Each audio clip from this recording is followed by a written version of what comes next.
Please be seated. I don't see a gavel.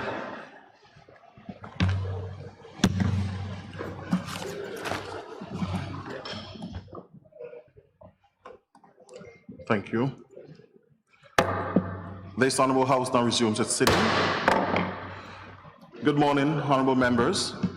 I bring apologies on behalf of the Junior Minister for Trade and Economic Development, who could not be here. Last time we were here, we were addressing or debating an amendment to the substantive motion brought by the Minister for Natural Resources, Labor and Immigration in regards to the appointment of Ms. Boynes as the Social Security Director. The amendment was brought by the member for the 3rd District, and that's where we left off. So we'll continue with that debate, and after the debate, I'll ask the senior member to wrap it up, and then we'll take a vote. If the vote fails, we move back to the substantive motion and having a vote on that. With that said, I call upon the Minister for Natural Resources, Labor and Immigration, and member for the 9th District, the Honorable Vincent O. Whitley. Thank you, Mr. Speaker. Mr. Speaker, I brought a motion here in good faith to do what is the right thing to do in the right way. But I didn't see this coming at all, Mr. Speaker. Mr. Speaker, to say I appreciate the counter motion would be an understatement.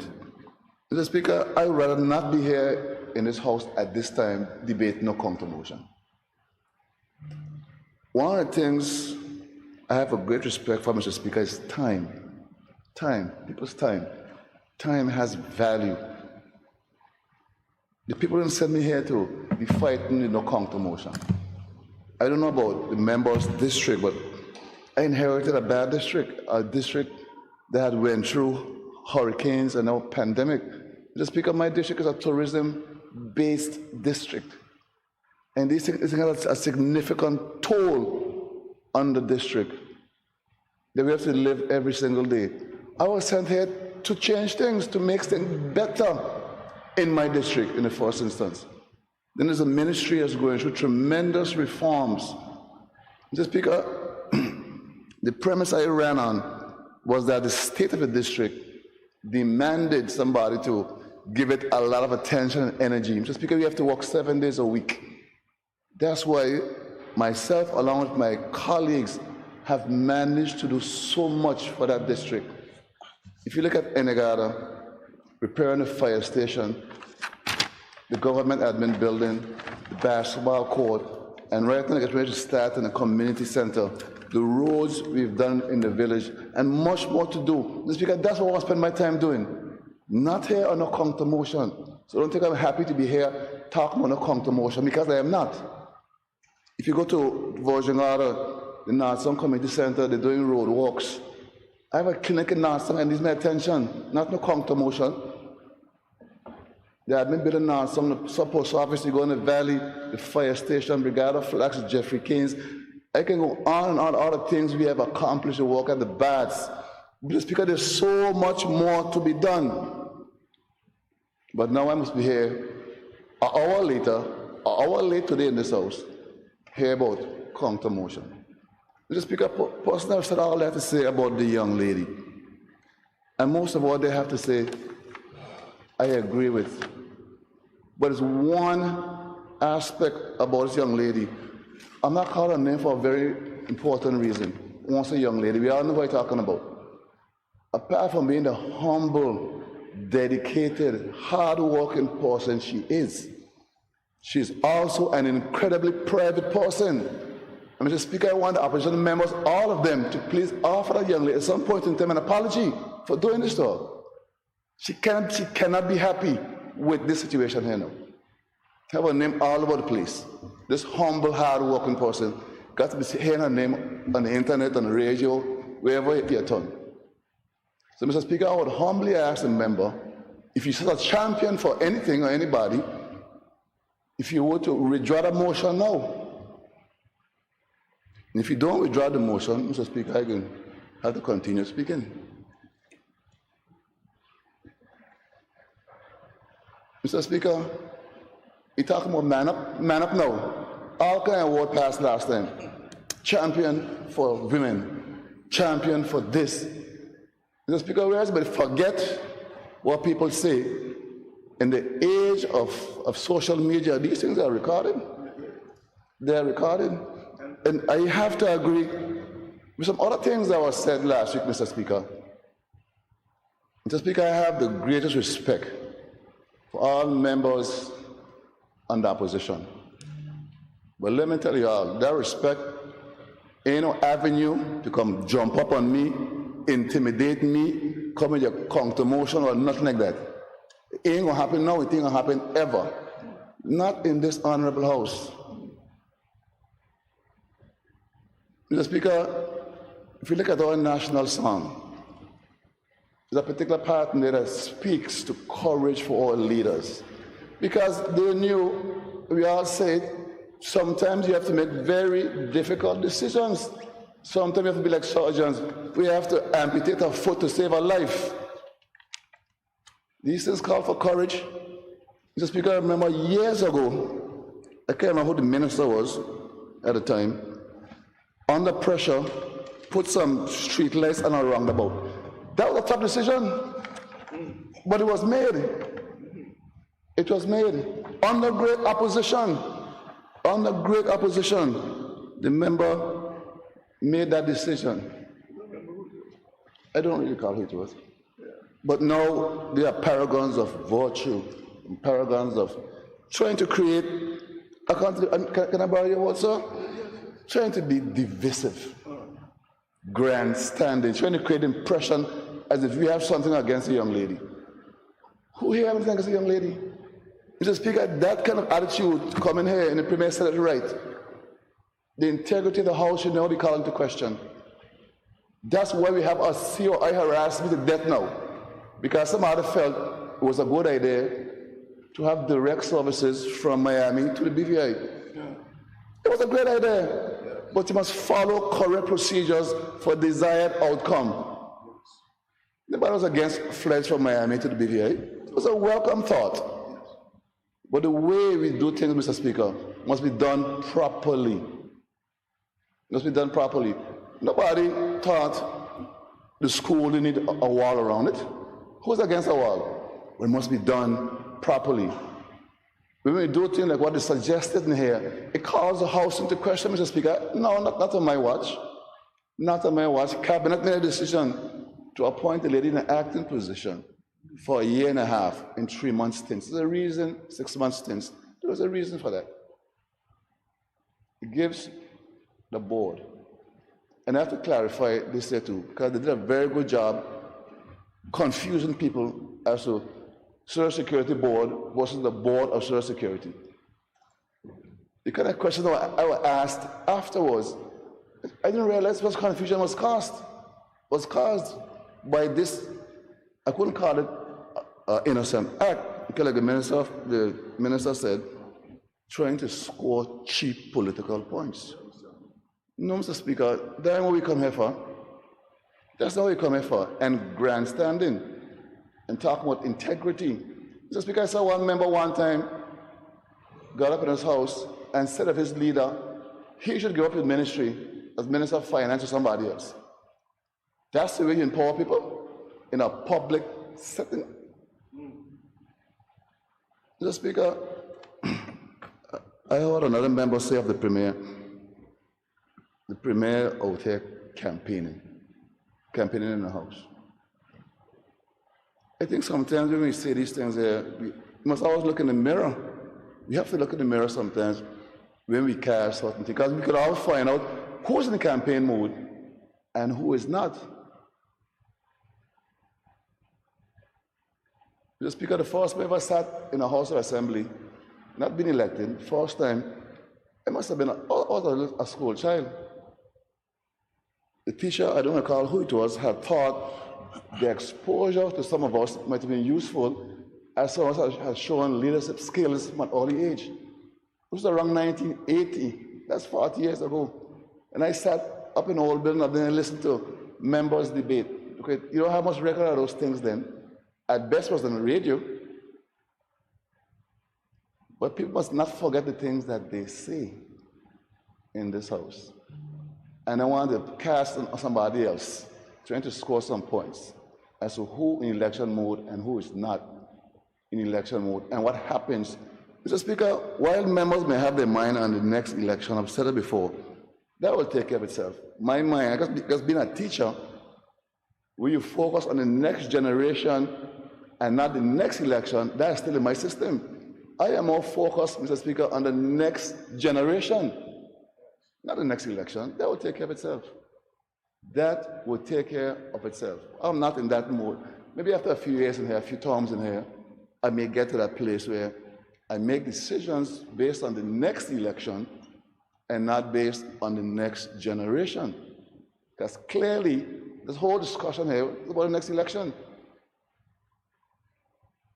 You call it grandstanding. I agree with you. This is grandstanding. The reason why we have a COI is because of attitudes like this, Mr. Speaker. And we should not allow this we should not bring politics and bring people's name into the public like this. I would ask all the members on that side, when last any of them even call a young lady, see how you're doing?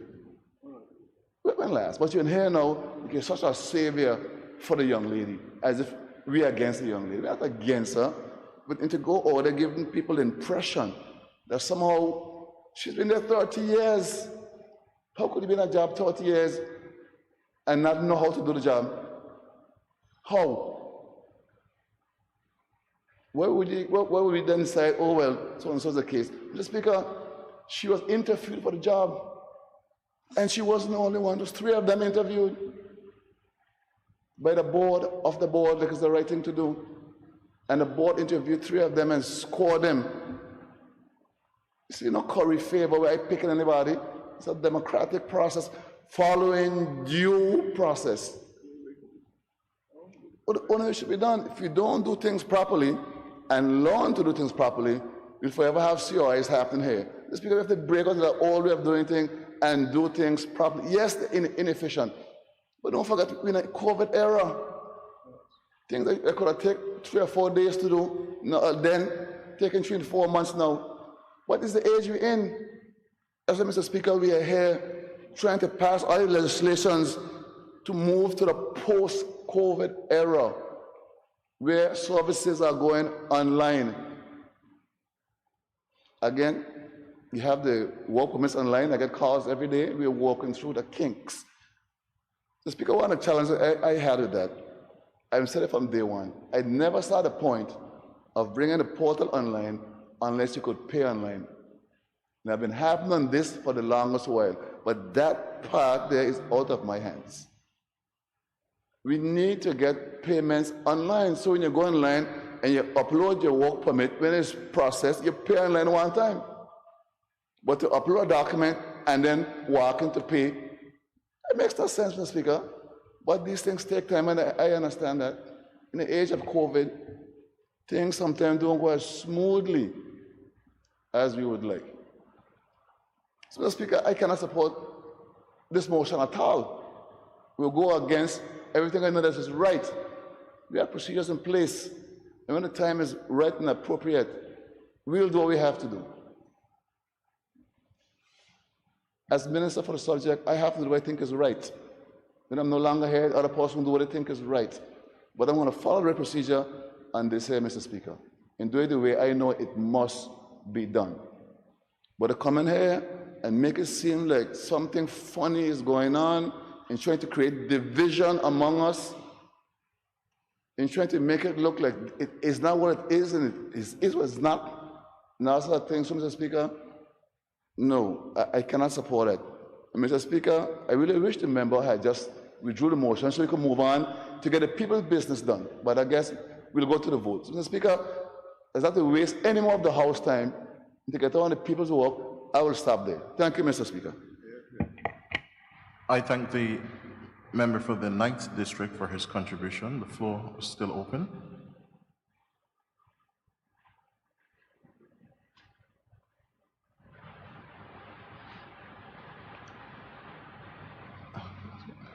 Okay, I recognize the Junior Minister for Tourism and Territorial Member, the Honorable Sherry B. DeCastro.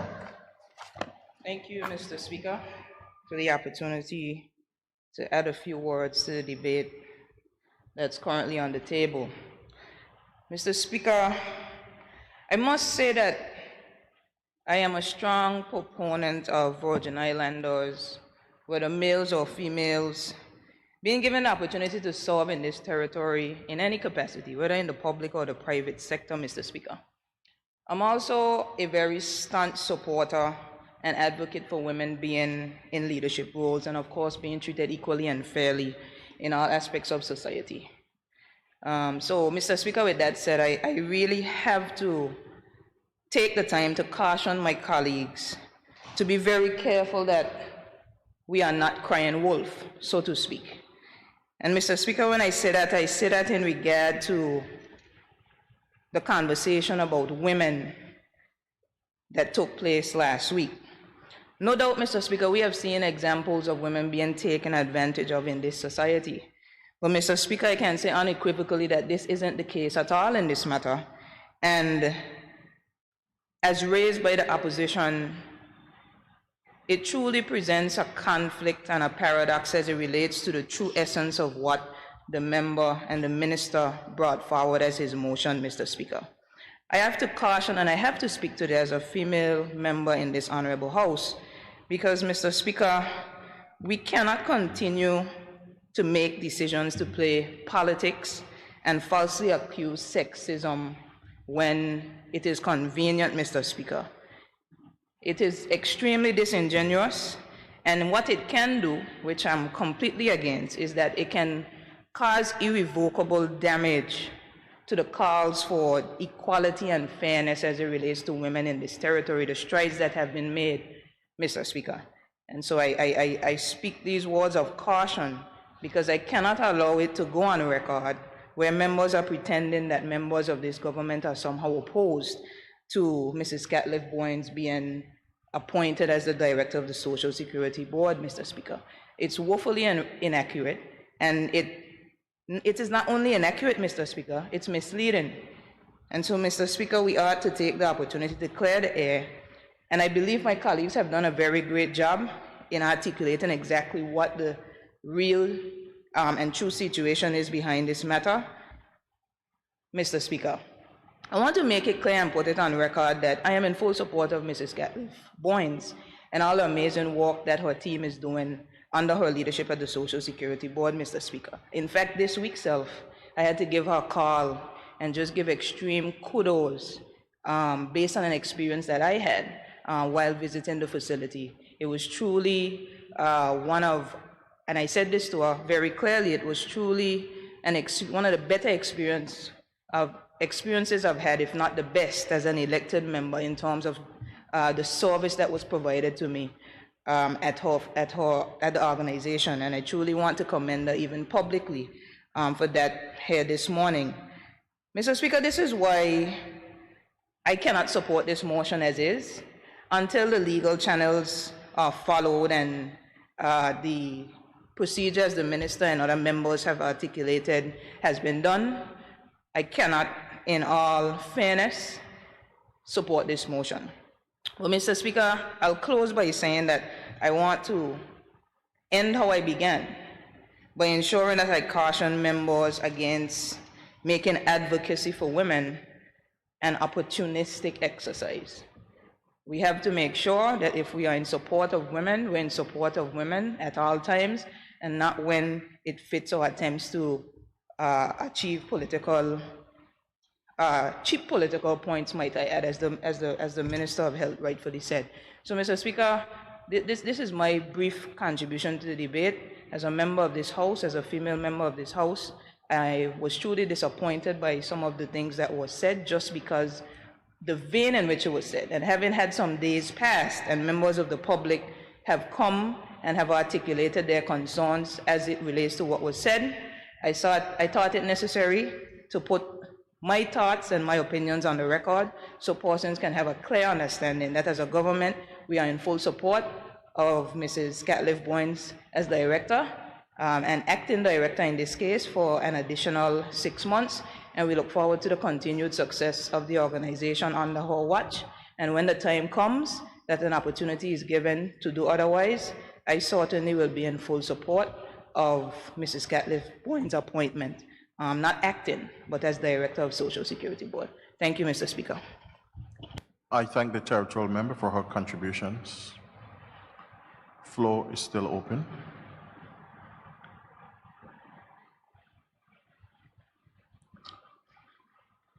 With no other member wishing to speak, I invite the mover of the supplementary motion, the Honorable Julian Fraser, to wrap up the debate.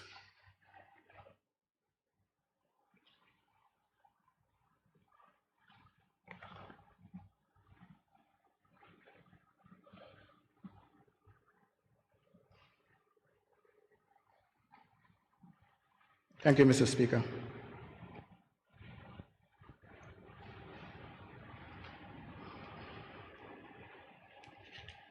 Mr. Speaker,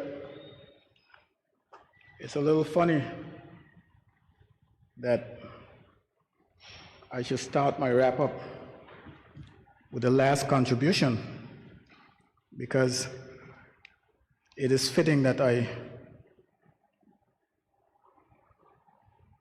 give the assurance here and now, Mr. Speaker, that any advocacy that I may present on behalf of women is indeed a sincere one.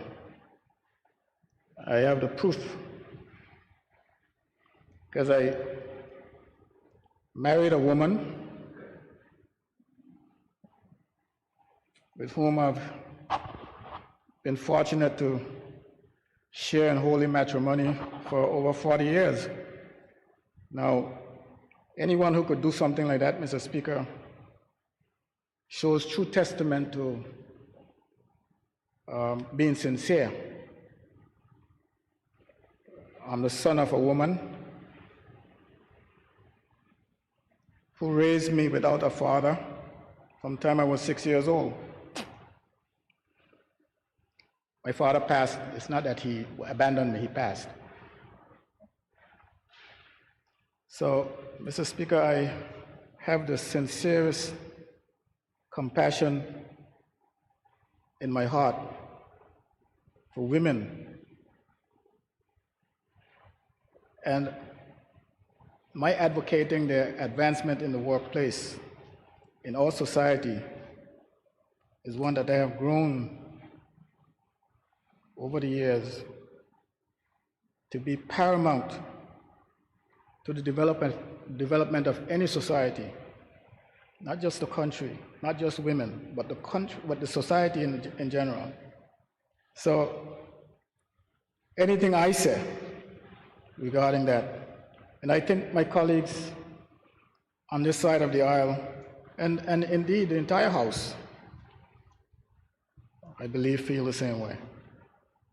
So rest assured, Mr. Speaker and Junior Minister, I'm sincere in what I'm saying regarding women.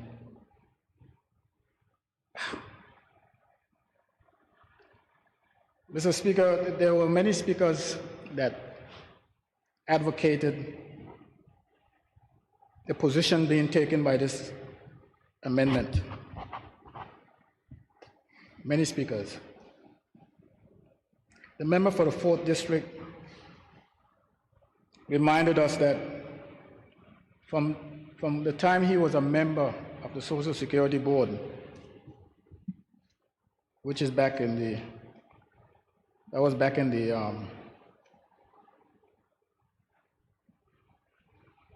20th century, was back in 1900s. He sat when Ms. Catliff Boynes was appointed to the board.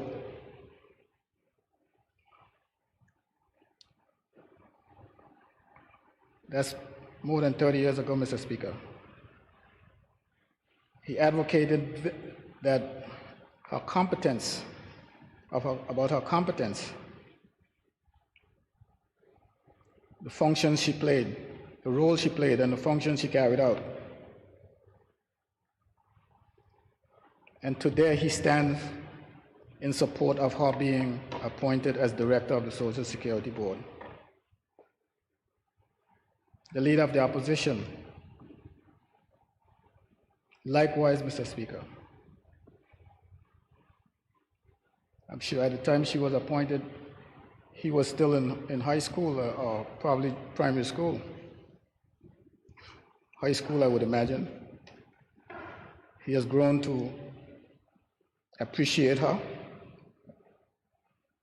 and knows full well her competence, Mr. Speaker. Member for the 2nd District, likewise, Mr. Speaker, advocating for the upward advancement and mobility of our people.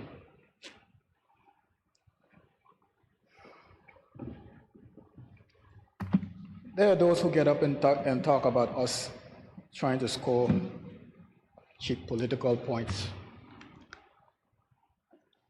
They didn't just call them political points, they call them cheap.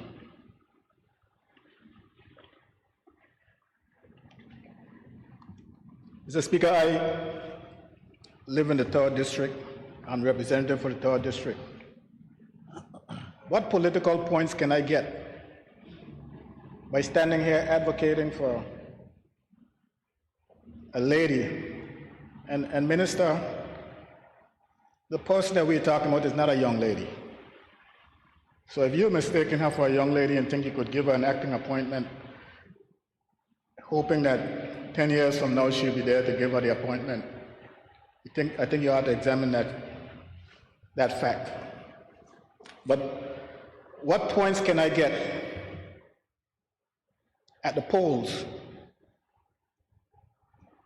for advocating for someone who is in the 4th District?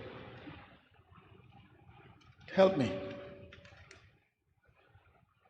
Matter of fact, I might lose points because the other deputy director of the Social Security Board is from the 3rd District. So I could stand here losing points, but so it goes to show that it's not about points. So you might want to adjust that line of thought. Me, it's not about points, Mr. Speaker. It's about what's right, what I believe to be right. Minister talked about, this is the minister for the subject, minister who moved the motion. He doesn't have time to be talking about an amendment to a motion that he brought that should have been finished last week. And how he's so busy in his district, how successful his district is under his watch. But Minister, I want to remind you that yes, you were elected in your district, and yes, you are expected to deliver for your people in your district. But I want to remind you, Mr. Speaker, you became a minister under an instrument signed by the governor called an appointment. You were asked, I'm sure you were given the option to be a minister. Once you became a minister, you have other duties to perform, which is this being one. So it's not just all about your district. This is one of your duties as a minister, to come here in this honorable house and do the people's work. And if you move a motion in this honorable house, if you study the standing orders, you will notice that any member has the right, it's their duty, to move an amendment. And you should extend that respect to the members for doing their duties, Mr. Speaker.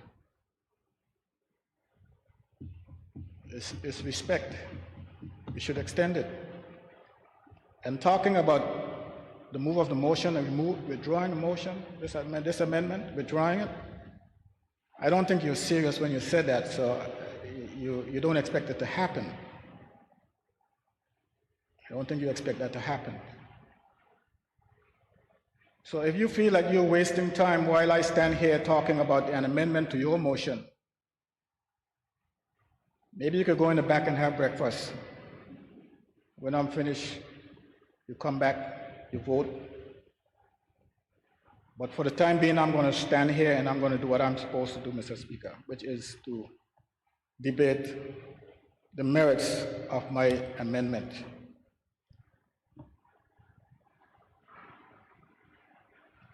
I hear you talk about what ministers did or didn't do, which, you know, you're young, you're new in this business, and you will feel a way when you get up to speak. But I'm not going to, like I said, you're young, and I'm not going to exploit that youth by highlighting the things that you've said that you shouldn't have said.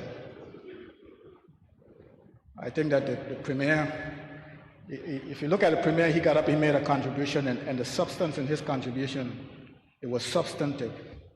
I didn't get to him yet, but I'm just trying to draw a comparison. It was substantive, despite how he may have felt. You bring a motion to this House. It's like a dartboard. You give me 2 darts, and you put up a board. You know I'm going to throw the dart. So when I throw it, just crunch maybe, but don't complain. You know that's what it's all about. It's a board. So you brought a motion, and you figured that it was going to sail right through the House. You said you didn't see it coming. You didn't see this coming. You were blindsided. You didn't see it coming. Another thing, always expect the unexpected, especially when you got people like myself over here that has seen all kind of nights, all kind of days. You must always expect the unexpected with people like myself in this House, Mr. Speaker. And then there's a thing called giving notice. Giving notice is basically raising a red flag. And once you see a red flag down the road, you know that there's something going on. But then there's something that calls moving a motion without notice. That's when you don't see the red flag and you drop in the pothole. So go fix your shocks, change your brakes, change your springs, because these things are going to happen as long as you're in this House. It's going to happen. And you got people like myself in the opposition. Don't take things personal. Do not take things personal. Because someone like myself could really take you to school. Since a person like myself here standing has absolutely nothing to lose. I have nothing to lose. But I stand here today, Mr. Speaker, and I look at the minister and I see that he has a lot to gain, and I wish him well. I would not stand in his way between what he has to gain himself and what he has to gain by trying to throw darts at him. I listen, I hear well.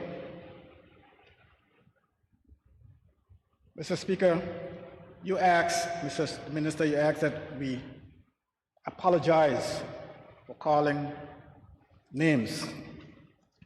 Let me just remind you of something.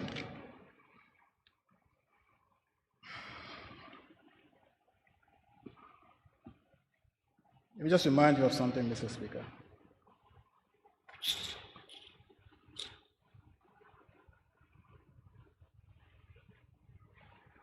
This motion that I'm looking at, your motion, substantive motion, it reads, whereas the House of Assembly of the Virgin Islands by resolution number 5 of 2021 previously appointed approve the appointment of Mrs. Jeanette Catliff Boynes as Acting Director of Social Security Board for a period of 6 months in the first instance with effect from January 1st, 2021. Did you hear a name in there? Did you hear a name in this motion, Mr. Speaker? I think you did. And I think the first person to call a name was you, Mr. Minister. You called the name, Ms. Jeanette Catliff Boynes. You talk about privacy and calling names public. Well, if you didn't want her name to be called, you should put appoint as director or acting director X, Y, or Z. I don't think, I knew I heard from that side of the aisle, first place I ever heard it. You can't do public business in private. What's there to be embarrassed about? Where's the shame in calling the person name? I see none. Nobody else here.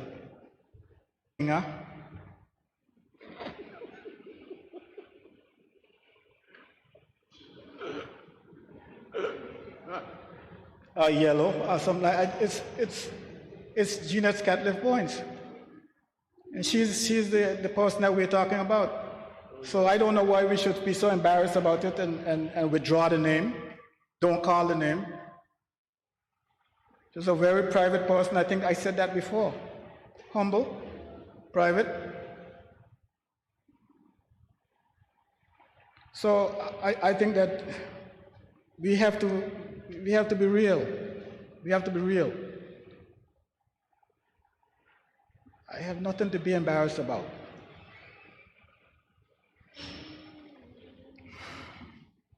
Mr. Speaker, the Minister for Health. The Minister for Health, he made his contribution, and he talked about, the first thing he did was ask the question, why are we here? And the impression I got is that both the Minister for Health and the Minister for Natural Resources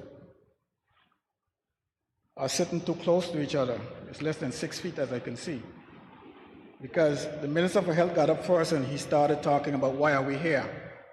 He said we came here to appoint someone for 6 months to act as Director for Social Security. And because we are talking about amending the motion to appoint the individual as Director, he questioned why are we here? Like we're here wasting time when we do this.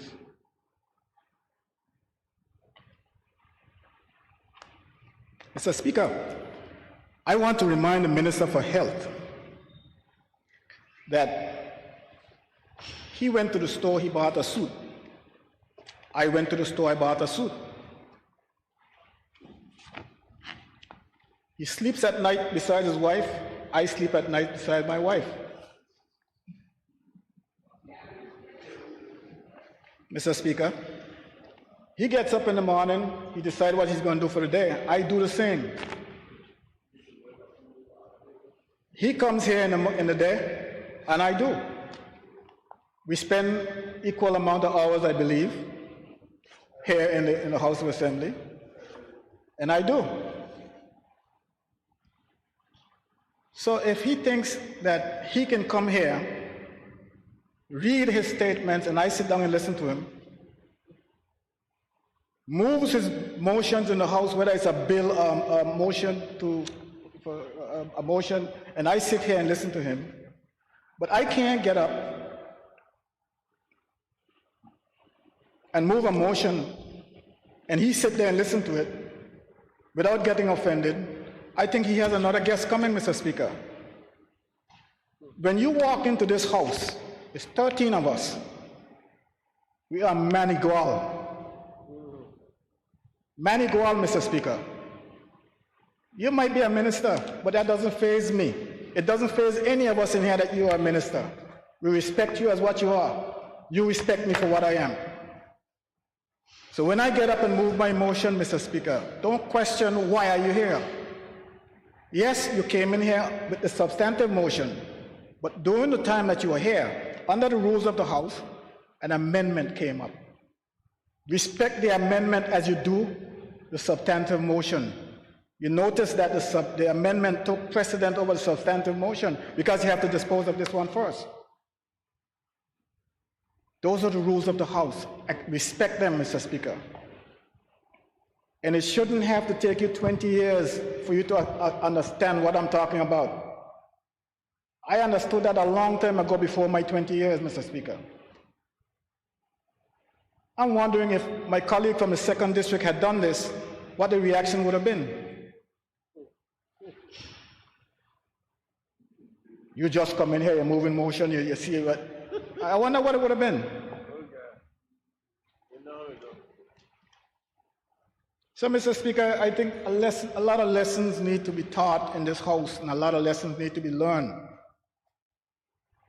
And it's only then can those people that you out there talking that we're trying to score political points to will appreciate what goes on in this House. That's why the level of respect for this honorable House has dropped to a level that's unacceptable. We have to bring it up. Let the public learn what goes on in this House, how it happens, how business is conducted. The question that public should be asking out there is how is it that the Minister for Health, for Natural Resources and Labor brought a motion before the House, but they're debating a motion that Honorable Fraser raised in the House. And then you start teaching them what happened, or what the process was. Don't make the public believe that I am out of place by doing this. Don't make them believe that, Mr. Speaker. Because then the fingers are pointing on you for not respecting the policies of the House. Mr. Speaker, the same Minister for Health, the Minister for Health, he got up. I don't know how many of you understood what he was saying. It was easy for it to fly over your heads. But for me now, the Minister of Health got up and said he could talk about fried chicken. And when he was supposed to be carrying a block, he was eating fried chicken. I want to ask the minister if he really forgot those fried chickens. It seemed to me as if he forgot the fried chicken. This is what we hear. This is what we're talking about. Well, show some return the favor, Mr. Speaker, for the fried chicken that you got. It's simple. It's only called doing the right thing. So return the favor. That's all. And the minister again started talking about this is all you got. This is all you got. After 20 years, this is all you got. Like, you know, I've been here 20 years plus years. And this is all I got. To bring an amendment to a motion. Well, I'll leave that one there. When you make 20 years, let me see what you got.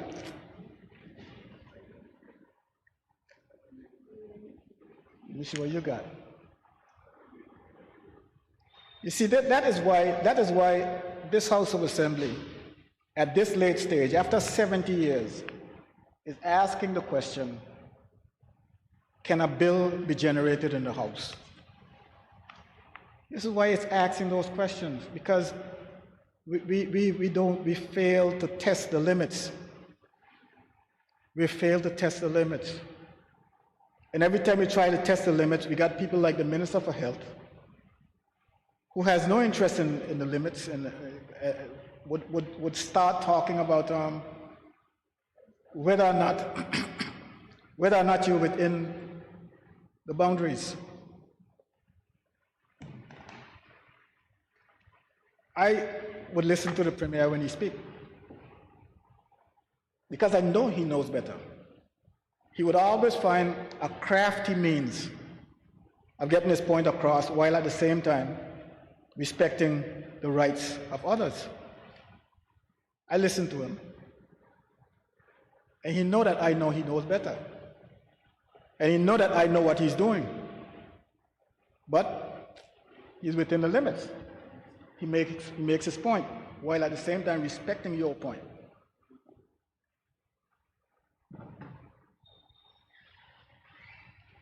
And that brings me, Mr. Speaker, to the Premier.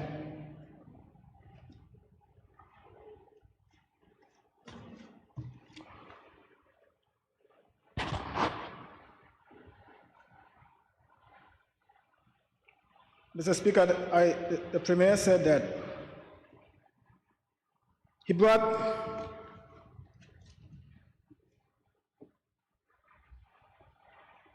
good governance, and he spoke about the Constitution, brought good governance into the picture. At the point where he brought it, he was speaking about the appointment itself, where it says, where the motion says, whereas Section 7.1 of the Social Security Ordinance, Cap 266, as amended, provides that subject to subsection 1A and 1B, that the House of Assembly shall, from time to time, appoint fit and proper persons to be director of the Social Security Board on such terms and conditions as are considered appropriate. And whereas Section 7.1A of the said ordinance provides that a minister shall, before referring the appointment of director to the House of Assembly, consult with the board. The Premier says that as far as I can recall, he has nothing against Ms. Gina Scatliff-Boynes being appointed director of the board. But the process which follows what is considered to be good governance was that it has to come through consultation with the board. And if this if this isn't according to the consultation with the board, it wouldn't be good governance if it was to take place here in the House of Assembly today. That is my understanding of what he talked about when he speaks about good governance. Mr. Speaker, I have absolutely nothing against the concept of good governance. But what I want to point out, Mr. Speaker, is that good governance is a convenient tool, and it also depends on where it's coming from. Good governance gets attached as a label to certain things, depends on where it comes from. And where it comes from, if certain places where it comes from, it's okay. I want to point out, Mr. Speaker, from the Constitution, Virgin Islands Constitution, Constitution of the Virgin Islands, out of 2007, Chapter 7, the Public Service. Public Service Commission, 91.1. There shall be in the Virgin Islands a Public Service Commission which shall consist of 5 members, of whom A, 2 shall be appointed by the governor acting in his or her discretion. B, 1 shall be appointed by the governor acting in accordance with the advice of the Premier. C, 1 shall be appointed by the governor acting in accordance with the advice of the leader of the opposition. I want you to focus on the word, Mr. Speaker. 1 shall be appointed. Shall. I want you to focus on the word shall. Okay? Tell me what's good governance.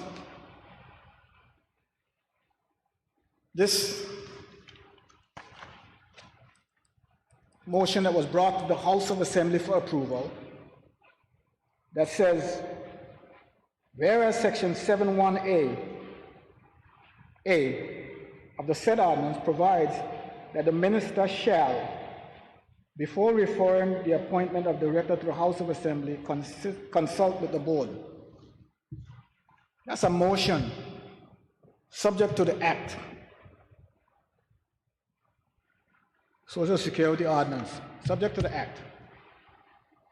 This that I'm talking about here, Mr. Speaker, one shall be appointed by the governor acting in accordance with the advice of the leader of the opposition. This is the Constitution of the Virgin Islands, Mr. Speaker. Which of these two documents is preeminent? So, and this is the body that makes a decision. This is the body that makes a decision on this act. The person in the form of the governor who was given advice to appoint someone on the Public Service Commission based on the Constitution and decided not to do so. I didn't hear anybody jumping up saying that this is not good governance. He decided not to do so. This is the Constitution. From this honorable House, the leader of the opposition made a recommendation and nominated a person. And the governor failed to do it. Nobody's talking about good governance there. But here, the Premier is talking about good governance. When it is our duty, Mr. Speaker, it is our duty to make this appointment. And no one is saying that the minister didn't consult. He consulted with the board. He consulted with the board. The board gave him a name, brought it to the House of Assembly. The House of Assembly decided against it. What are you going to do if the House of Assembly decided against it? There's absolutely nothing wrong with that, Mr. Speaker. It's not that he, on his way down from Wajangara last night, decided you're going to drop a name in the motion and bring it here, and he never went to the board. The board had its chance. The ultimate decision is made here. Another one, case in point here, Mr. Speaker, in the same Constitution. Powers to appoint, etc., to public office. And this is something that I hear ministers complaining about. This is something that is new to me. But I hear ministers complaining about it, or at least reporting it. At least I get them in trouble for saying complain, I said reporting on it. It says here in the Constitution, Mr. Speaker, powers to appoint, etc., to public office. Section 92, 4. Before appointing any person to the office of head of department or any more senior office, the governor shall, in addition, consult with the Premier. Now you tell me, if that's the case where the governor shall consult with the Premier, that there is any time the Premier would allow for an appointment to go through that was not in his good stead, that a minister would complain ever that he didn't get the permanent secretary he wanted or whatever it is. You think that would ever happen, a department, you think that would ever happen? I am sure that in the Premier's consultation with the governor, he didn't just sit there and the governor gave him a piece of paper and said, these are who I'm going to appoint. And he just go, I'm sure that the Premier would have told the governor, well, I would like to have this person, I'd like to have that person. But it's obvious that consultation is just what it is. Consult. I don't have to take your advice. So if that is true, if we can agree that in this Constitution, the governor decides, even after consultation and advice, to do what he wants, and is contrary to what you feel after consultation with you, If we can agree that that's what's happening here in the Constitution, why is it in this bill, this motion, all of a sudden it's not good governance?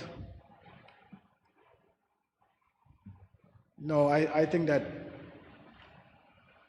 as the Minister for Health would say, you're hiding behind a banana tree.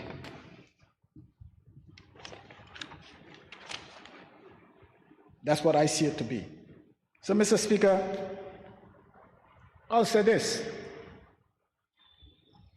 Ministers of the government, Mr. Speaker, is bound by collective responsibility, and the motion that we have before us, the substantive motion that we have before us, I would presume that it's been to Cabinet, and once it came out of Cabinet, it means that all the ministers have agreed to it. So it's not something that you would expect, which is frowned upon, for a minister to come here, and if this substantive motion was the motion that we were debating, had said no to it. But this amendment, Mr. Speaker, is not the substantive motion. The amendment is not the substantive motion. And it gives the ministers of government, that avenue that I think they should take to do what I also think is right.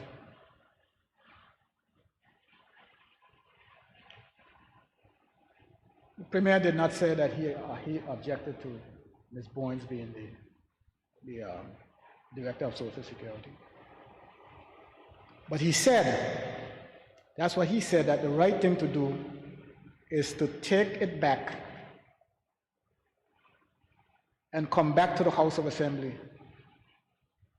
with a new version. Take it back and come back to the House of Assembly with a new version, having her appointed as Director.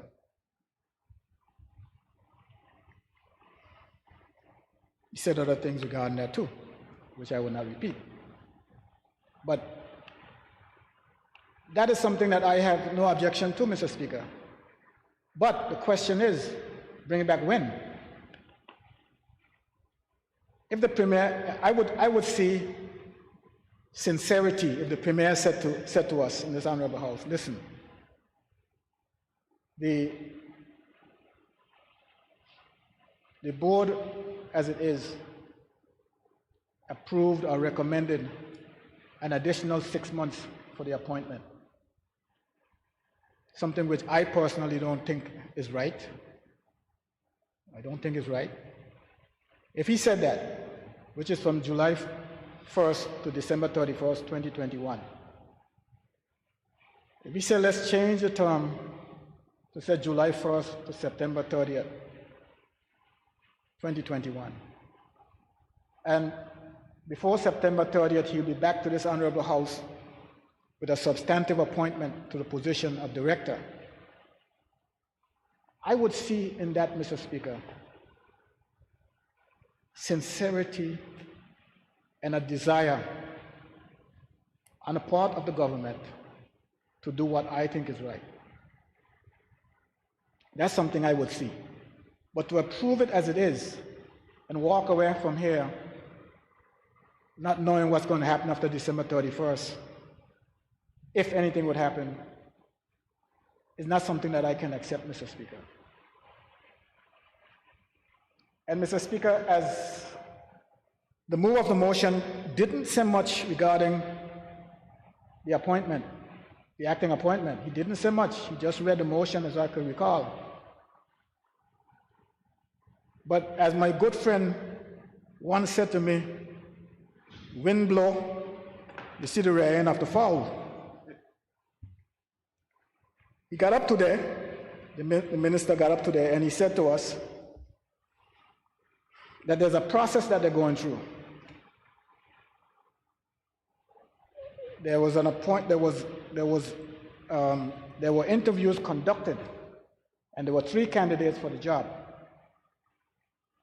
And among those was Ms. Catlett Boynes. Now, you see, we're hearing things now. So if you ask me, Mr. Speaker, I would tell you that my feelings are that this ain't gonna happen. All of a sudden, we have to interview people for the job. All of a sudden, it's transparent. We got to interview people for the job. I wonder where this come from. Where did this all come from? Why are we doing this?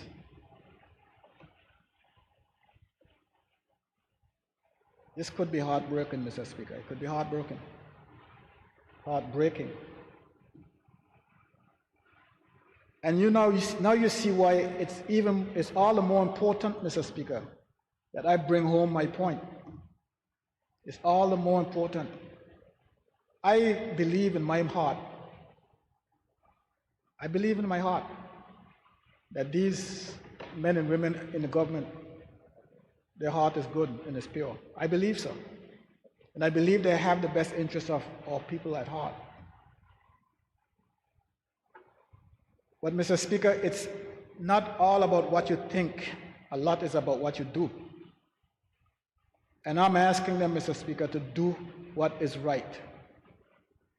And what I consider to be right, and you heard the members in the opposition saying the same thing that they consider to be right, that is to approve this amendment, Mr. Speaker, and let's move on to have Ms. Jeanette Scatliff-Boynes appointed as Director for Social Security. And let me say this, Mr. Speaker. Let me also say that I do not believe that the Chief Executive Officer, Managing Director of any of these statutory bodies should be appointed for life. I think that what this government should be doing is examining those legislation and stop that practice. It should not be. These managing directors, Mr. Speaker, they outlive all the permanent secretaries, because the permanent secretaries, they come and they go almost each time an administration change. But when they're appointed to these bodies, they're there for life. If your appointment, as it is right now, is a lifetime appointment, okay, let that be the last person to have that lifetime appointment. And anyone coming into the position will know in the future that it's for a term. Renewable, of course, subject to the board and the minister's decision and coming back to the Honorable House, Mr. Speaker. Because it means that it serves to make the organization dynamic. It does not get stagnant based on the thoughts of one individual. So with that said, Mr. Speaker, I'm asking that honorable members reach deep within their soul, in their heart, and do what I consider to be the right thing by approving this motion. I so move, Mr. Speaker. Thank you, Honorable Senior Member, for your wrap-up of the debate. Honorable members, the question before this House is to amend the substantive motion of Mrs. Jeanette Scatliff-Boyne, in which the proposal is to make an appointment as opposed to having her appointed for 6 months. Those in favor? Those against?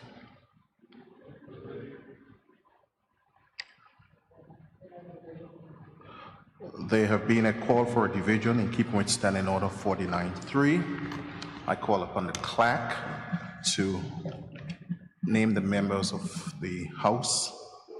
Those in favor will say aye. Those against will say no.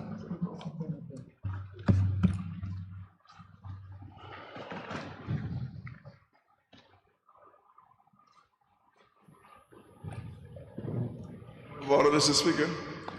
I recognize the Honorable Minister for Health and Social Development. Just to confirm, we're voting on whether or not the motion should be amended as proposed. We vote whether or not we're accepting the motion on the floor. The motion on the floor is to amend the substantive motion. Yes. So the vote will be those who are in favor of an appointment or those who are in favor of no appointment. Then we go back to the substantive motion. Okay, so we're not voting on whether or not Mrs. Janice Catlett-Boynes is suited for the job based on the motion given. There's a motion on the floor amending the substantive motion. Okay, fine, good. Thank you much. So that is what we're voting for. So I hope everyone is clear as to what we're voting on. We're voting on amendment to the substantive motion. The senior member's amendment is to not have her act for 6 months, but have her appointed immediately. That's what we're voting on. I call upon the clerk.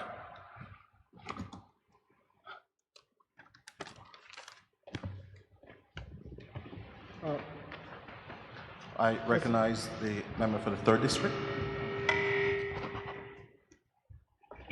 Mr. Speaker, it seems to me as if there's a little confusion in the minds of some regarding the amendment.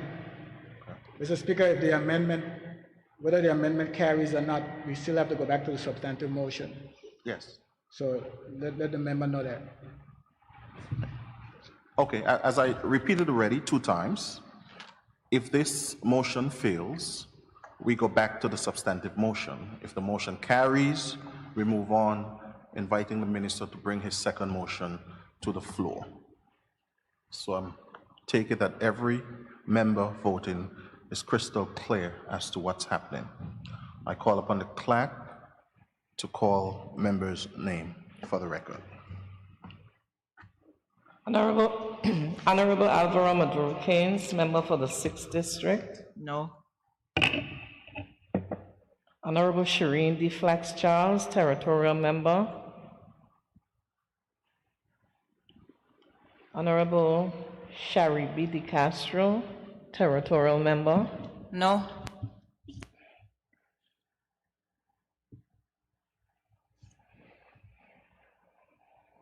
Honorable Andrew A. Foy, member for the 1st District, sorry. No. Honorable Julian Fraser, member for the 3rd District. Honorable Julian Fraser. Aye. Honorable Calvin Malone, territorial member. No. Honorable Marlon, member for the 8th District. Honorable Kai M. Reimer, member for the 5th District. Okay, Madam Clerk, it seems like something's wrong with your mic.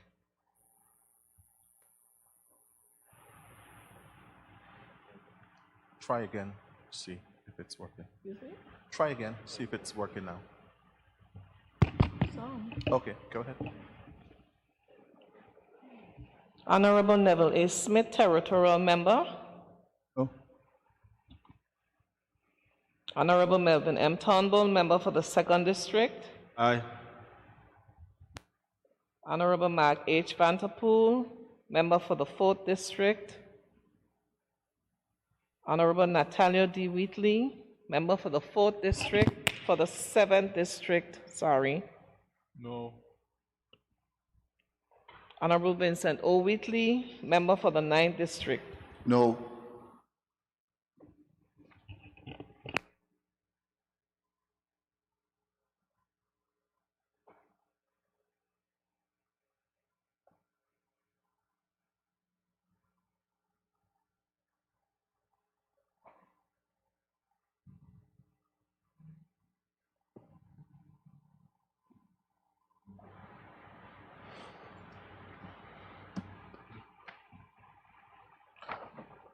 I've been handed the tally by the clerk. There were 3 ayes and 7 noes, which mean the motion, the amendment to the substantive motion, and there are 3 absents. So let me go over that again. There are 3 ayes, 7 noes, and 3 members absent. Therefore, the amendment to the motion has been defeated. We now continue with the substantive motion of the 6 months acting appointment. The floor is open for debate.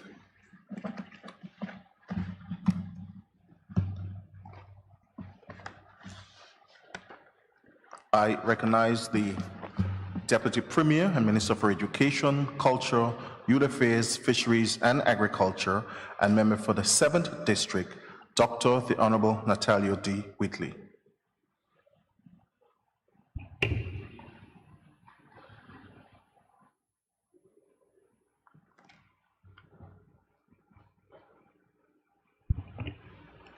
Thank you, Mr. Speaker. Mr. Speaker, I was not here last week when members would have started to debate the amendment to the motion to appoint Mrs. Jeanette Scatliff-Boynes as acting director for an additional 6 months. It would seem, Mr. Speaker, based on what I've heard this morning, that there were little fireworks in the House. It seems as though I missed quite an interesting debate and discussion. But, Mr. Speaker, even in the midst of that interesting debate and discussion, I would like to put it to us that we should not be distracted. We should not be distracted, Mr. Speaker. We have to keep our eyes on the prize. Mr. Speaker, the least favorite part of this job for me, I have to say, it goes along with the job, and I execute my duties, but the least favorite part of the job, Mr. Speaker, is the back and forth, the political back and forth, the misconstruing positions and having to clarify, and the egos and all of that stuff. It's not the most favorite part of the job for me, Mr. Speaker. I got into this job to seek to help people. And, you know, debate, discussion is a part of that. The democratic process is a part of that. But I would like to call on our honorable members. Let's keep it high level. Let's keep it high level. Let's battle with ideas. Let's discuss how we take the Virgin Islands forward for the next 30, 40 years. The young persons are looking up to us. They want to have confidence in their leadership. We're going through a commissioner inquiry right now, and we're taking an internal look at ourselves as a result. We've discussed the need for constitutional review. And Mr. Speaker, the opportunity beckons to us to grab hold of this moment and to shine. In order to do that, we have to keep it high level. And when we get to any other business, Mr. Speaker, I'm going to continue that theme. Mr. Speaker, Mrs. Jeanette Scatliff-Boynes is a wonderful lady. I have had the pleasure of interacting with her in my young life, and her entire family, her husband, her children. And I have a great deal of respect and admiration for her. And all persons who I have listened to speak of Mrs. Scatliff-Boynes, they speak of her glowingly, and her reputation precedes her.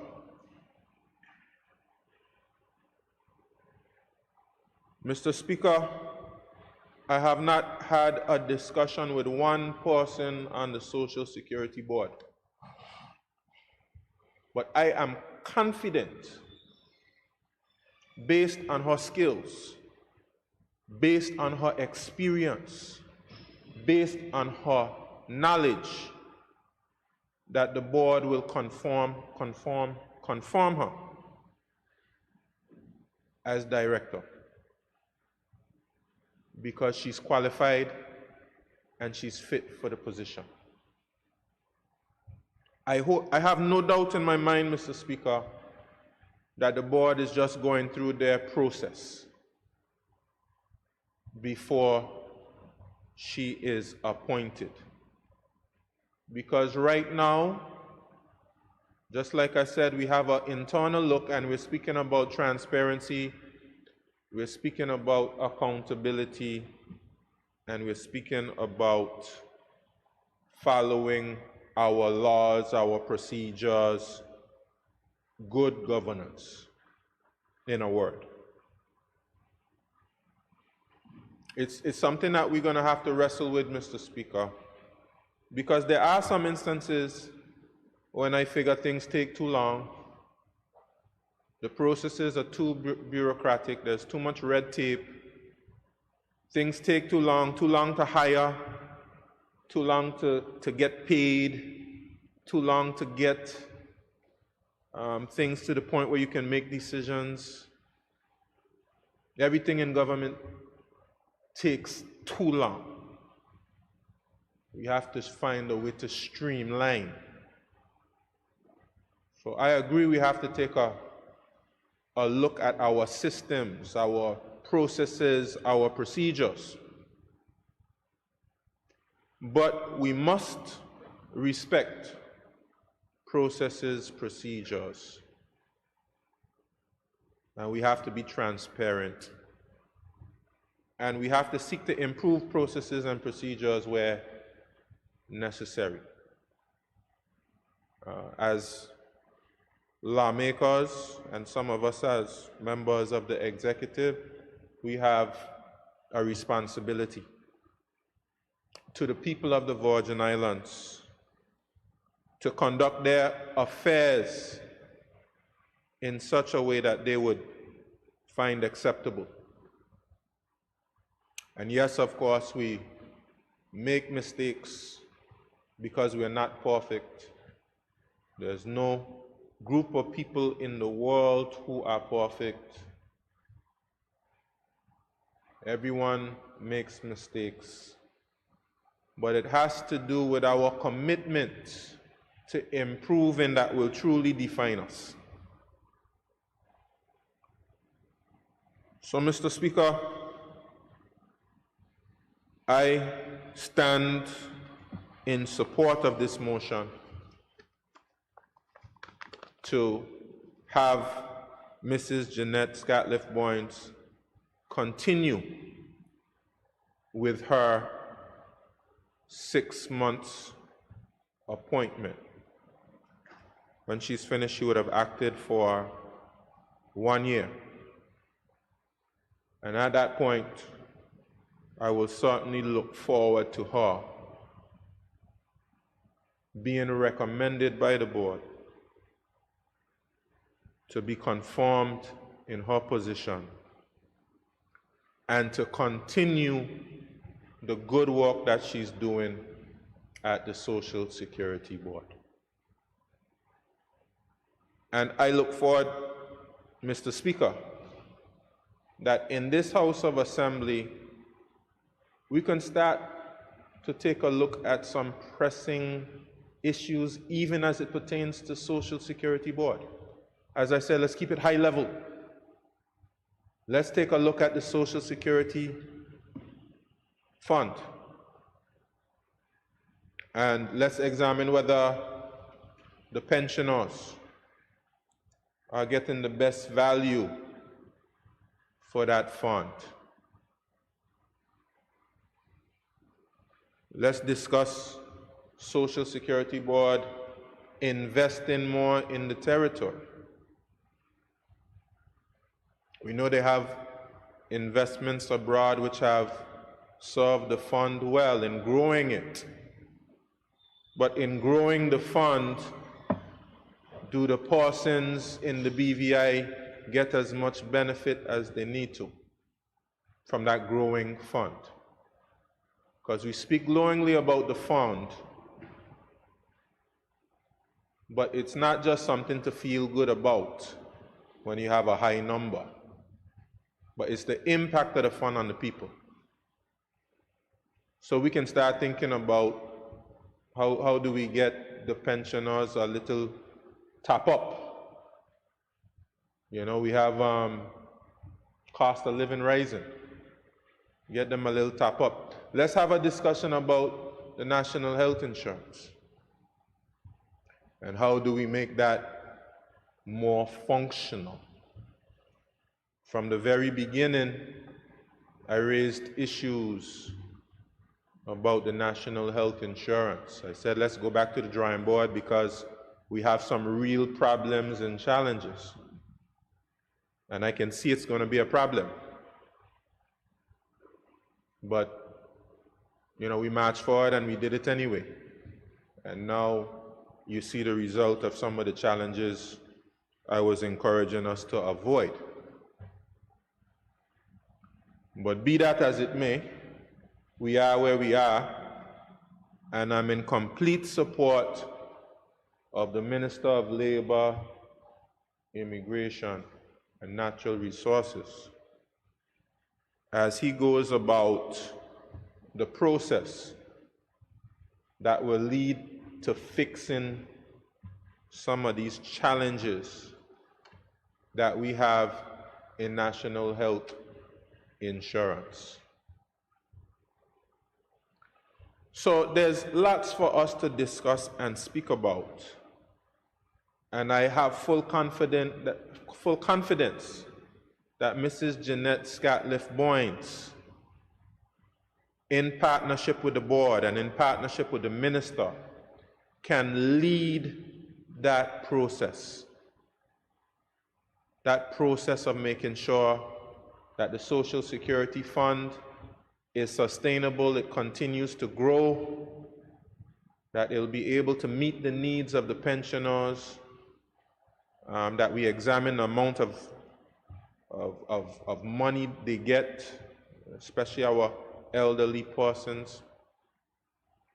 We take a look at some of the other allowances that they give, whether for maternity or whether persons are off from work for whatever reason, sick leave, etc. That we actually look at that unemployment scheme, having some resources, some funds for persons who are unemployed, that we take a real look at that, that we look at the national health insurance. So there are a great deal of challenges moving forward, but I have every confidence in this lady of integrity for whom we've come to approve. So, Mr. Speaker, I thank you for the opportunity to speak on the Minister of Natural Resources, Labor and Immigration's motion, and I give it my full support. Thank you, Mr. Speaker. I thank the Deputy Premier and member for the 7th District for his contribution. The floor is now open, remains open. I recognize the member for the 4th District, the Honorable Mark H. Vanterpool.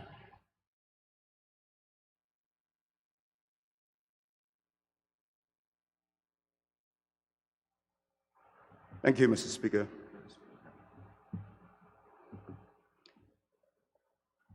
Mr. Speaker, I rise to say how pleased I am that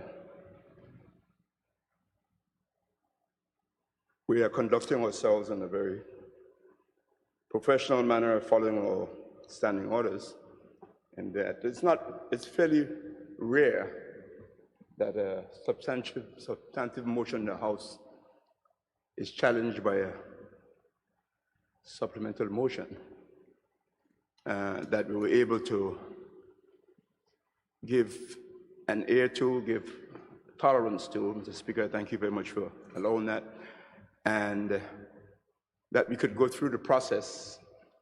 It may seem like we are wasting time at times, but it's always my view that in the House of Assembly, where debate is always encouraged, it's a democracy, that's why it's done that way.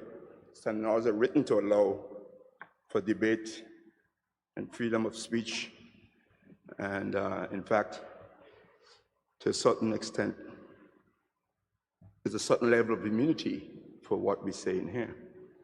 And so I'm glad that we were able to dispense with the supplemental motion in the professional manner that we did. Persons on both sides were able to air their views, and we were able to deal with the matter. And I appreciate the mover of the motion for having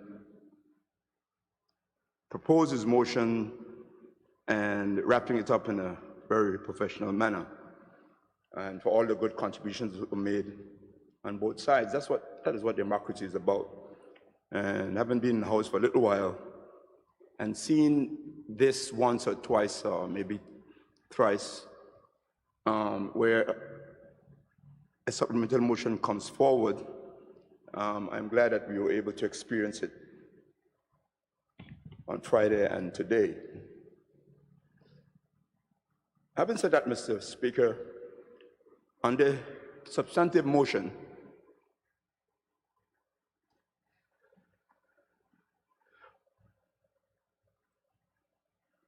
I want to support the former speaker, the Deputy Premier, when he said we should keep our debates as much as possible to a high level. The back and forth that we seem to have on both sides, and the grandstanding stories, and the, I forget the other one that was put that I think,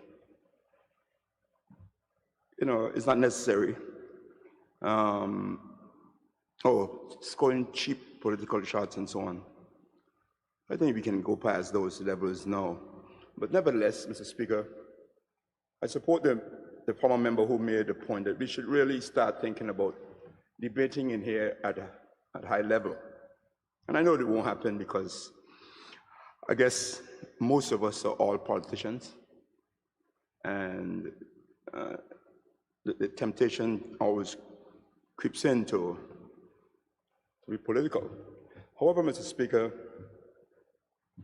the main thing I want to suggest here is that when a motion is brought to the House, the mover of the motion, Mr. Speaker, needs to give us as much information as the House.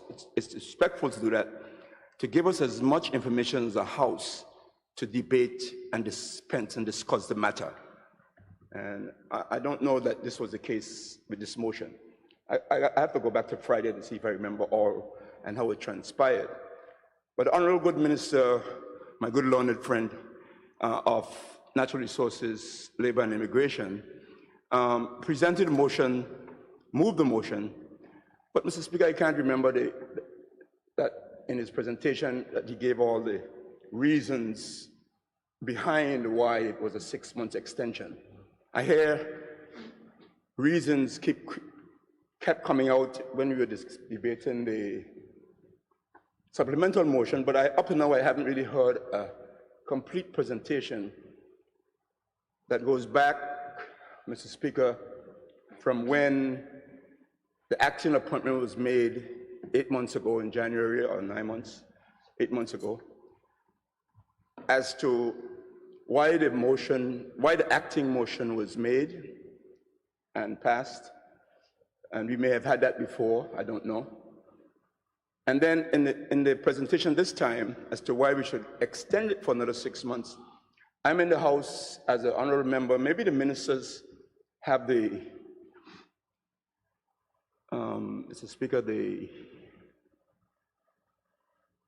privilege of all the reasons why it's continuing for another 6 months. Maybe I don't know whether the backbenchers through the caucus have learned that.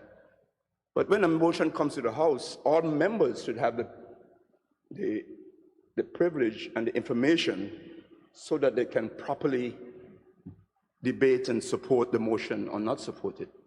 And I might be wrong, so I'm being very cautious here because I haven't heard a proper presentation by the move of the motion, or well, it had to be by the move of the motion, as to why this is being proposed. I keep hearing things come out saying that they're waiting for the board to make a recommendation after the 6 months acting. So I assume, Mr. Speaker, having gone through the selection process, interviewing 3 people, as I heard gradually through the supplemental motion debate, 3 persons were interviewed, 1 was selected to act, and the board probably we're waiting again for the board to recommend, and and again, I know I'm getting it clear, but the indication is that the board hasn't yet recommended or hasn't been properly consulted, or they didn't have time to consult because of COVID-19, and I don't know really what it is. I'm not being facetious. I'm just saying we need to get the facts. And I don't know if I have the facts in front of me to debate the substantive motion at the moment. I don't have those facts. And maybe the facts will come in the wrap-up, but that shouldn't be the case. The case should be that when you present the motion, members have the benefit of hearing what the facts are behind the motion. And Mr. Speaker, I stand corrected, but I don't have those facts up to this point. I think the motion was read. I didn't hear much of a that was proposed in the motion in terms of supporting the motion from the move of the motion. And so I do hope, Mr. Speaker, that we can get a very clear, and it's bad because it may come at hindsight in the wrap-up, because during the debate like I am doing now, I should have the benefit of the facts, and I don't have them, Mr. Speaker. So I don't know if it's helpful for the move of the motion to perhaps help us by giving a chronological, or some, even if not necessarily chronological, some level of facts to tell us why the motion is here in the way it is. That is not a substantive appointment because of A, B, C. I hear other things today when I was listening, although I wasn't here, I just arrived, and I wasn't here to support to give a vote to the motion, the supplemental motion, but I was listening, and I only heard something again. I don't know, it's something about, I don't know whether it was 13 months or something that has to be, I don't know where that came from, that is being expected that the person will act before an appointment is made. I don't know if that's a cabinet decision. I don't know if that's a policy of the board new that I don't know about, that is new that we should hear about, or what. I don't know if there's a lot in the air, you see, Mr. Speaker, that we don't understand, and we'd like to know. I don't know if the acting person has gone through 6 months and didn't perform as well as the board wants, and the board wants more time. All these things, it's okay if it's so, but it should come to us that we can understand why.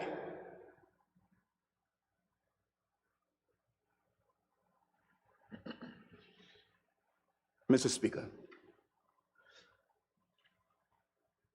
And that is what I mean, and I don't know whether the former speaker meant this or not, but that is what I mean, that's what I understand, and that's what I mean by high-level discussion.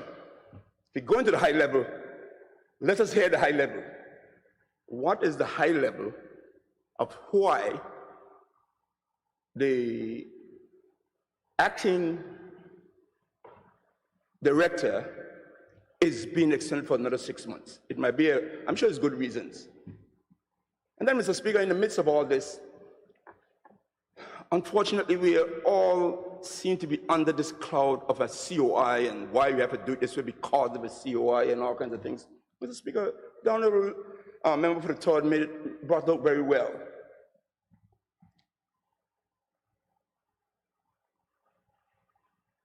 Very well. The motion indicates, if I may borrow your motion, the substantive motion, the motion indicates, Mr. Speaker, very clearly, as the member for the third pointed out, that the minister is required to consult, the minister is required to consult with the board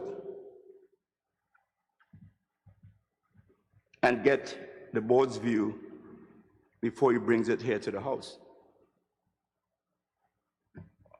Where does the Commission of Inquiry come into that? The House is the final arbiter on whether a person can be appointed to this position or not.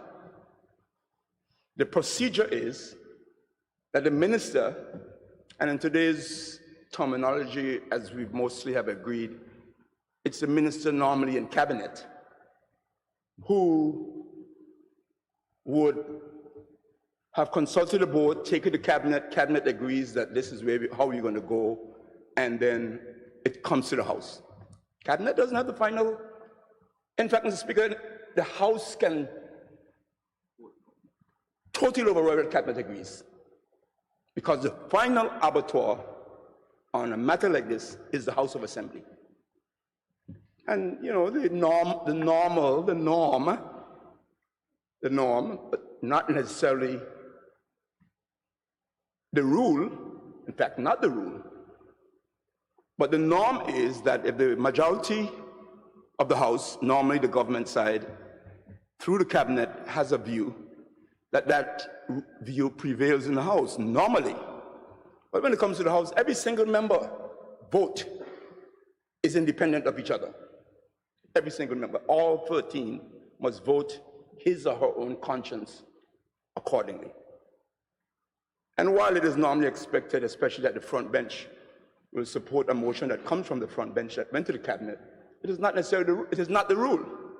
So I just want to make that clear when we're speaking of high level, how we operate in the House. But I hope, Mr. Speaker, and I wish that when I sit down, that it may be a point that the good honorable minister to move the motion may give us a clear view, as in his presentation that I think was absent, with all respect, due respect to him, that why is the extension for 6 months more needed? I didn't hear that when the original 6 months was proposed. I wasn't here, so maybe I missed that it has to go for 6 months and then another 6 months. And therefore, it appertains, Mr. Speaker, that if that was not the case, and now we have come to a juncture where there's another 6 months being proposed, just give us the clear reasons. Is it that the board says we want to have 13 months of acting? Is it that the the board has come to the 6 months and feel that they want another 6 months. Nothing is wrong with that, but we just need to hear what the reason is that we're going for the 6 months, rather than having us say back and forth at a low level, according to the honorable member, trying to score cheap shots and cheap points and grandstanding. Don't give us a need to grandstand and score cheap political shots. Give us the facts. Give us the facts.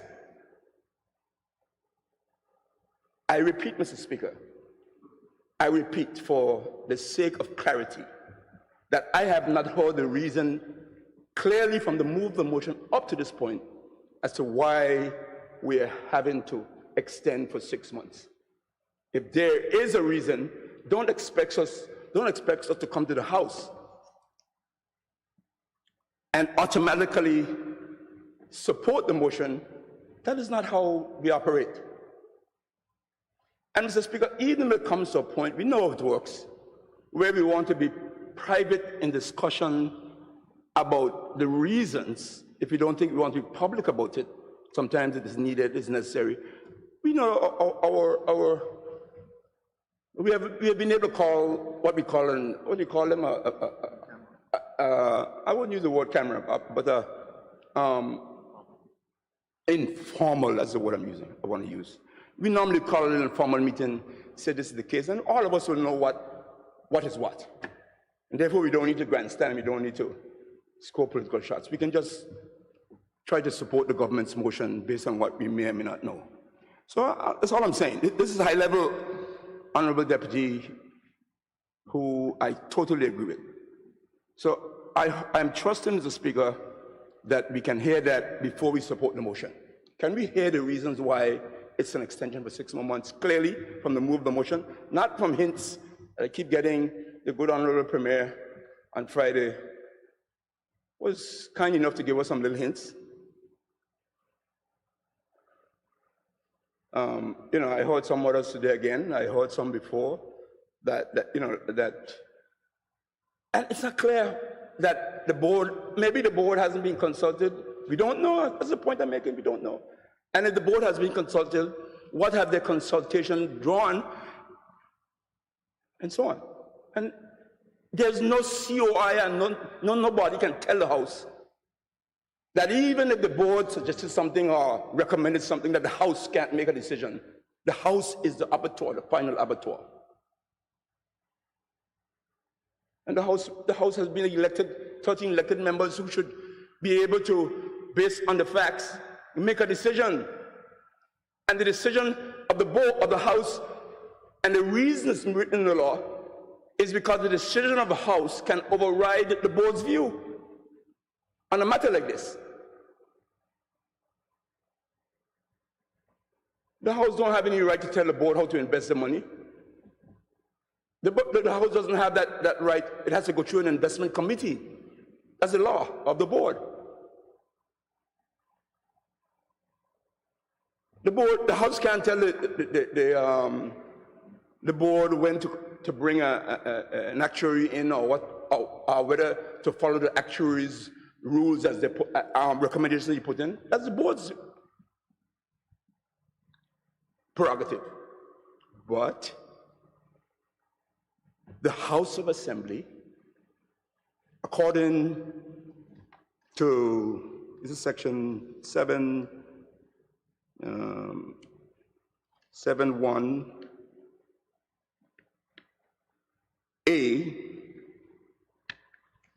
of the said ordinance, provides that the minister shall, before referring the appointment of a director to the House of Assembly, consult with the board. What was that consultation? What was the consultation, Minister, that we have to go for another 6 months, or what? Or did you consult the board yet? Or didn't have time? COVID-19 held us back on this, and therefore you did not get a chance to consult the board? Who's the board that you consult? Do you consult with the chairman? Do you have to go to a meeting of the board? What's the process? Maybe the meeting couldn't be held because of COVID, or you couldn't do it virtually for some reason, and therefore we're here for another 6 months. That's all we're asking for. And that's the prerogative that we should have before we make a decision. We cannot make a decision because you say so. or you suggest so. I'm not going to go into all these political things and so on. I'm going to probably talk about it on the other business. And I'm going to speak. I'm glad that the Honorable Deputy Mr. Speaker, who has just come back from an important conference, and I want to have lunch with him over the conference. I wanted to be just one-on-one with him to hear how it felt wherever he was in that room with the United Nations. I want to hear, because that's where we need to be going. That's the kind of level discussion that at some point soon this House needs to have. But I'm going to speak on the other business on that, Mr. Speaker. So stop me from going there, please. So I thank you very much, Mr. Speaker. I can see the look on your face. So I'm going to just say, Mr. Speaker, that I want to support the motion, but I want to hear the reasons why it's 6 months rather than a substantive appointment. Thank you very much, Mr. Speaker. I thank the member for the 4th District for his contribution. Honourable members, just in terms of clarity, on Friday when we had the substantive motion, there was only 2 members that spoke on the substantive motion. That's Honourable Fraser and Honourable Kai Reimer. Thursday. So therefore, the floor is open to all other members to speak on the substantive motion, just in the interest of clarity. Floor remains open.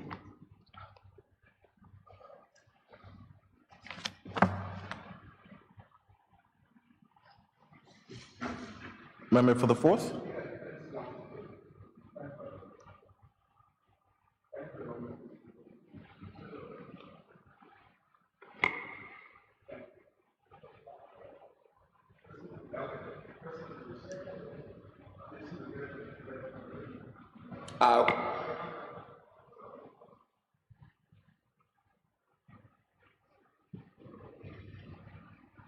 Okay, I'm red now. Red means stop. I thought we stop. Anyway, Mr. Speaker, thank you. And a point of information I wanted to raise, Mr. Speaker, just to ask whether the Honourable move the motion can rise on a point of information and give us some information, as I've asked. Thank you, Mr. Speaker. Well, I'll prefer that he does that in his wrap-up. Yeah, I'll prefer that he does that in his wrap-up. Because it means he'll speak now and then still have to wrap up. And it's...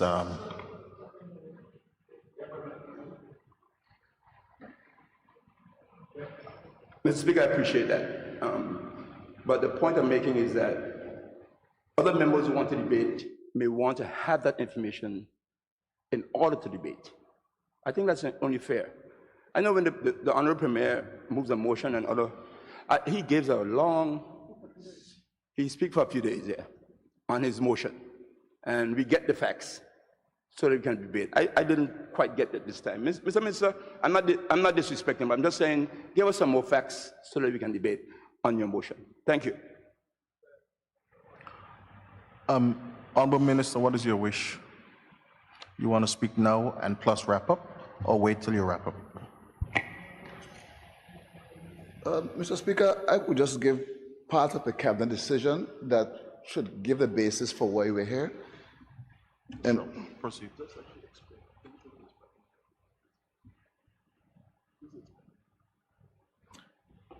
When Mrs. Skelton was going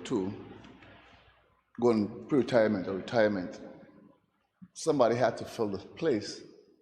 Now, Mr. Speaker, terror security is a very important institution because it speaks to, like I said earlier, what's going to happen in the future. But what you do now affects what happens in the future. Mr. Speaker, I was not going to rush to put anybody in there quickly. And such a very important institution. There's a lot of work that needs to go into strengthening social security as well as NHI. So the decision was to go through a thorough, in-depth process for selecting who that director is going to be. Now, Mr. Speaker, I heard a lot of excellent ideas in the debate. I learned quite a lot from it. It was a very good debate. We decided to let her act for a year, in 6 month intervals, while the process of selecting that person is going to take place. I agree with the members. I agree with nearly everything they say. But we have to be sure we cannot play politics with something so important. I have no doubt at the end of the process, she will be selected. I have no doubt. but let the process run. The board of the board is working feverishly, looking at all sort of different things.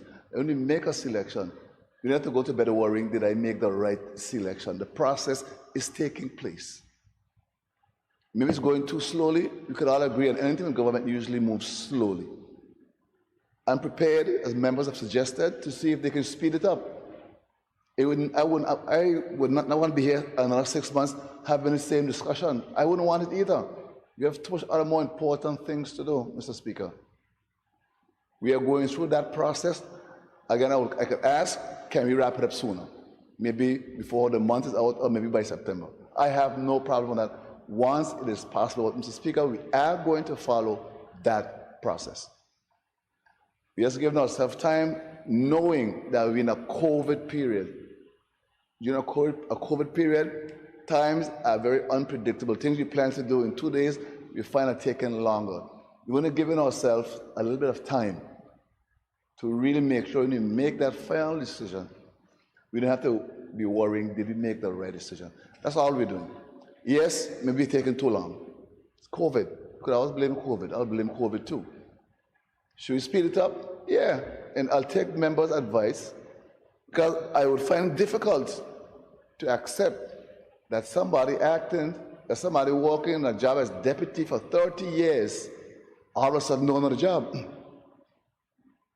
That would speak to a serious problem within the organization if that is the case. Because none of us is guaranteed life. So any job we have, succession planning becomes a very important aspect of it.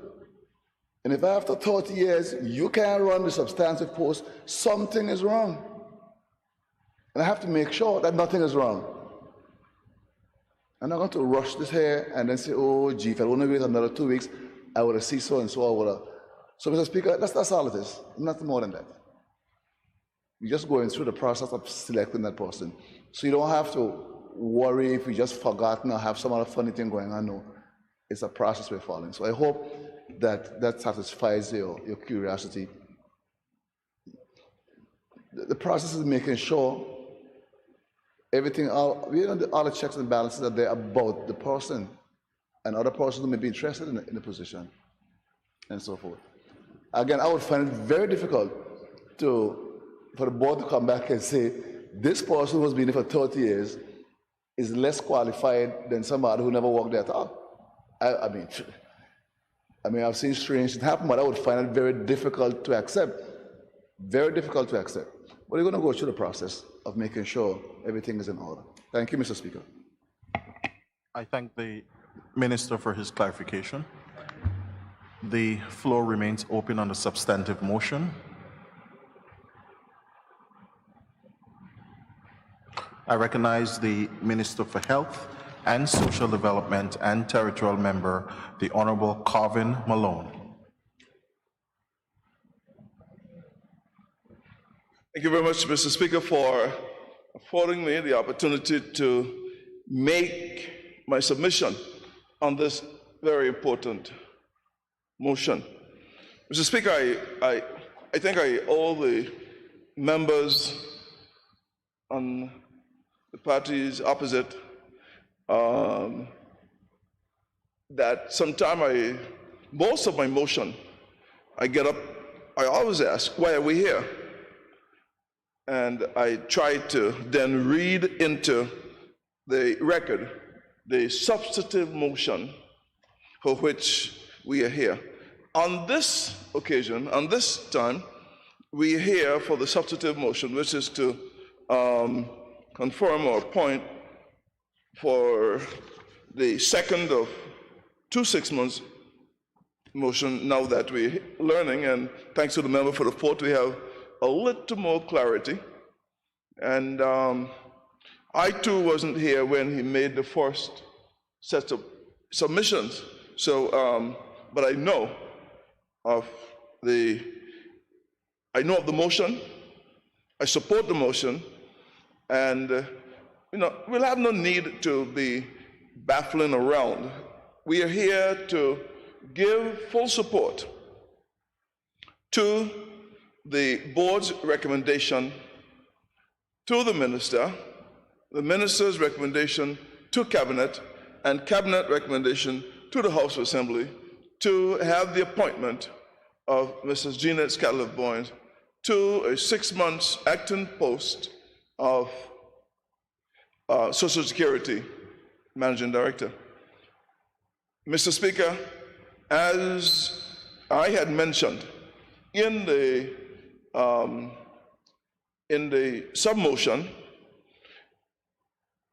is Mrs. Scatliff capable? The answer is yes.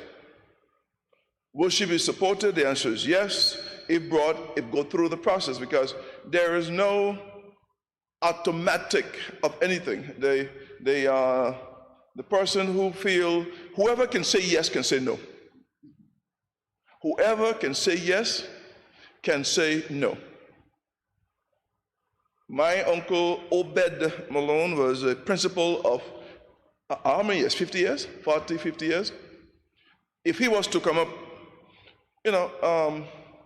for appointment today, had he been alive, the answer probably would have been no.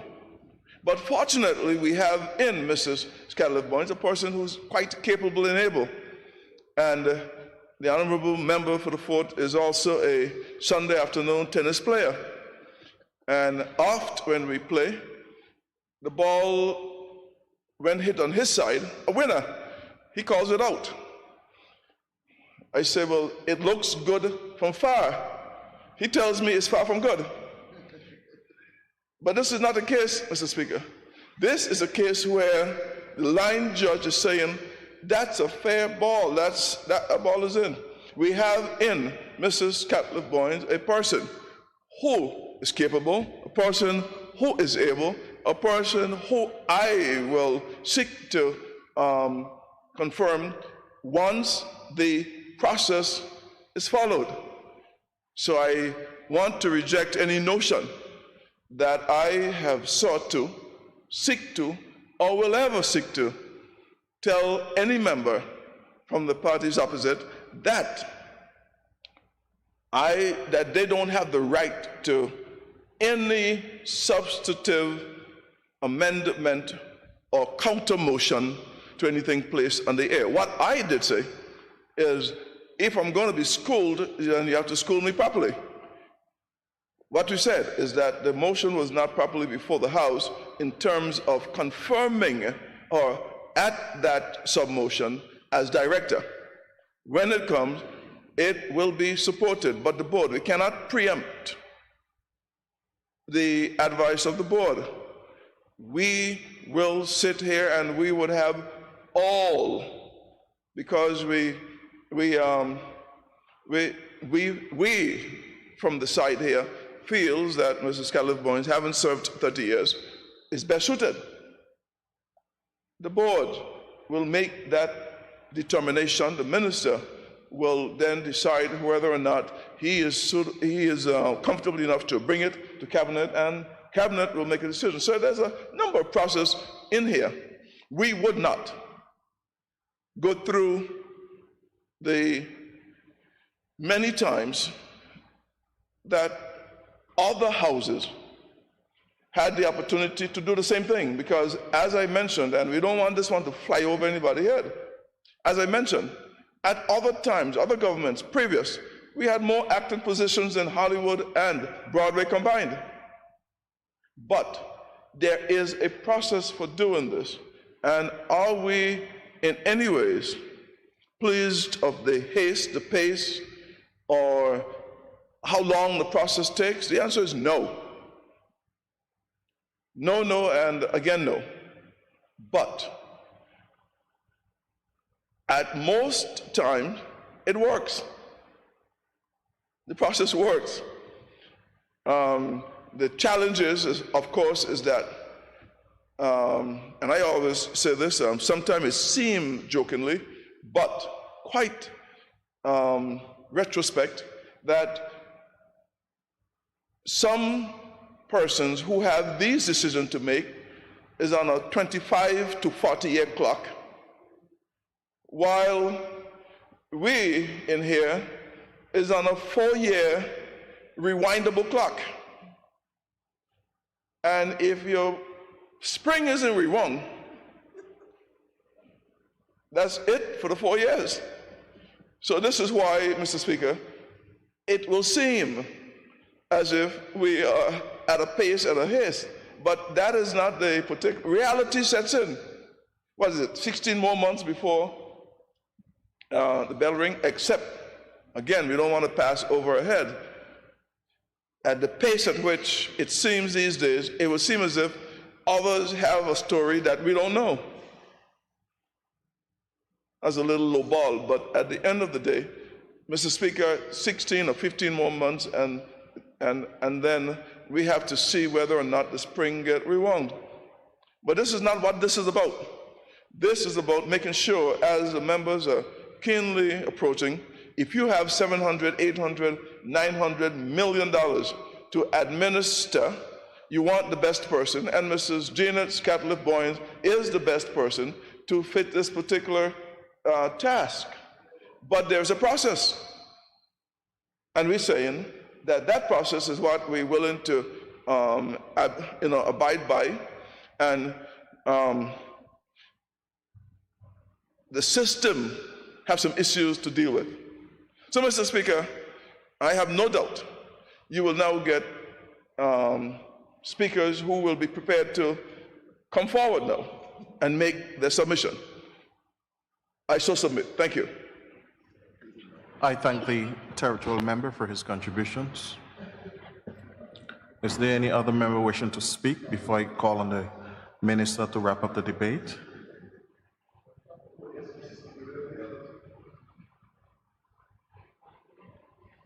I recognize the member for the 2nd District, the Honorable Melvin M. Turnbull. Mr. Speaker. Mr. Speaker, I rise to make my contributions to this debate, and the last speaker spoke about the process, Mr. Speaker, but we are all aware that this House is where the final processing takes place. So, Mr. Speaker, when you're on the workforce line, it's important to understand that you had a product, and when you are creating that product, Mr. Speaker, you have to ensure that the product is up to scratch, and they always do systems check and analysis, go over your design and redesign phase to make sure that the system is functioning adequately. And Mr. Speaker, throughout that process, in your checks and analysis, there's a period that you must look for that seemingly happens. I know the good member for the 4th would like this one. We have to look at the bottlenecks in the system, because the bottlenecks, Mr. Speaker, sometimes hold up progress and even sometimes stop the process. So, Mr. Speaker, while we are here at the final processing state in this House of Assembly, Mr. Speaker, we all debated on the amendment to the motion that was moved by the member for the 3rd, and that matter has been disposed of, Mr. Speaker. But, Mr. Speaker, I still find difficulty in understanding and comprehending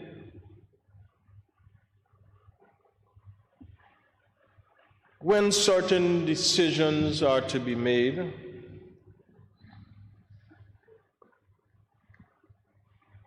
when things need to happen, Mr. Speaker, in this unconventional government, they make them happen. Because this is not the new normal, but this is the new regular. Mr. Speaker, what I am challenged, however, with is this is now the second time that Mrs. Scatliff Boynes, or time period that she's brought before this honorable House to act in the position of Director of the Social Security Board. I understand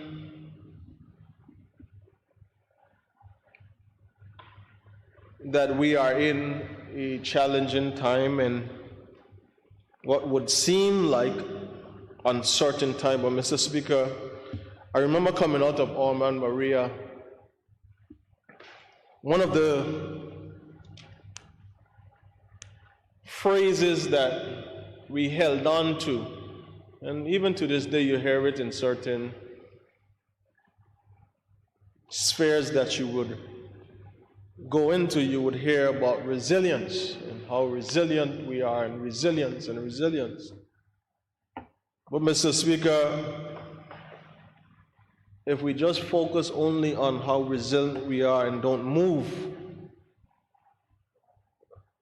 our resiliency could be to our own detriment. Mr. Speaker, while we acknowledge where we are in dealing with COVID-19, and while we all realize, accept, and know how serious this pandemic is, how many lives it has taken from our loved ones here in this territory, and how the team in the healthcare sector, not just in the BVI but throughout the world, are continuing to battle with the different aspects of this pandemic, Mr. Speaker. I sometimes feel that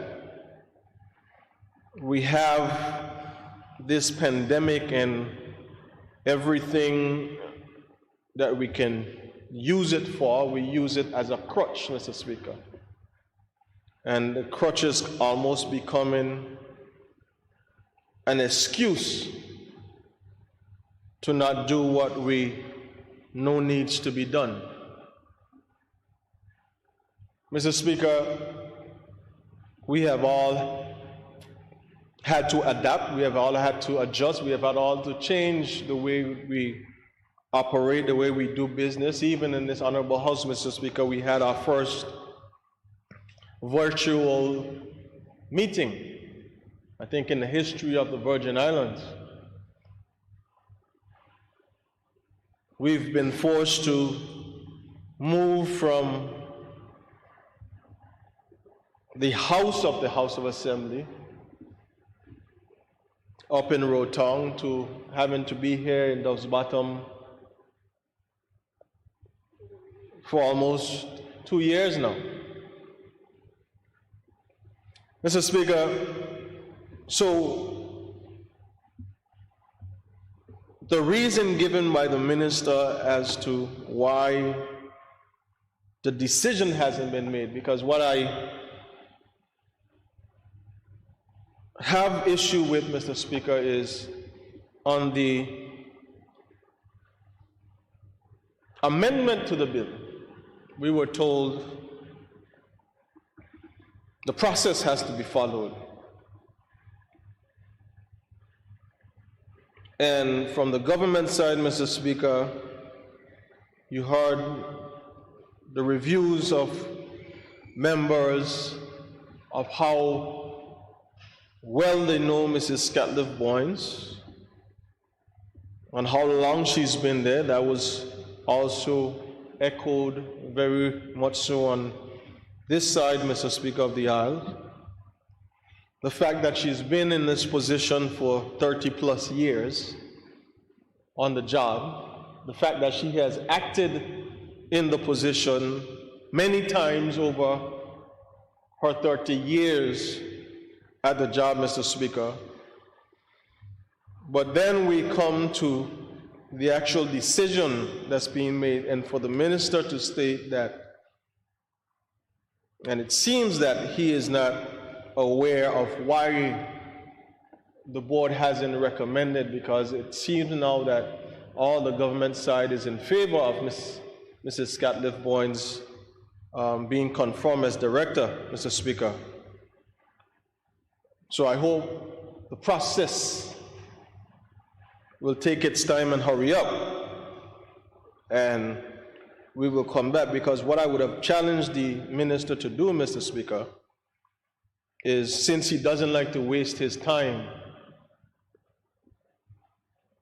he could have retracted this motion and pushed the board to make the decision that they so wish.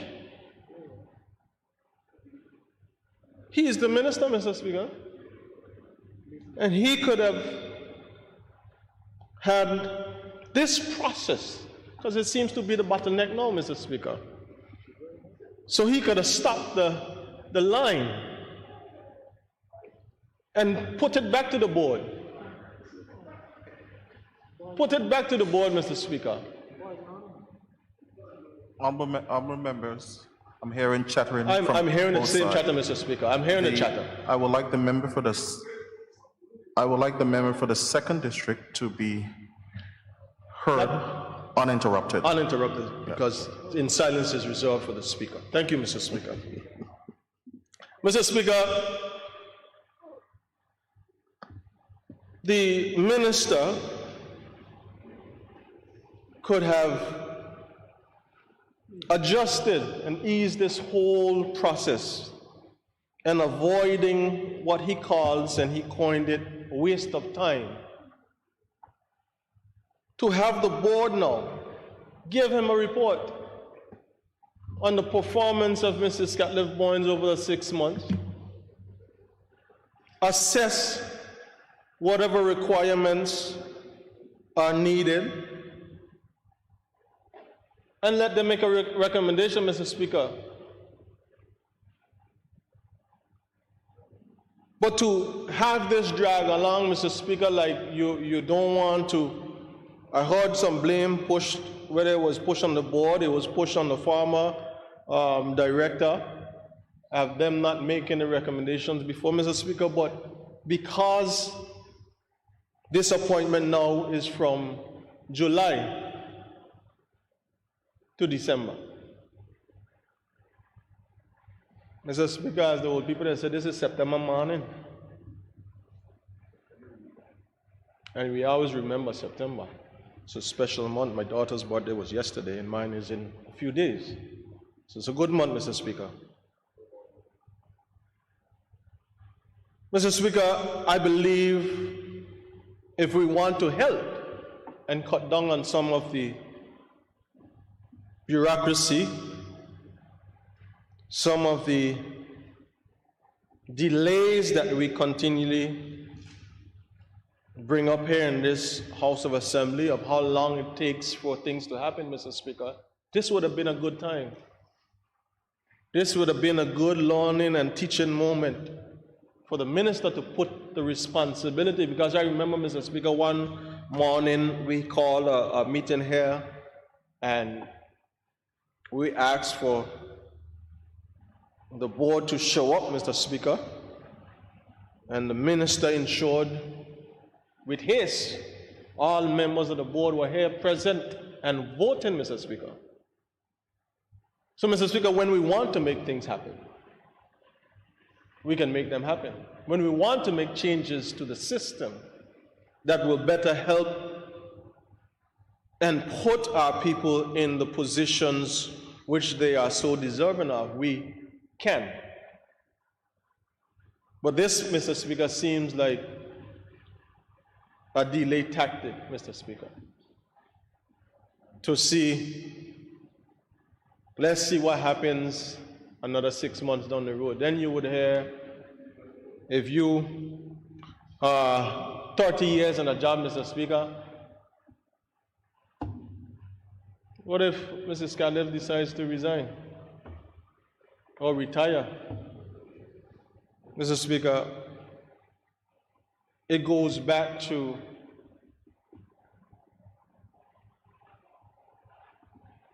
the very crux of the matter, Mr. Speaker.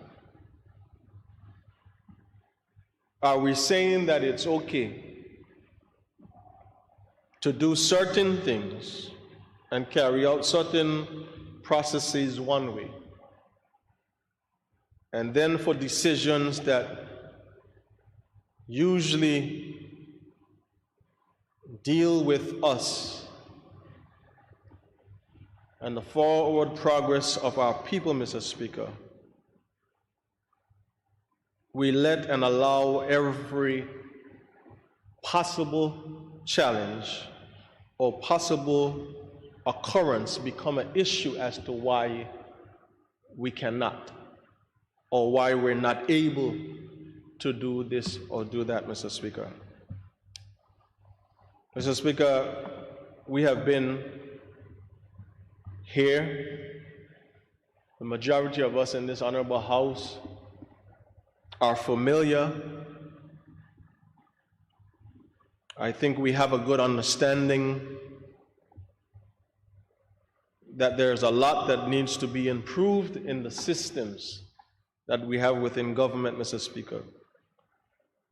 But we all stand here in this honorable House who people have put their trust and confidence in as leaders, Mr. Speaker.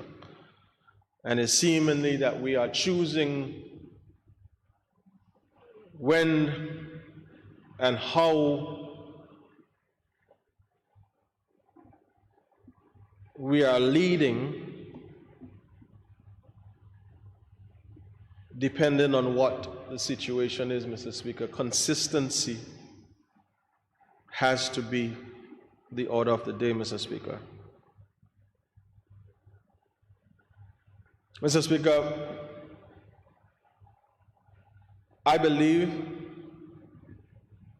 and I voted in the affirmative on the amendment to the motion.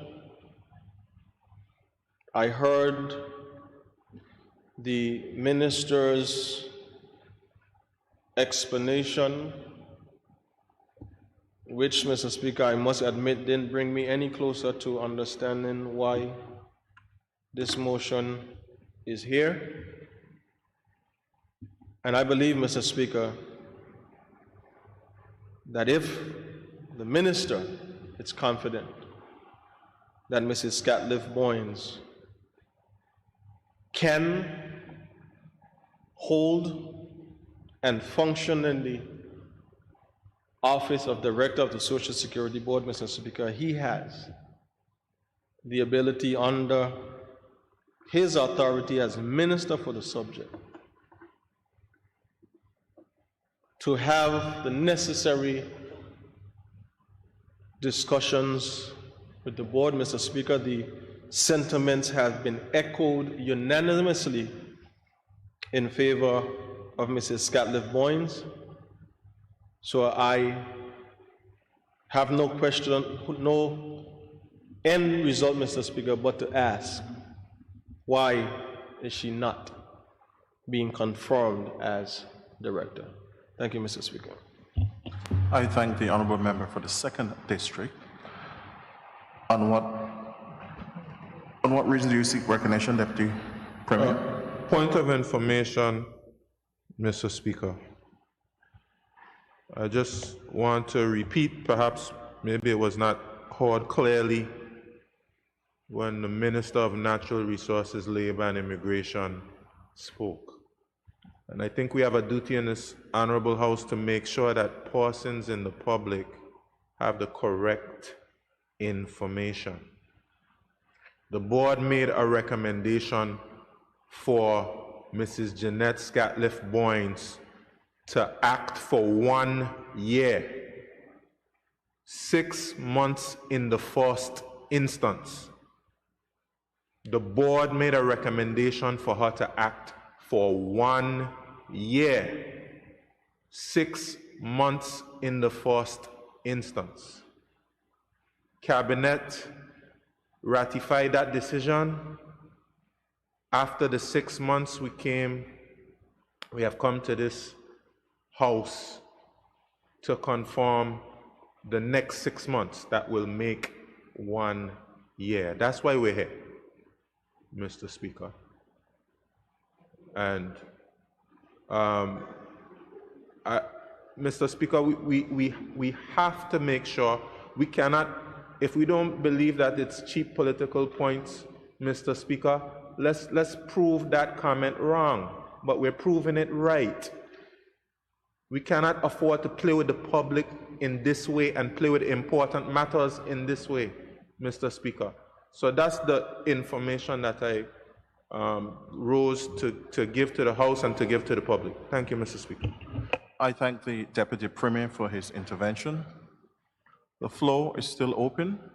Is there anyone else wishing to make a contribution before the Minister wraps up the debate? I recognize the member for the 8th District and Leader of the Opposition, the Honorable Marlon A. Penn.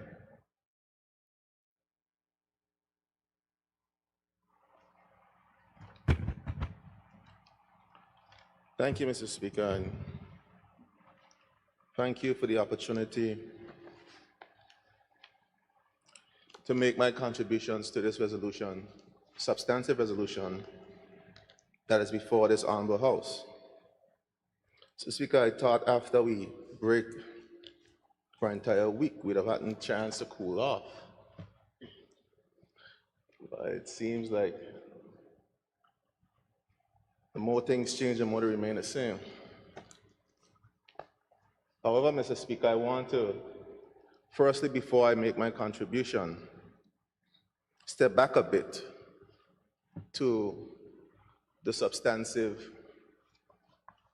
amendment that was made by the honorable member for the 3rd. And I want to, first of all, commend the member for bringing the amendment.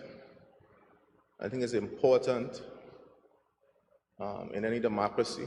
It is said that debate is the hallmark of any democracy.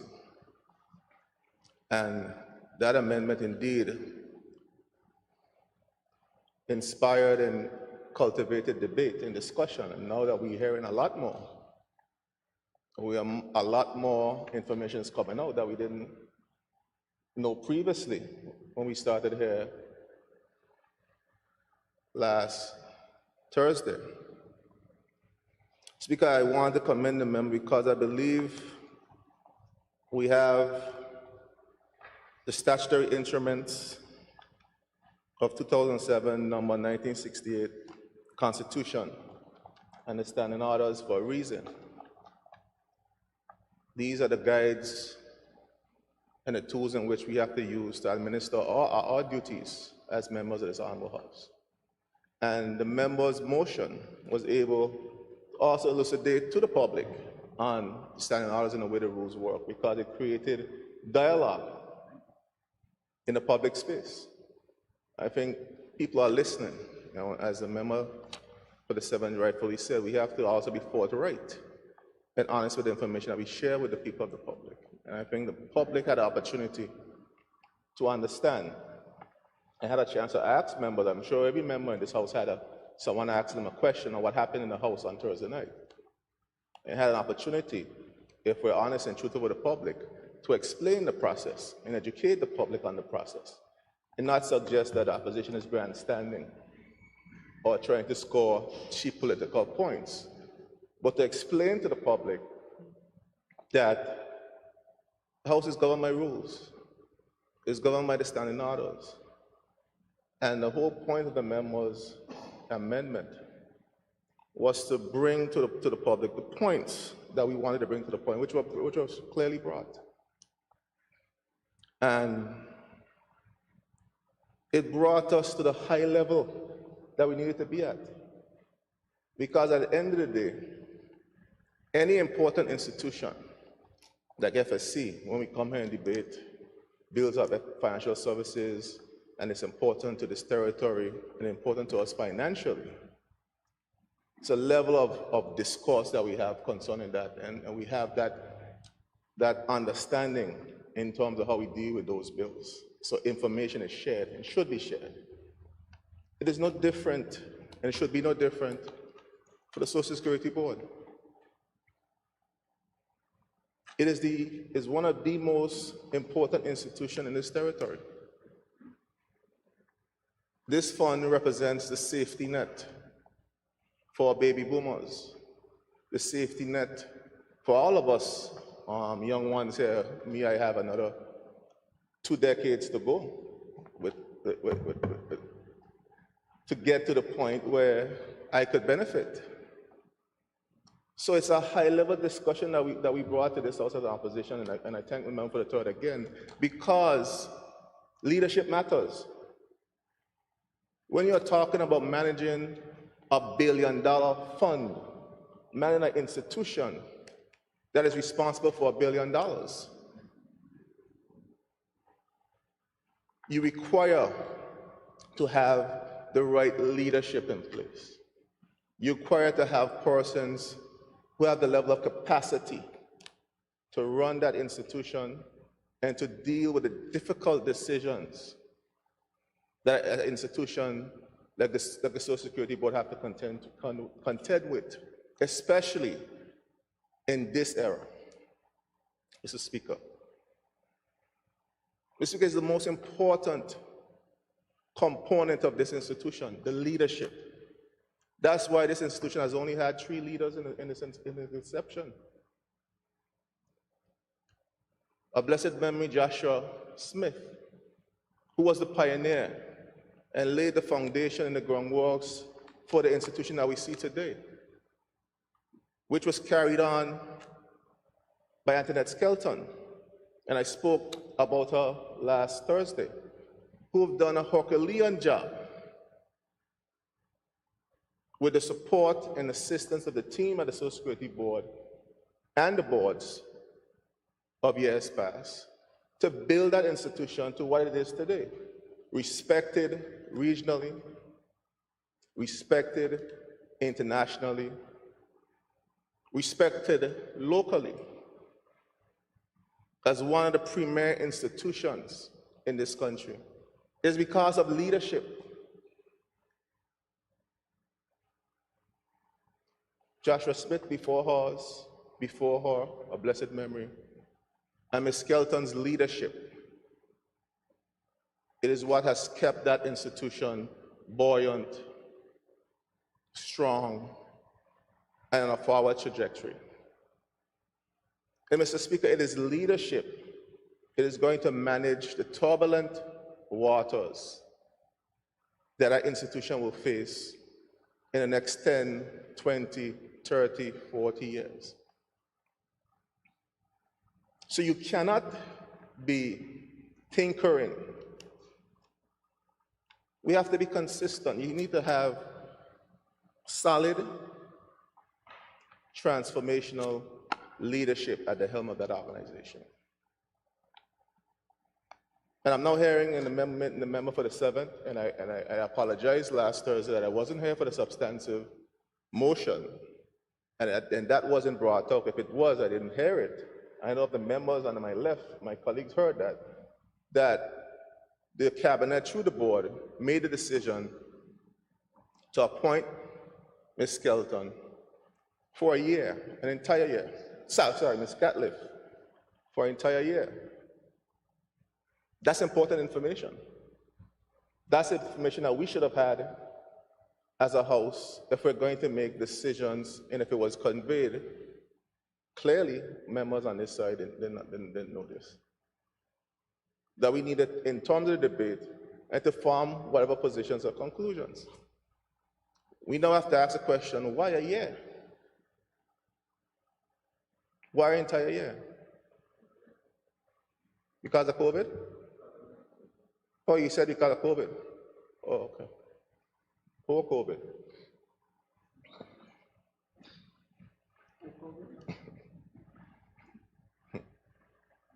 We have blames for everything now. The reality is that we have to make sure that when we make the decision on leadership of this institution, because it creates uncertainty in institutions when the issue of leadership is not confirmed. Mr. Speaker,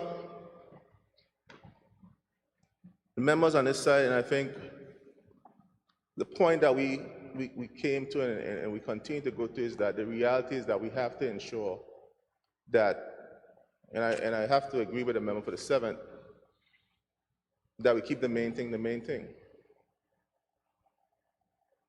And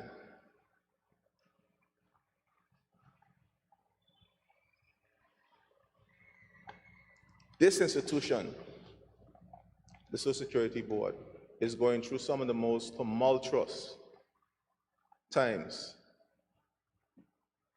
in its 40-plus years existence. Social Security Board depends on the contributions of pensioners and the investments made by the board to have the resources to pay out those pensions that my good colleague on my left, the member for the 4th and the member for that territorial member, soon to collect. You collecting already? And the member for the 3rd, those contributions,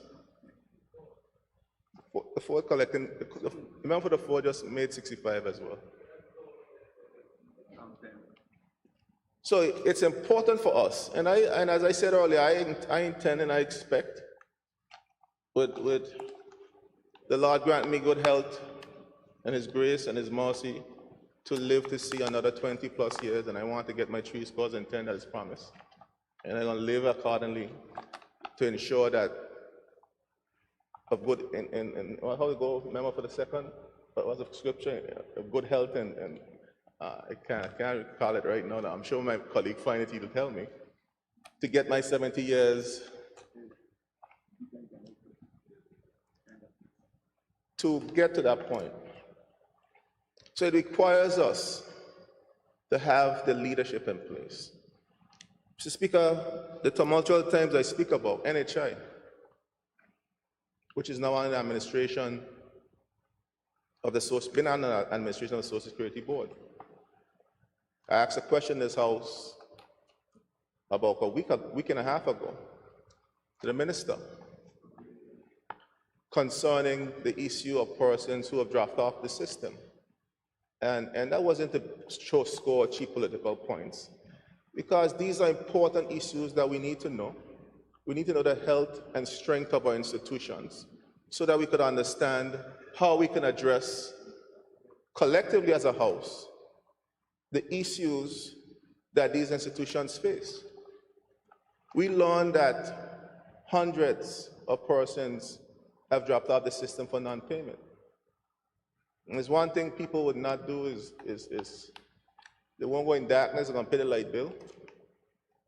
They're gonna find some money to buy some kind of groceries, and they want to preserve their health.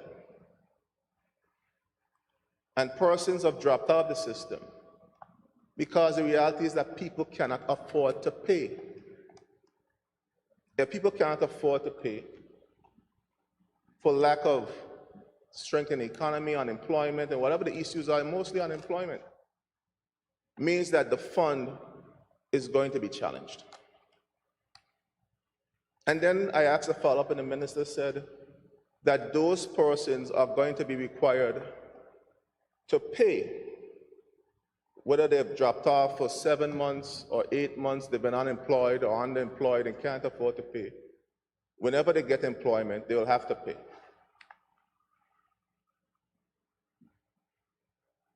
But how would they find the money to pay? You're digging, you're in a 8 months old, and these are people and businesses who have suffered from Hurricanes Irma and Maria, who have just caught a little break, and now here is COVID and the challenges thereof to themselves, their businesses, their employees, and the economy. And it's all related because NHI is under the Social Security Board, and the leadership is what is in question. We can't be tinkering at this time with the leadership. If for whatever reason the executive feels or the board feels the current leadership is not right, then we need to know. Because we are asked to make a decision. This House, through 71AB of the legislation, is charged with the responsibility. The final step of the processing, my colleague called it, in making a decision. In order to make those decisions, and make this decision in particular, we need to know. So the same concerns that we're seeing with NHI and the persons being able to pay, whether the businesses or the employees, I have no doubt. And the questions, you get people ready to answer the question, Minister. Please come in. That the same challenge exists with paying persons' contribution to Social Security.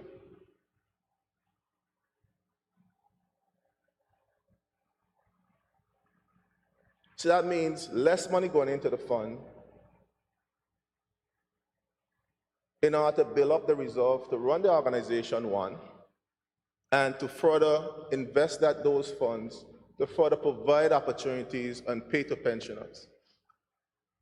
This is no time for training wheels. This is no time for persons to come and try to figure it out as we go. Because this institution needs to be transformative at this point. It has to be more creative to deal with the economic challenges that we're having as a territory, because as so goes the economy, so goes the fund, and so goes the board, so goes national health insurance, so goes all the things that are attached to it, so goes my colleague who's waited for so long, so goes his pension. We're talking about improving and increasing and doing all these things in terms of our pensioners, which we should aspire to. But we need to have a plan and a clear vision to do that. And it all starts with leadership.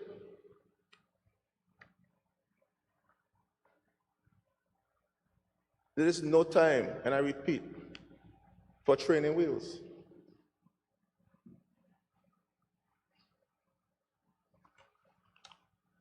So, Mr. Speaker, it's clear on this side, unless there are more information that we need, that, and the same goes for the next resolution that's coming after this one.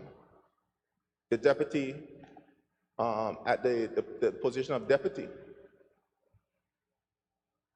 in the Social Security Board.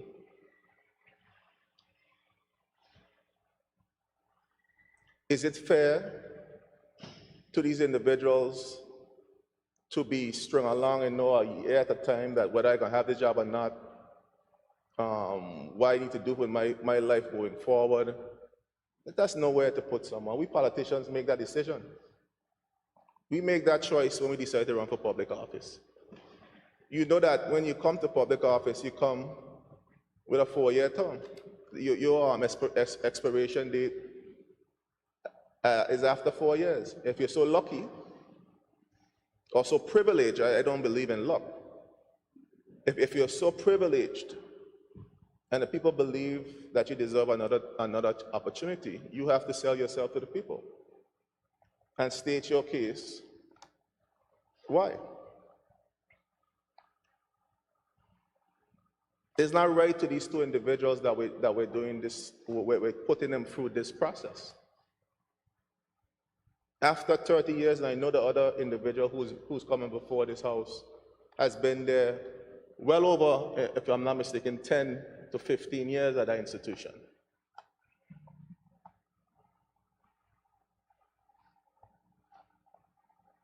We can't play politics with this fund, just like we don't play politics with financial services.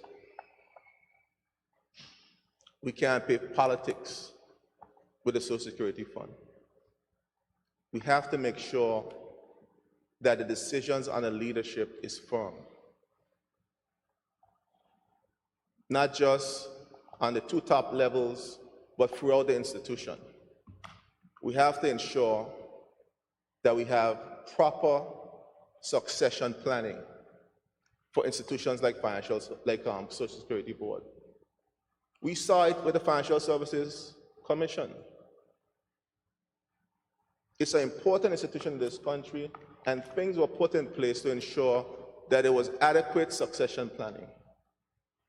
So much so that you could have chosen from among 5 persons, at least, at minimum, at the institution to succeed Mr. Robert McTavish after he decided, when the decision to leave and exit the stage.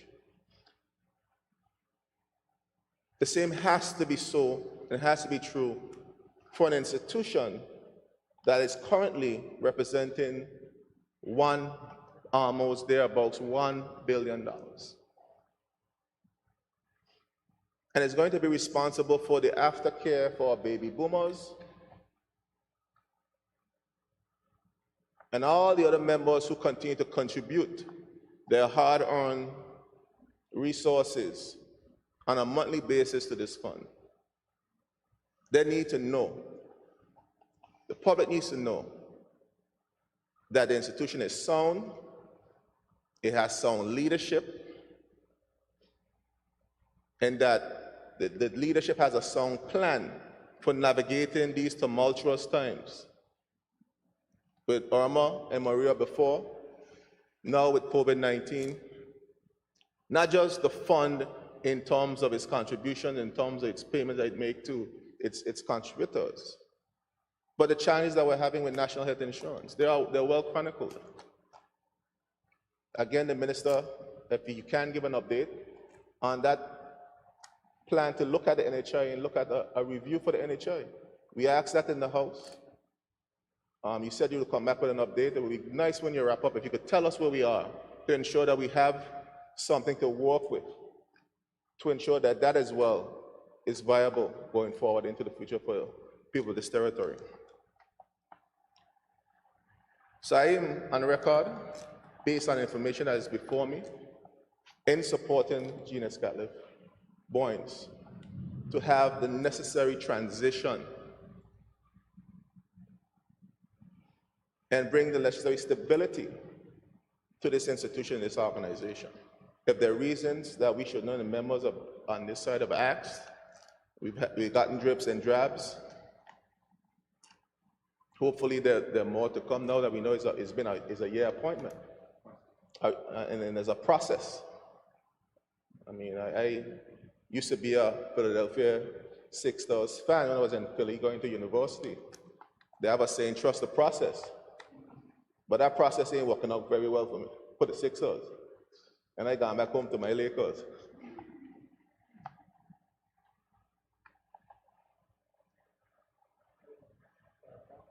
Yeah. Yeah, I was in the Barclays days. So I ain't trusting that process right now, and this process look a little shady itself. Mr. Speaker, I also want to bring the point up about the leadership at the board level.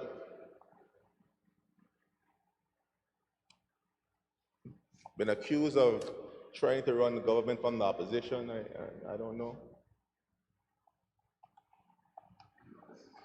But we're understanding that now the chairman, whose institutional knowledge is now going to leave the board, or time is up, and I haven't heard anything about his reappointment.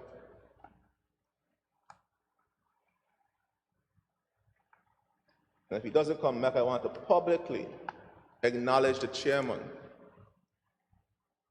for his contributions to the Social Security Board. It's about leadership. We're talking about leadership of the Social Security Board. and the chairmanship is part of the leadership. Mr. Speaker, I don't understand. I'm sorry. Every time I get up to talk, I'm sorry. the junior member of this house have the most to say all the time. 1 second. Minister for Health and Social Development, do you have an intervention?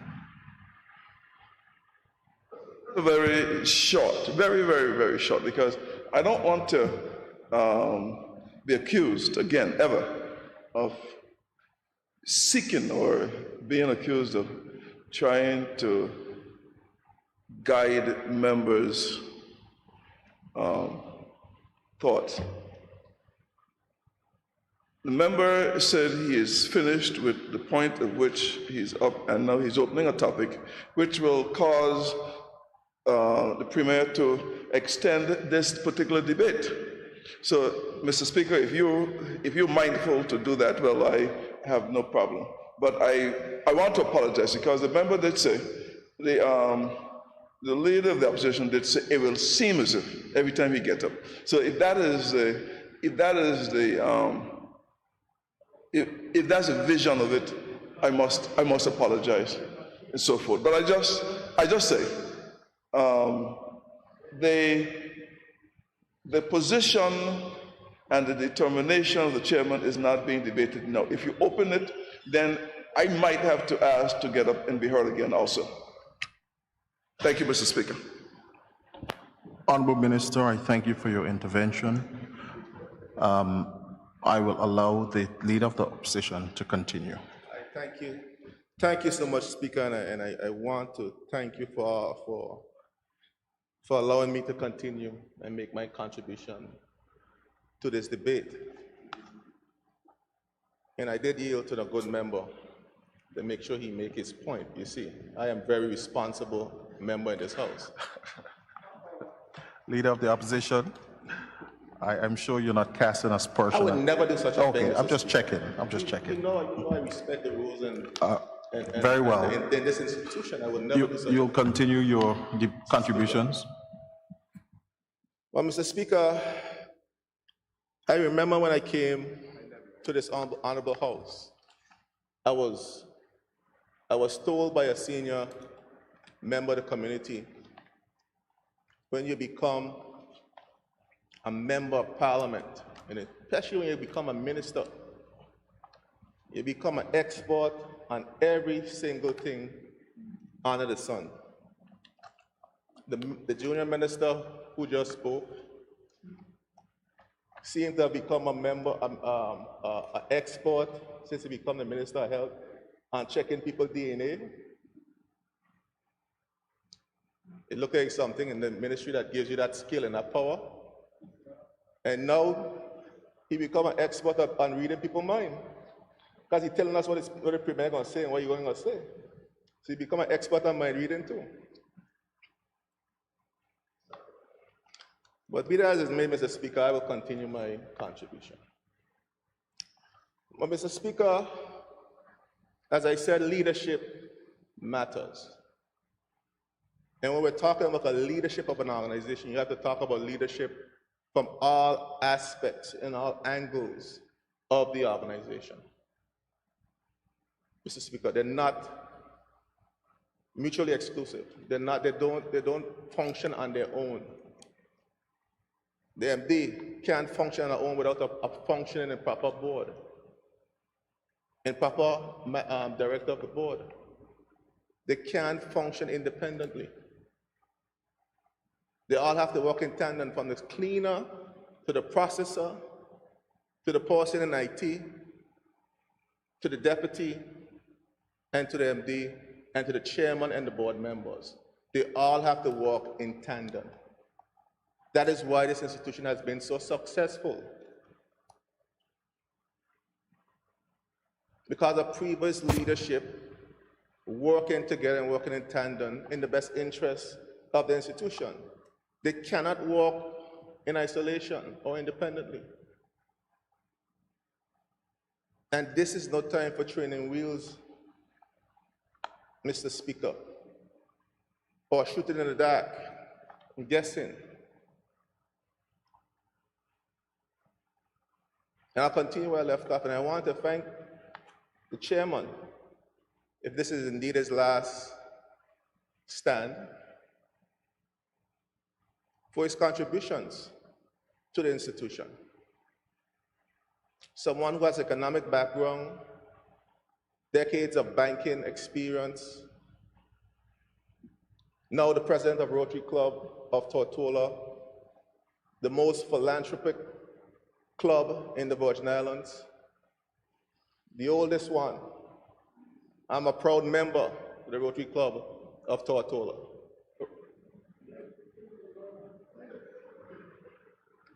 And all the clubs in the BVI who contribute to social activity in the BVI, but I have to speak about the club I am a part of. And they'll speak about theirs. So somebody who has that rounded experience, and I want the members, the backbenchers to really help me and join in supporting the chairman.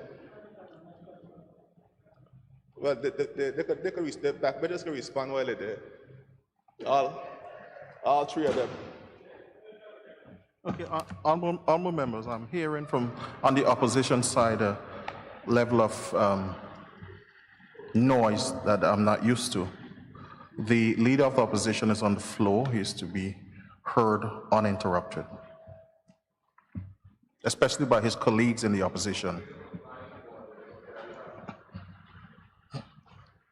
So, Mr. Speaker, again, as I continue,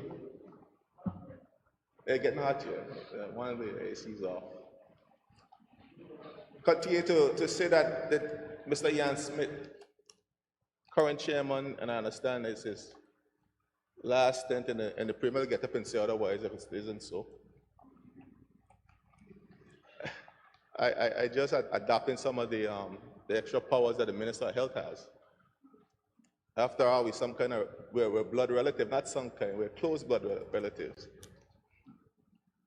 Close blood relatives. But on a serious note, Mr. Speaker, I think we, and the members say we need to keep it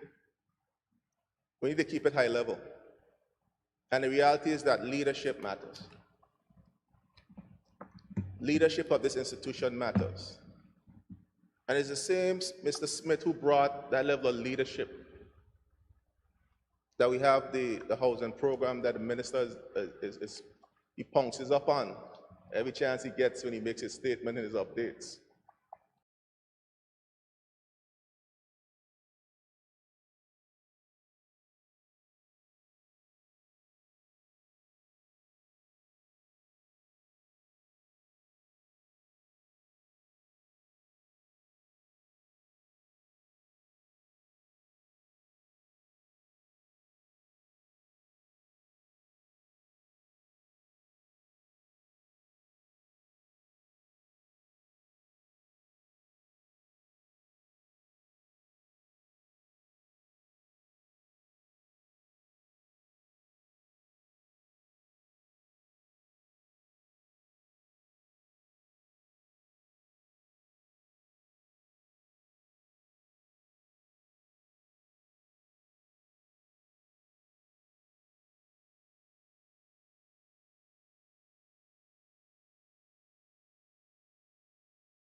reflect something different.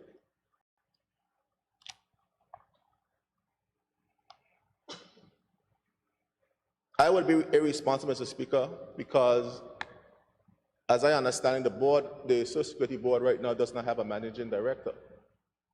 I think I heard it in this House that the member has been put back to her substantive position, if I'm not mistaken, and the minister will correct me. I think I heard that the current acting MD, because her time expired, it was done in 6-month interval, as the minister said, is back to her substantive post until the House ratifies this piece, this resolution before us. And remember, you could correct me if I'm wrong, and I beg you, because the last thing I would do or want to do is misrepresent the facts or be untruthful to the people of this country. So, Minister, if you can, if I'm wrong, please correct me, Minister. I give you the privilege to correct me if that is not so.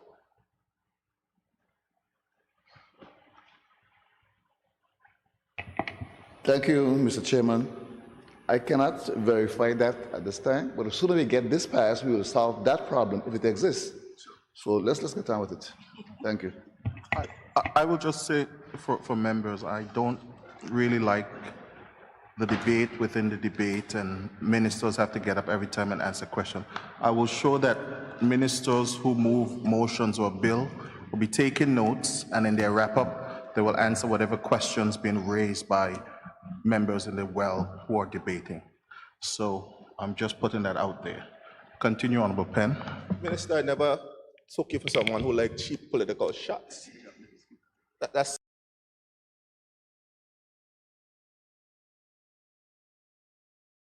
cheap, the cheapest of the kind political shots. I give, as a senior member in this House, the privilege to correct if there's a misinformation out there brewing. I think this is what it is. Again, paradox. Say one thing and do a total different. They lecture us and then they turn around the same minute and do the exact same things or 10 times worse. I'm not surprised. But anyway, Mr. Speaker, again, it's important that whomever the leadership is, the leadership structure, that they're able to navigate these difficult issues that this board and this fund will be faced with over the next 5 to 10 years and beyond.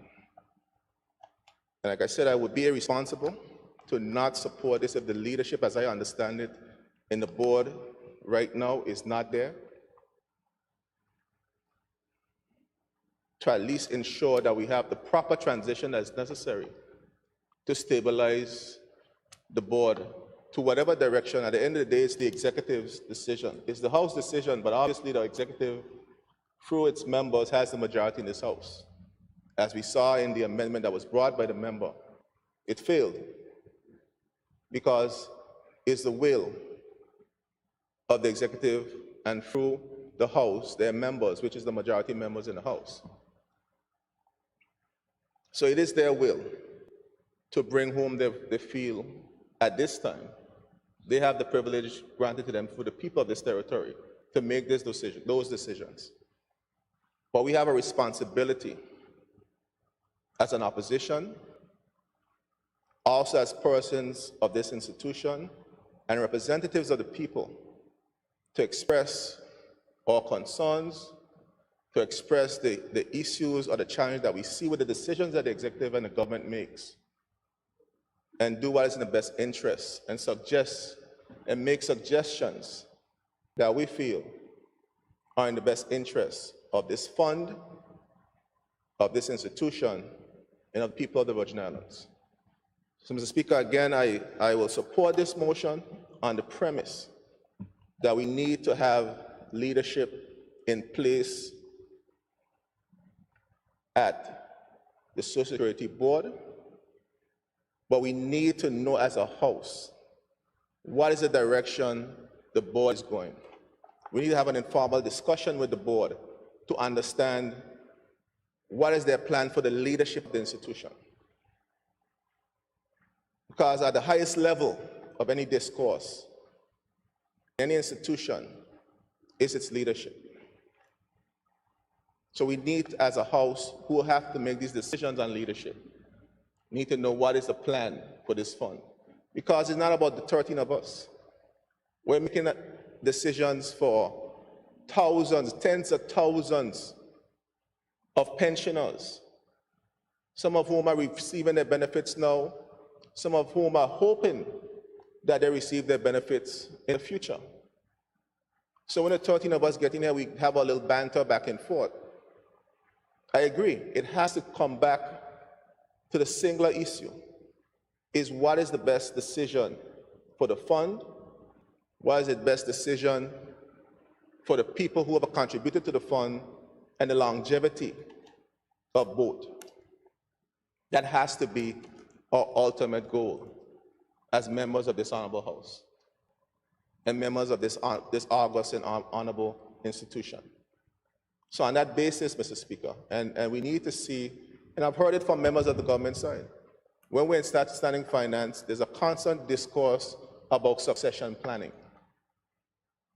We've asked of it of the police force, we've asked of it of all these other institutions, and I agree with the members who have expounded that position, because the institutions have to outlive all of us in this House or in these institutions.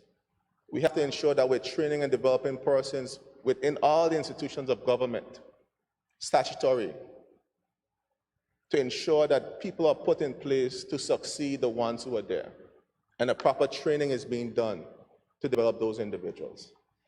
So that is, again, one point for me in terms of an important point for me, is that what is the succession plan down the line? I commend those persons who have served, former Director Skelton, Ian Smith, who's chairman currently, and I understand that his time is up. I want to commend him for his efforts, for his contributions to the fund, and make it healthy, keeping it strong.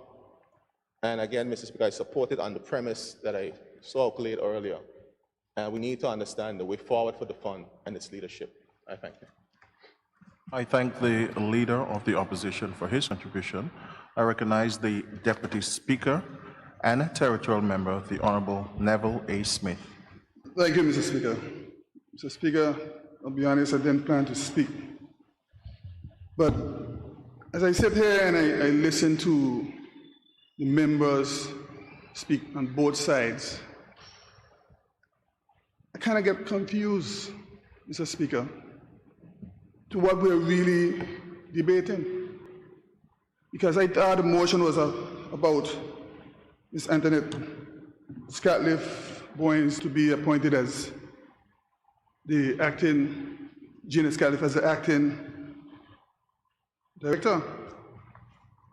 The member of the Todd brought an amendment to the motion, which in his own right, I think was a good motion that he brought, because there is a question in hand when it comes to acting in these positions. But Mr. Speaker, I thought that us as members who create policies and put things in place would have come with an idea and say, hey, maybe we need to make it a standard that nobody can act no more than 6 months. We should bring more solutions, Mr. Speaker, than some of the things I'm hearing throwing out at this moment, Mr. Speaker. Because people elect us to make policies, come up with ideas and help for better things in government and people in the Virgin Islands. Sometimes you sit down here, you listen to us speak. Sometimes I feel ashamed. I ask myself, why am I here? I don't think we're doing the people's work, they call it cheap shots and political shots. I call it disrespect for the people out there who just put us here to do a job. And we here behind picking at each other, every little thing somebody say, get up and say this one, say this one is saying that. We need to stop. The deputy speaker, the deputy premier got up and said something today, which I and Honorable for the 4th District supported, and I support that.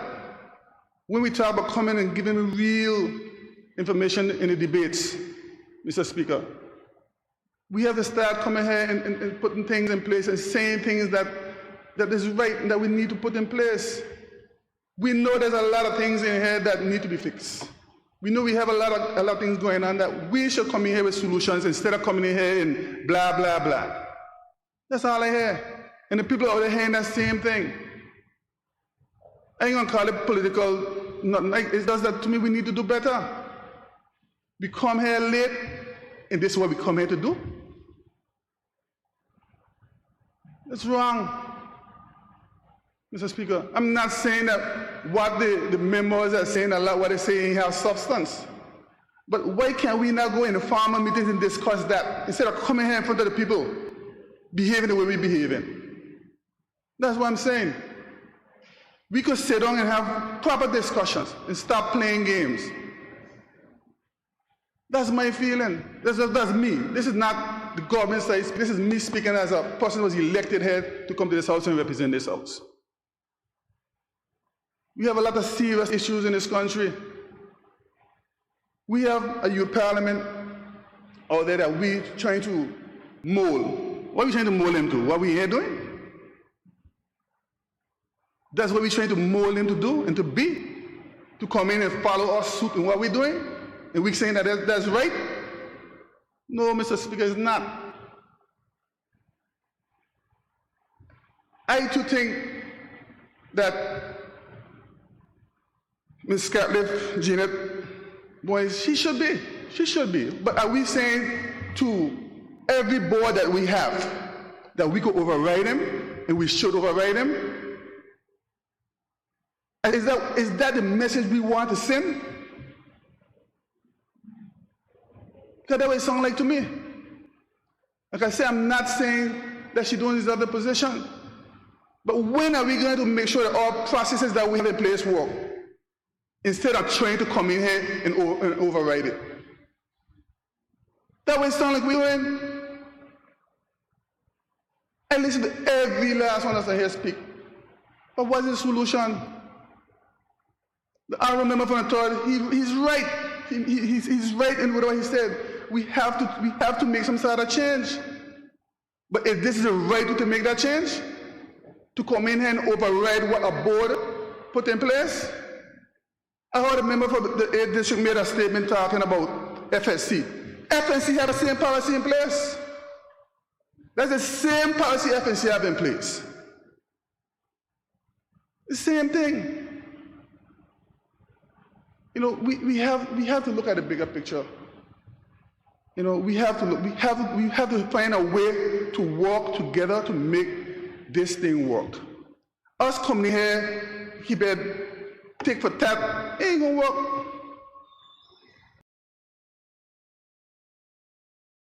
Sometimes people say they don't hear me speak. You know how long I want to get up and speak on other bases, and we here so long for times can't get to the house doing this, doing. No.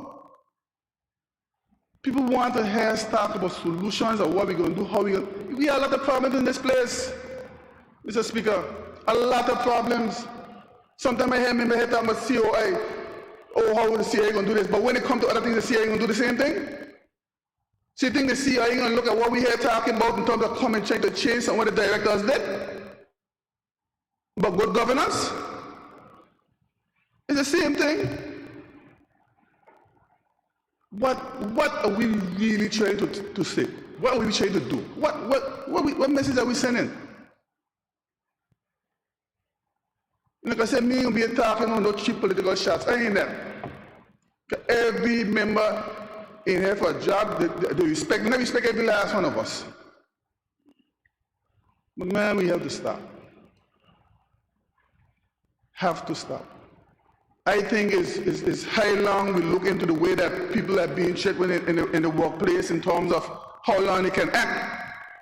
Because the last time we had standard finance, all they keep their hands is act, like I said, the actors. So we have to find a way to fix it. But let's do it the right way. Mr. Speaker, that's all I want to contribute to this debate. Thank you. Thank you, Deputy Speaker. Is there any other member wishing to speak on the motion before the House? I call on the Honorable Premier and Minister of Finance and member for the 1st District, the Honorable Andrew A. Foy. Thank you very much, Mr. Speaker. Mr. Speaker, I rise within the walls of this honorable House to say that I do support the motion that has been brought by the Minister of Natural Resources and Labor. And Mr. Speaker, I want to state that the reason that I support the motion is because of what the Deputy Premier rightfully said when he was stood up to give a point of information. This is something that we did know from the onset, and it was brought to the House from the first time, which is that the board didn't give a year's appointment with 6 months acting in the first instance. And it happens that they have not finished their process, so that they were asking for the further 6 months to kick in. But they cannot do that without coming back to the House. Now, Mr. Speaker, I must say that we wouldn't be inclined to see any more acting that come back to the House. So the board would have to do what they have to do in this time frame. So I really and truly do mean it when I said in the last few days with the counter motion that is democracy in play in this House, is what the rules allow. So I see it as good maturing of the House. But be not fooled, it's not new. As a matter of fact, the member for the third and I spent so many years over in the opposition that we used that tool quite a few times. So when I heard him come with it, I was not surprised by it. And he did do his explanation as best as he could. I want to say that the information that he brought forward when he brought his motion was not as in-depth or more like at the same level as the minister who brought a substantial motion. So I know that I heard there was a call for more information on the motion, but both motions would have had to have the same amount of information. But nevertheless, I would say that it was well in place and it was within the rules. So I don't worry about that. I just want to say that the Deputy Speaker hit the nail on the head, that let us allow the board to do their part and come back. I believe that the only time you should really step down on those boards or anyone under you is if they go and abuse the authority that they do have by coming back again and asking for another temporary appointment or something to that effect. That will be a little much to swallow. So given COVID and all the interruptions of COVID, you know, we have to work with that. There's no doubt about it, Mr. Speaker, that I know that COVID has played a very vital part in some of the delays by the board, and also many things in the country. That's not an excuse we have to bring. That's the reality. The worst pandemic in the last 100 years, and every time you think that it's finished, it goes deeper into the Greek alphabet. So you know, those who didn't study math will learn a lot from this coronavirus as a wrong, because it has gone into Delta, and now they're new, and the whole Greek alphabet looks like it's going to come out under this, and we pray God not, but that is the trend that we are seeing, so we pray that to God that it will stop, and each one of the new variants that come even stronger than what was there before. So we cannot lose hope as a people, because nothing is greater than God himself, but the whole world has suffered. Every government financially, most governments in the world now are in deficit spending because revenues were down. Throughout the whole Caribbean, when I speak to my fellow Caribbean brothers and sisters and the leaders, that's the same way. We have been fortunate here, and we continue to adjust, trying our best not to let it happen. But we know for sure, Mr. Speaker, that there'll be those who would want to say, forget COVID. And that's not the reason for anything, but that's the reason for everything. And it has been a challenge, and it continues to be one. And it's easy. I had a baseball coach one time when I was playing baseball, and I went and I told the coach came out to move the pitcher, and I told him, no, don't move the pitcher. Yes, he has had a rough last inning here trying to finish the game, but don't move him. And the coach asked me to get back over first base and get out of his sight. And he moved the pitcher, and the new relief pitcher came in and got the last person out. I must say, though, that the game was going where we were up by 7, and we were in the last inning. So that pitcher pitched a beautiful game. But then he walked the first 2 batters, and then the third one got on through an error, and the bases were loaded. And then a guy came up and he hit a triple, cleared the bases, and then he came home. So that was 4 runs. So we were only up by 3, and then he walked 2 other guys with 2 people out. All of this with 2 persons out. So we were saying, well, I was telling him, don't move the pitcher.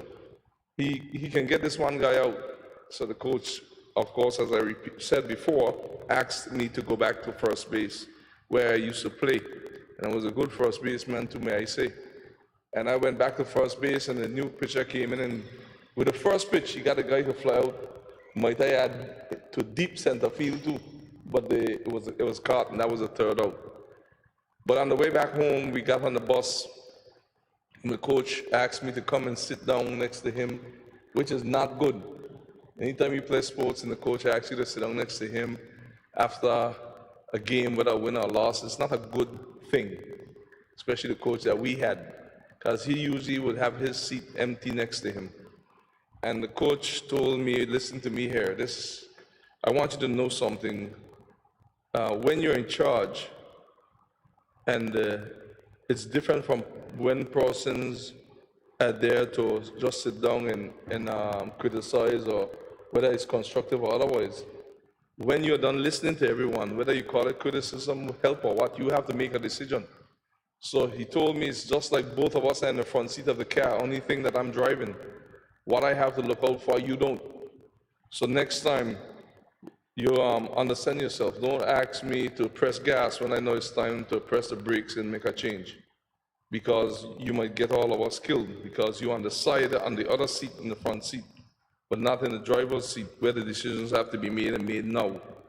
I said that to say, Mr. Speaker, that during this COVID-19 era, we have a lot of persons talk about leadership, but there's so many factors involved in leadership and leading during the time like now. And I don't mean that for the BVI alone. I mean that for the entire world. All leaders are faced with unprecedented challenges. Unprecedented challenges. But it's easy to stay on the side and always say what needs to be done. My father, bless his memory, told me that the best players in any game are those that are in the stands, because they always know the right move to have been made. But the persons on the field are usually not the best players. The ones in the stands are always the best ones. That is not to say, Mr. Speaker, that you should not take constructive criticisms, or that you shouldn't block out criticisms, especially if you're in public office. That's part about being in public office. But you have to be careful who's in the boardroom of your mind and continue to lead. I would say, Mr. Speaker, that I do have confidence in Ms. Gina Boynes, and I'm going to let the system and the process take its way forward. And the Deputy Speaker said it correct. The Financial Services Commission, if I remember correctly, after a legend had moved out, had persons acting in the post, and the process took its time. And they had advertised the post in the board, and all of them, they went ahead and they made a decision. So there's nothing different that's happening here in terms of what's happening here in the Social Security Board. And the right person will be selected. I see that Ms. Gina Scarlett Boynes is more than capable, but let it take a due course. I would say too, Mr. Speaker, when it comes to the chairman and all of that, I can't preempt the board to know what they're doing or not doing, but I would say this: I really and truly see the need more and more for chairmen of boards, as much as possible, not to pass 2 consecutive terms leading any board. And you should have some shifts after that. Yeah, the max may be 3, but no more than 3 terms in terms of not political terms or whatever terms that they are given to lead any board, in any board in government, period. And that is something that we try to now steer our government ship towards, because it's very dangerous, Mr. Speaker. Not only in that, in anything, Mr. Speaker, in anything, after a while, there's a time, Mr. Speaker, after a while, all the systems supposed to be in place to allow for the transition of leadership. I often hear persons in this country say, well, this person is leading now, if they leave, what will happen? I never subscribe to that at all. And I always train anyone around me, even my children, to always carry on if I'm gone or whoever is gone. That's just how life is. It's hard to say, but if someone dies here in the BVI, that doesn't change life in China. It doesn't change life in New York. It's hard to say, but that's just how life is. It goes on. That's the point I'm making. And no matter how much persons say they love persons that die, and they tell them, if you go, I'm going right behind you. When the time comes, I don't see anybody jumping in the hole. Not a soul. After that, no matter how much you cry, snort, and it's emotional, after that, you're gone. And most times when people tell the families who lost loved one, I'll be with you, count on me, call me at any time. They notice from the church, the crowd might be big. When they get by the graveyard, the crowd is smaller. And by the time they leave from there, they hardly see any crowd at all. That's just how life is. Life starts to move on. Only the very true, solid friends will give you a call now and again and say, well, I'll just check in on you to see how you're doing. The phone calls reduce. So no matter how anyone thinks that they're leading and that they're so popular, whether me or who, your time will come when you'll move on or be moved on. But you should never let it reach to the point of being moved on.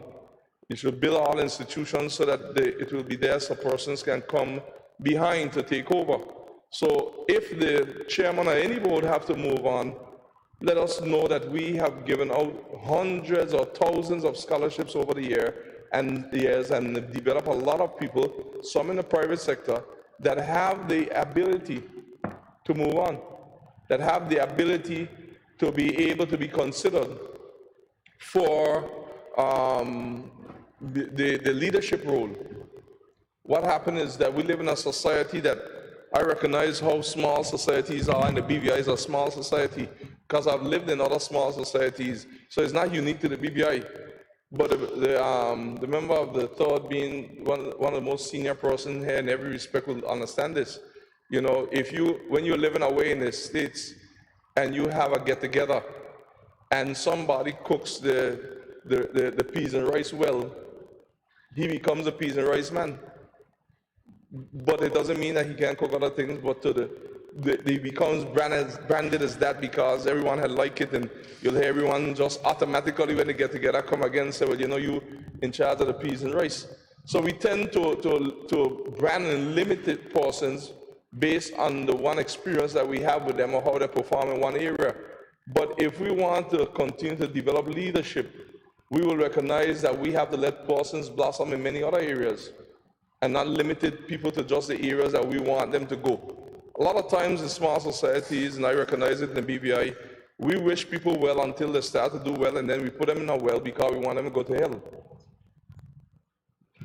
But that's not up to us. It's not up to us as a community, as individuals, because our purpose is not tied to people. It's tied to what God placed us here to do. And I do not subscribe. I don't care who it is. I really don't subscribe to saying that if someone move on from a board, it'll flop. I do not believe in that. Then we don't need to carry our children to college. We don't need to carry our children to get masters and PhD. We just need to stop the wall and freeze it when that person's get the position, and then that's it. So I welcome, and I don't know who the board will bring forward as chair, and I don't know if they will keep the same person as chair as the directors of the Board of Social Security or any board. But when the time comes to move on for them, us, or whomever, it will happen. our duty is to make sure we have processes in place to allow for it to happen, but prepare our people so that when the opportunity comes, because when opportunity meets preparation, purpose is born. So as long as we remain prepared and the opportunity comes, then we could fit right into that and purpose is born. There's a lot of persons I know that prepare themselves and in college and they were ready to do certain things and they applied for different jobs and it didn't work out. But then out of the blue, I know one case where someone took sick, sadly with cancer and not here in the BVI, but they had to move. And then this person was able, when they were just losing hope, able to move right in there, and for years later they did well in the position. All we're saying is prepare our people.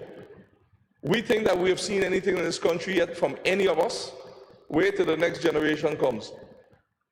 That's why we have to protect here and don't let those who are trying to fool us that everything that we're doing is wrong to get away with that. We can't allow that. We build this country. We build this country through our parents, and we continue to build it. So we cannot let persons think that they could go do otherwise. So in Social Security, when we look and we see how it has been built up, and you see how the fund has been built up over the years. Yes, it has been management, good stewardship, but also it has been good stewardship and leadership even in these political wars. And may I say that the kind of scheme that Social Security is, your talent is to invest that money and make more money on it. Because really and truly the scheme is so important, but it is one that is contributory. So it's not much to do other than to wait for the end of the month and get in the money. Your talent comes now when the money gets in there. How do you have a multiplier effect on it? But get the money, you'll get it. And the one area that the minister is working on is not only the insurance at Social Security, which I'm amazed about that being drilled upon that, because NHI started out where it was one of the best ideas, I stand firm on that, by the then Minister of Health. But the history shows that most of his colleagues did not allow the fund to build up. So before the fund built up, like we were told that it was going to build up, and the member told me, remember this, we were told the fund was going to be built up over a year. It started to draw down before. So Social Security, who was helping out with NHI, it didn't just start. We're talking about millions of dollars that we're playing catch up with all the time that needs now to be revamped. It can be revamped just in 2 years' time, after nearly a couple of years of spending.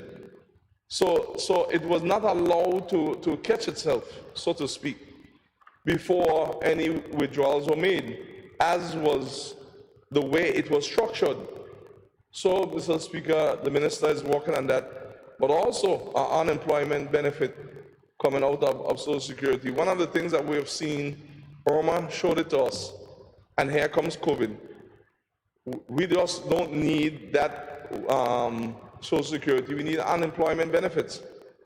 And we're seeing where the minister has taken up the idea and they're trying to work on it, but they are obviously going to accelerate their steps on it, where the Deputy Speaker brought a suggestion to the table. Rather than us paying the 8.5% for Social Security, let us see if there's any actuary science reports or studies that shows that you could probably drop it down to 7.5% and use that 1% that out of the 8.5% to go towards the unemployment benefit and build it up for quite a while, so that when things happen like COVID and when things happen like Irma and Maria, that can work to help bring some relief to the people of the Virgin Islands. But be not fooled, it is our money. We just have to make sure we continue the proper stewardship of it. But I don't see the Social Security Board, in all fairness, going through any unstable process or any unstable time, because all the heads to keep it going and keep it in a new direction are there. And even more persons will come that will put it in a new dimension, that will cause a new paradigm shift to be with Social Security, because remember now we have passed all the legislation for the digital economy to start to come into place. So we're looking at, in the future, with Social Security and our national bank and all of them moving in all of our private sector and government, moving towards a digital economy with cryptocurrency and fintech and all those that are under being looked at to come and blossom and even put us in a new paradigm. So if we think we have seen anything yet from the Social Security in terms of performance and from now national bank and from government overall when it comes to digital currency and the digital economy overall, wait till we see what's coming. That's why I'm a firm believer that persons see what we can't see with this territory, or not that we can't see it, what some of us can't see. They see such a huge financial boom for this territory that we have never seen before. Yes, we're going through challenges now with COVID. Yes, financial services and all our sectors are challenged revenue-wise because of COVID-19, the worst pandemic in the last 100 years. But if we hang on in there with God's help and His favor, the best is yet to come. And when all of these start to click in with the medicinal marijuana and we move towards making sure the airport is lengthened and we get all of these areas put in place and balance them with a good governance, that's when we're going to see the true beauty of this territory. That's when we're going to see this territory go into a new paradigm shift. And we've also seen, Mr. Speaker, where we have a new initiative with the green energy and the Go Green. So we're going to see some very significant financial shift, even through these difficult times where we have to make some adjustments because things may seem like they're challenging now financially. But if we hang in there and we hang on in there and we keep pressing forward with God's help, it will happen. That is why I said that there are those who see what is happening. And because they're a more developed country, they know what is the possibility to happen. But what some feel is that we are not the best one to let it happen and to let it happen to and let it happen for.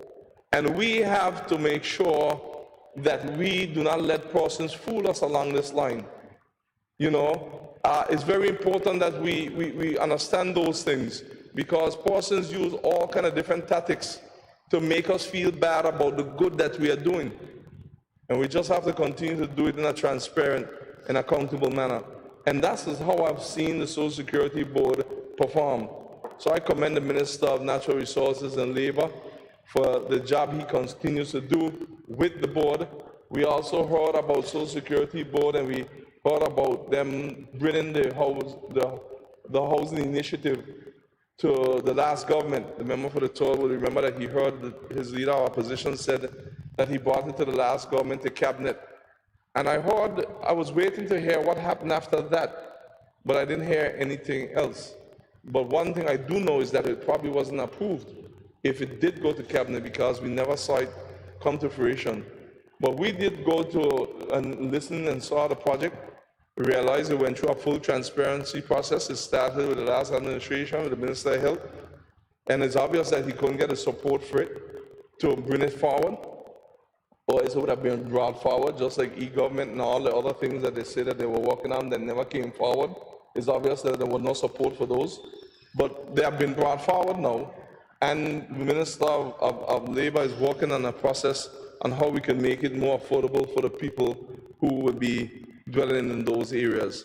So, Mr. Speaker, with that, I have stated my full support for the motion by the Minister of Natural Resources and Labor, and I must say that I do commend the Minister, the member for the 3rd District. I thank you for your counter motion, because that is how good boxing games go. Someone gives a good shot, the other one gives a counter shot. So it's only two ways it happens in the end. One, either by a TKO, given that you're there over there by yourself, we won't do that to you.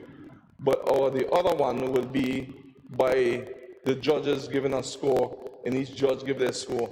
Here we won't have judges, but we will do it the democratic way, which will be the vote.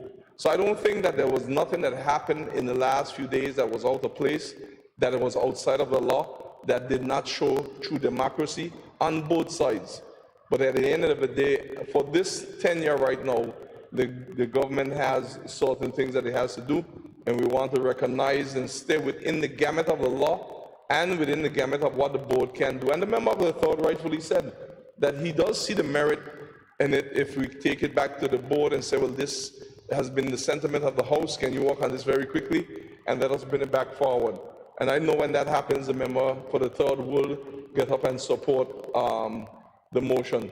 So I thank everyone for the way that we have conducted the debate overall, and it has my full support, Minister of Labor. Thank you. I thank the Honorable Premier and Leader of Government's Business for his contribution. Is there anyone else wishing to speak before the Minister wraps up?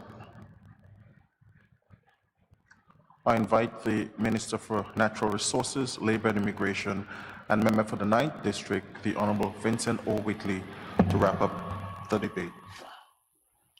Thank you, Mr. Speaker. I guess democracy in action.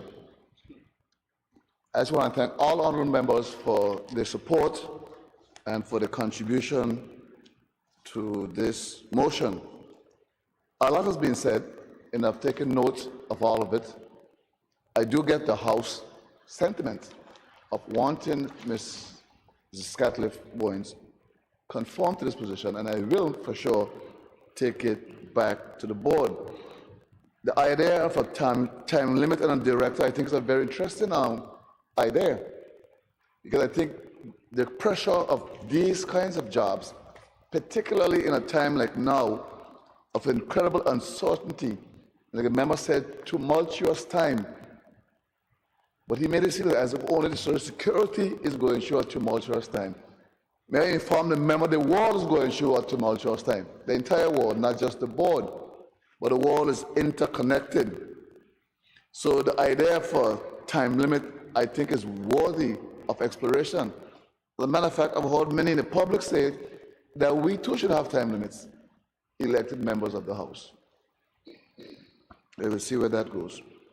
But when you have persons under pressure such as this here, and look at the member for the 8th said, we're not talking about a piggy bank, we're talking about somebody to manage assets in the range of $1 billion.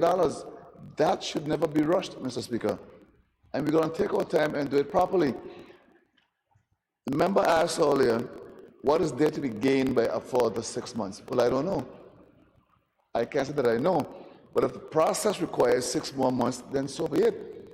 If it doesn't require 6 more months, I'll be happy to come back here and say, the board, after the evaluation of the position, which is not very difficult to figure out, you're managing assets. Yes, the world is in turmoil. You're taking less revenue in, and even that you have already, it might not be going well. If you have money invested in the stock market, you might not be doing as well as you could have. You have to be careful sometimes, though, where we blame persons for things way outside of their control. The world is in an incredibly uncertain time right now. So things will be what we call in a state of flux. Mr. Speaker, I firmly believe in providing opportunity for all people. But I've always said, and I will continue to say, we must do more than provide opportunity. We must provide also those supporting systems that persons need to make sure that when we provide opportunity, we pave the way for success. We should never set up our people for failure, and it's not very hard to do. Oftentimes, persons get positioned just so they could say it's a local, provide no kind of supporting systems. The person can't function and say, aha, I see, I told you you couldn't do the job. Mr. Speaker, we have to make sure that when you provide opportunity for people, we put those supporting systems in place to make sure that they're successful. Because when they succeed, the whole country succeeds. Mr. Speaker, most folks might not know it. I have a bachelor's degree in mathematics, so I understand the numbers. I have an appreciation for numbers. So I understand how what's going on now with the unemployment and so forth affects Social Security. on the intake as well as on the investment side. So I have an appreciation for the challenges that are being faced. And the more you try to fix certain problems, it creates other problems within the system. So there's something, Mr. Speaker, you cannot rush. You have to take your time and make sure you're covering all the bases. You're doing deep dives into issues. Mr. Speaker, the board has a lot of work to do in terms of providing local support to the community. One of the things the board is doing, Mr. Speaker, like we all know about, is the Joseph Housing Project, the affordable housing or the housing project. That project is going on beautifully. It should be finished in a couple of months. But Mr. Speaker, we can't stop there, because more and more we are seeing the challenges that people are having getting first-time homes and acquiring properties. We can no longer go 50%. We have to go beyond. Mr. Speaker, I want to see a program developed where we can have these in all communities to make sure our policies are getting a better stake. The board has a lot of work to do. And yes, leadership does matter in all segments. The Speaker, we still have the uninsurance in that, the unemployment insurance we're working on. The numbers ain't saying we should do it now because the employment is an issue in the country. We are now trying to open the country to create more employment so that intake base is bigger. Because something has to fund it. And we'll wait on the consultants, the actuaries, to come in and help us figure out when is the best time and where's the best place to get that money from. Mr. Speaker, the member asked for the NHI update, but he's not here right now. After the last meeting, I did say in my response, I wish I had a better answer. After that meeting, I called an emergency meeting with the board. I said, time is going. I need an update on all your plans for getting NHI reform. They promised me, I think it was 2 weeks, we should be next week. I'll have something to take the cabinet for the members to be aware. Here is where we are with solving or trying to solve NHI. Mr. Speaker, like a lot of problems we are dealing with, we inherited these problems. But we can't kick this can down the road any further. We have to do our best, Mr. Speaker, to try and solve this problem. The Premier explained what the original problem was. NHI was supposed to build up a certain amount of funds, and after a while, you start withdrawing some. But if you start withdrawing before you build up, you're already in a hole now. So you're spending your whole time digging yourself out of a hole, as opposed to moving forward. Because at this point in time, NHI should have been by this point in time, based on the studies from before, offering new services and expanding the services. Instead, we find they seem to be contracting, but it's not their fault. No one saw COVID coming, but it is here. And we're doing all that we can to make sure we survive in a post-COVID era. Mr. Speaker, this morning I was telling my wife, what 911 did to travel, COVID did to travel and work. You will never travel again in your life the way you did before 911. Never. It ain't going to happen. The workplace would never be the same again after COVID. And we are doing all the groundwork to make sure that we do what we have to do to make that a reality. But to think that you're going to live in a post-COVID era, the way you lived before COVID, you're fooling yourself, and you're in for a very rude awakening. So, Mr. Speaker, we're going to make a decision concerning Social Security that I've said is one of the most important institutions. Also, a very successful institution. Some would say the most successful institution. Some would say the only successful one. I would simply say successful. Mr. Speaker, we have to make sure it remains a success. I'm not going to be rash and jump quickly to do something and I haven't properly studied out to give it every opportunity to succeed. We're going to go through all the processes, check everything we need to check, and then at that point in time, we're going to pray and make a decision. Because all the planning we want to plan, if the God's plan, we still waste no time. So you have to make sure that these things are in line. Mr. Speaker, I appreciate succession planning. Because as a Rotarian, I'm very familiar with it and what it looks like. Rotary always know in 3 years in advance what the leadership is going to be. 3 years in advance, you always know. You never have to guess anytime who's going to be in charge of Rotary. You always know. 3 years in advance. It is successful there. I'm not sure why the same idea and same structure can't work for other institutions. It has worked for over 100 years. It's proven. It is possible and it works. We need to apply that same thing. Mr. Speaker, we shouldn't make these things sound like new ideas.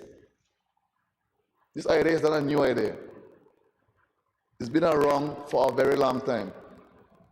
But some folks want to make it seem like all of a sudden it's a new idea and the world can't go on without it. The world will go on without it, yes. But it's best to have it. It brings stability and certainty into situations. I'm all for it. I'm all for succession planning. It's a good thing to have. Mr. Speaker, sometimes we like to interfere too much into situations, particularly as politicians, where we shouldn't interfere. We have to put systems in place and let the systems work. I get calls every day as Minister for Labor. Oh, Minister, this work permit. Oh, Minister, immigration. How can these systems ever mature and develop if there's always constant interference on them? You have to give them a chance to mature and improve and tweak as you go along. The constant interference is where trouble starts. This constant interfering with the work of bodies that should not really be interfered with. I don't want to follow the board. We're going to have discussions. They're going to show me the rationale, why. I say it shouldn't be too hard to do. You know your assets are, you know what you're dealing with. They're going down or they're going up. Why? This person is managing the future of a territory. When we all get to that age, if you're so lucky, some of us, maybe all we have is social security to depend on. Mr. Speaker, I'm not going to play politics with that at all. I'm going to do my best to make sure the board remains a success story way into the future. Mr. Speaker, I just want to thank members for all the support. I want to wish the young lady well in this position. And if the board sees fit to reward her with a permanent thing, she'll have my 100% full support. Mr. Speaker, I thank you. I thank the Honourable Minister for wrapping up the debate. Honourable members, the motion before the House is to extend the acting appointment of Mrs. Jeanette Scatlett-Boyne as the Social Security Board to act as director for another 6 months, ending 31st December 2021. Those in favor? Those against? Please. The sponsor of the motion has asked for a division of votes in keeping with Standing Order 49. I call upon the clerk to call the names of the members in the well. Those who are in favor will say aye, and those against will say no. Madam Clerk.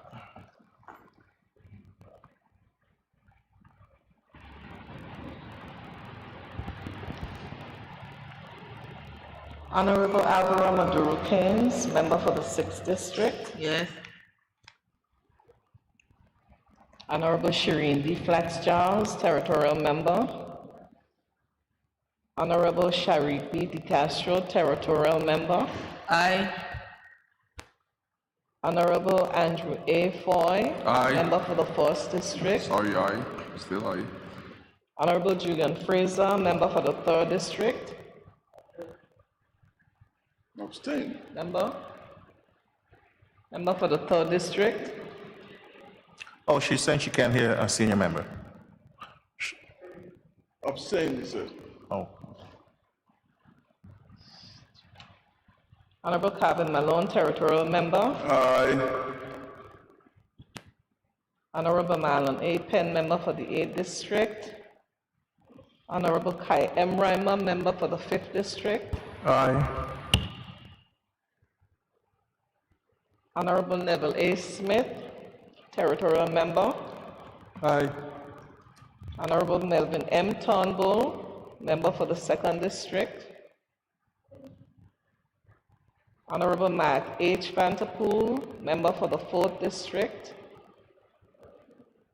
Honorable Natalia D. Whitley, Member for the 7th District. Honorable Vincent O. Whitley, Member for the 9th District. Aye.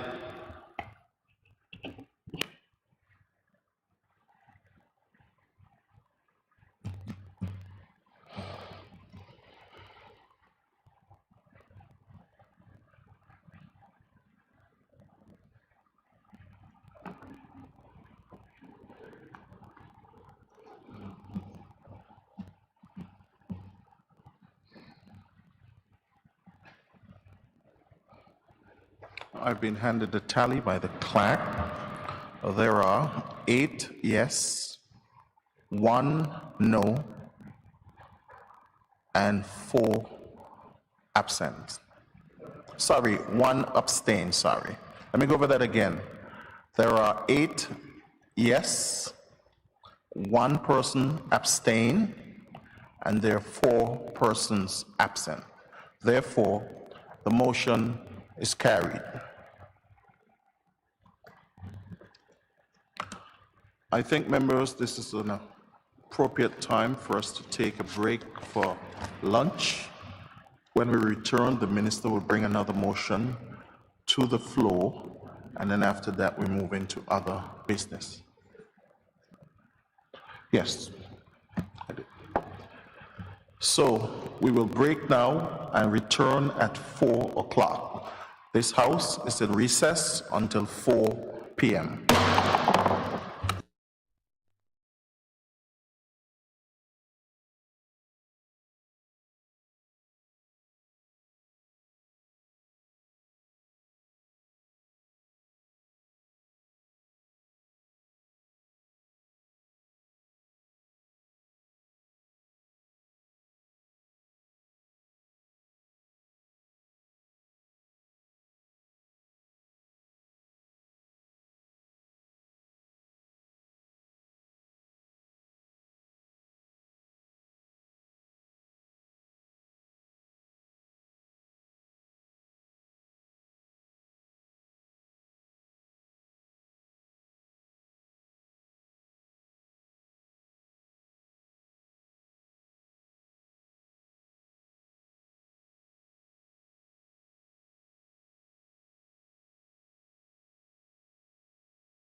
outside of the House, resume your sitting.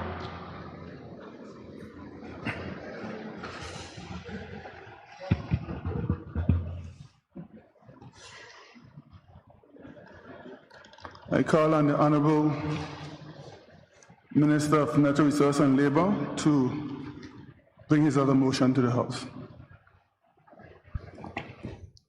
Thank you, Mr. Speaker. Hopefully, this will go through a little more smoothly this time. And Mr. Speaker, the two things are related. And having already gone over in great detail the first one, I'll just go down this one as it is. Whereas Section 9.1 of the Social Security Ordinance, Cap 266, as amended, provides that subject to subsection 1A and 1B, that the House of Assembly shall from time to time appoint fit and proper persons to be the Deputy Director of the Social Security Board, the board. I think they confuse those two. On such terms and conditions as are considered appropriate. Whereas Section 9.1A of the said ordinance provides that the board shall, before making an appointment of a deputy director to the House of Assembly, recommend to the minister the person who is to be appointed. Whereas Section 9.1B of the said ordinance provides that the minister shall, before approving an appointment of the deputy director recommended by the board under subsection 1A, seek the approval of cabinet. Whereas Section 9.1C provides that the appointment of a deputy director shall be subject to a negative resolution of the House of Assembly. Whereas the House of Assembly of the Virgin Islands, by resolution number 6 of 2021, previously approved the appointment of Ms. Laurie Freeman as Deputy Director of the Social Security Board from 31st December 2020 to 30th June 2021 in the first instance, with the option to extend the appointment to 31st December 2021 if considered appropriate. Now therefore, be it resolved that the House of Assembly of the Virgin Islands approves the appointment of Ms. Laurie Freeman to act as Deputy Director of the Social Security Board from 1st July 2021 to 31st December 2021. Mr. Speaker, like I said, the two positions are related, and we have to get the first one done before we do the second one, because this is Mrs. Boyne's substantive post. So until we get the first one settled, hopefully very soon, we can't then do this one either. So, Mr. Speaker, I wouldn't drag it out here, but I seek members' approval in getting this resolved. Thank you, Mr. Speaker.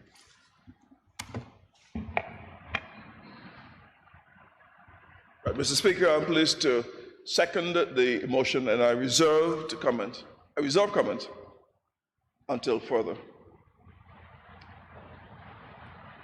Thank you. The floor is now open for debate.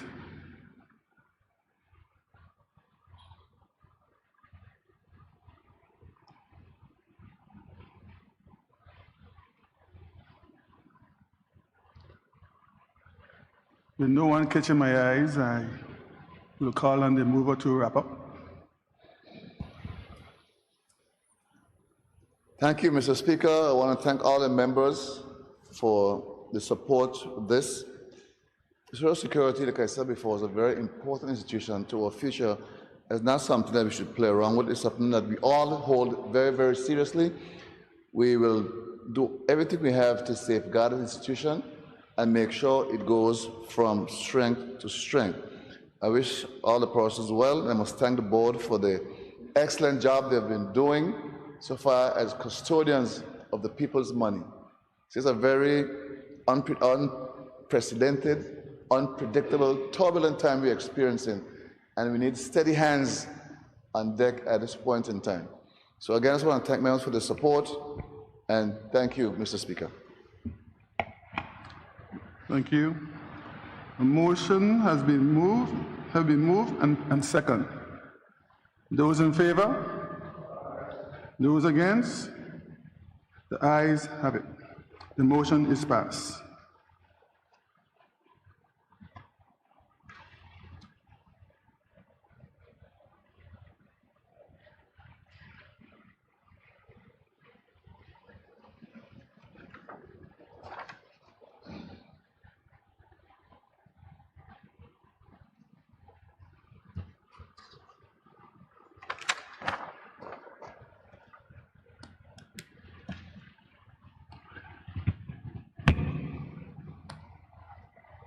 At this time, I'll take a 5 minutes break and resume.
Please be seated.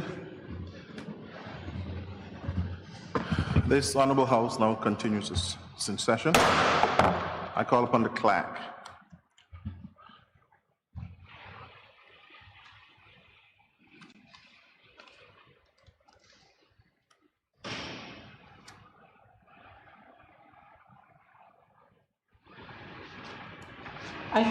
Item number 8.2, private members' business. Item number 9, other business. Honorable members, I have a short list in which members have already requested to speak. We'll start first with the Deputy Speaker, followed by the senior member for the third, member for the fourth, and then the member for the second. And I will also remind members under other business that you will remember the standing orders and your normal decorum in the House. And I want to echo what the Deputy Premier said this morning about stepping up the debate. The floor is now open. I'm sorry, I'm not hearing you. We could agree on at least an hour for each member. That hour should be sufficient. I am guided by That's what we can say in an hour. That's not limiting you at all, but if members have a counter proposal, fine. I'm guided by the wishes of members. Member for the second. Our person. Mr. Speaker, if I am reminded based on the discussion that we had before we recessed last week, we agreed that there would be no time limit. So I'm sure that's what members had in mind, to allow members to be able to address the people and the concerns that surround them. Well, no time limit was agreed to between the Premier and the Leader of the Opposition. So, but if there is agreement now, then I'm so guided. Member for the third. Let the member for the 6 speak first. I'm sorry, we're in the House. When members are speaking, they ought to I stand. yield to the member for the 6. Or you're yielding to a member for the 6th District. I recognize the member for the 6th District, the Honorable Alvaro Maduro King. Mr. Speaker, I'm sure a lot will not agree with me as I am not an hour-to-hour speaker, but I don't understand why we need an hour to say what we have to say. A half an hour, I think, is good time to put anything over to the people. An hour would probably lead us now into midnight. And I don't intend to stay here midnight. Thank you, Mr. Speaker. Member for the 6th District. Member for the 3rd.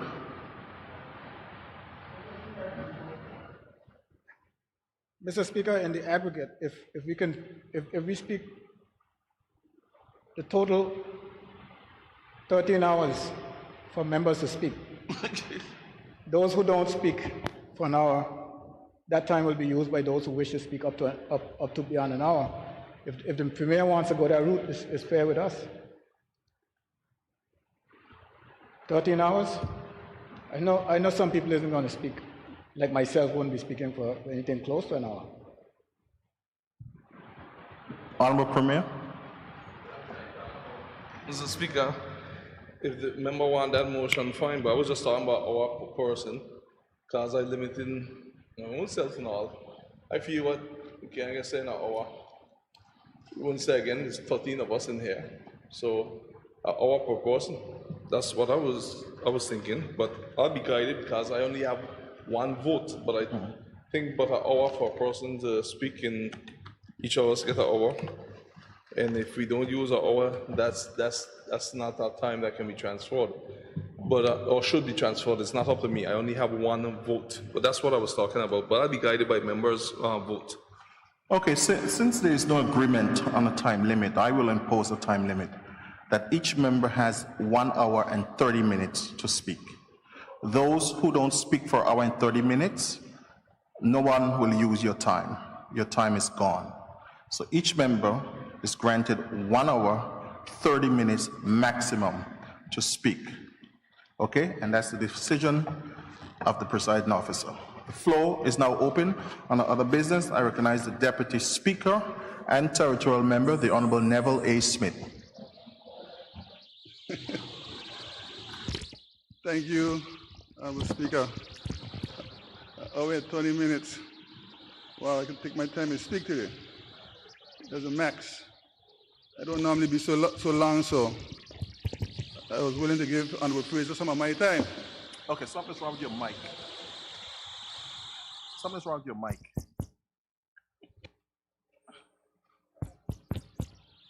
One, two. Hear me now?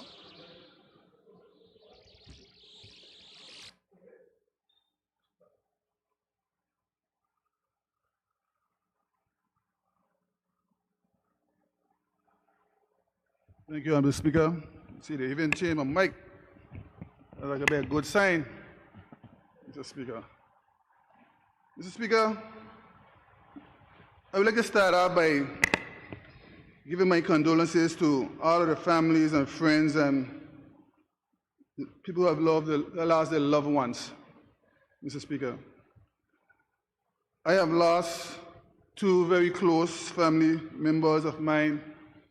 It's my aunt, Archie Weston, and Bochum Washasha Letsom.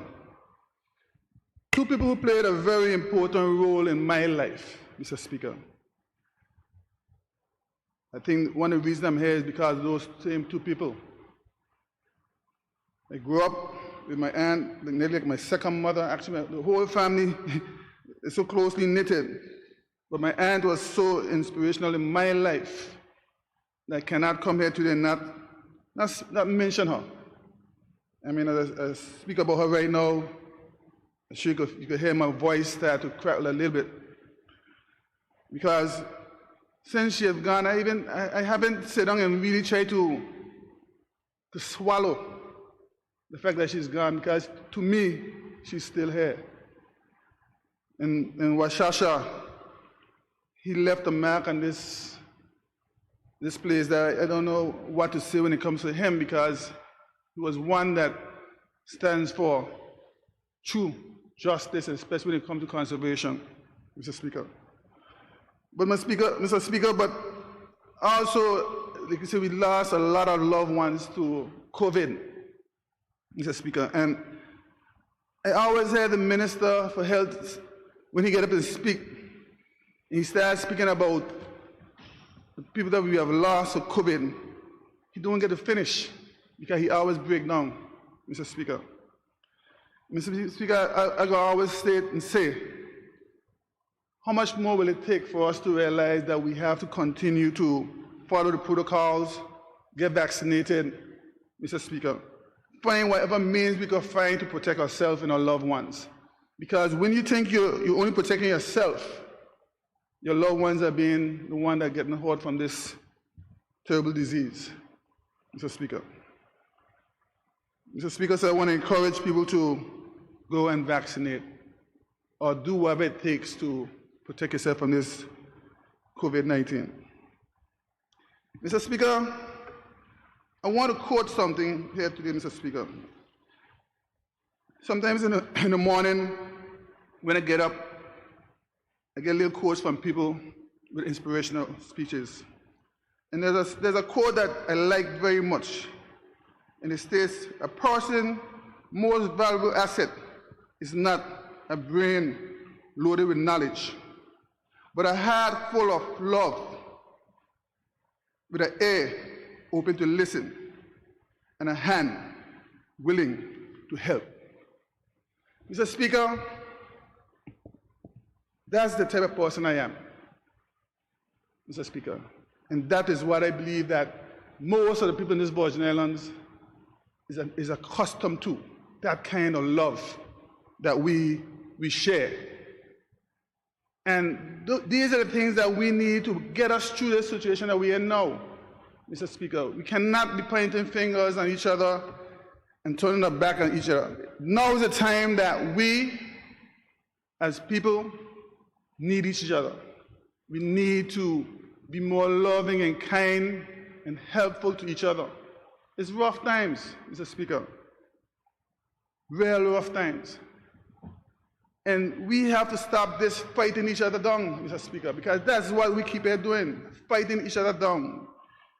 We come in here and we're supposed to be doing other people's business. But sometimes we get caught up in our own little personal back and forth, saying things that are hurtful. And then we say it's not personal, Mr. Speaker. Mr. Speaker, I'm going to touch on a few things today. But before I go on those two things today, Mr. Speaker, I also want to talk about the 8th District. Now the 8th District rep is not here, but I'm from the 8th District as well. So I think I have all right to speak about the 8th District like anybody else, Mr. Speaker. Mr. Speaker, the 8th District is the first place that you meet when you come off an airplane.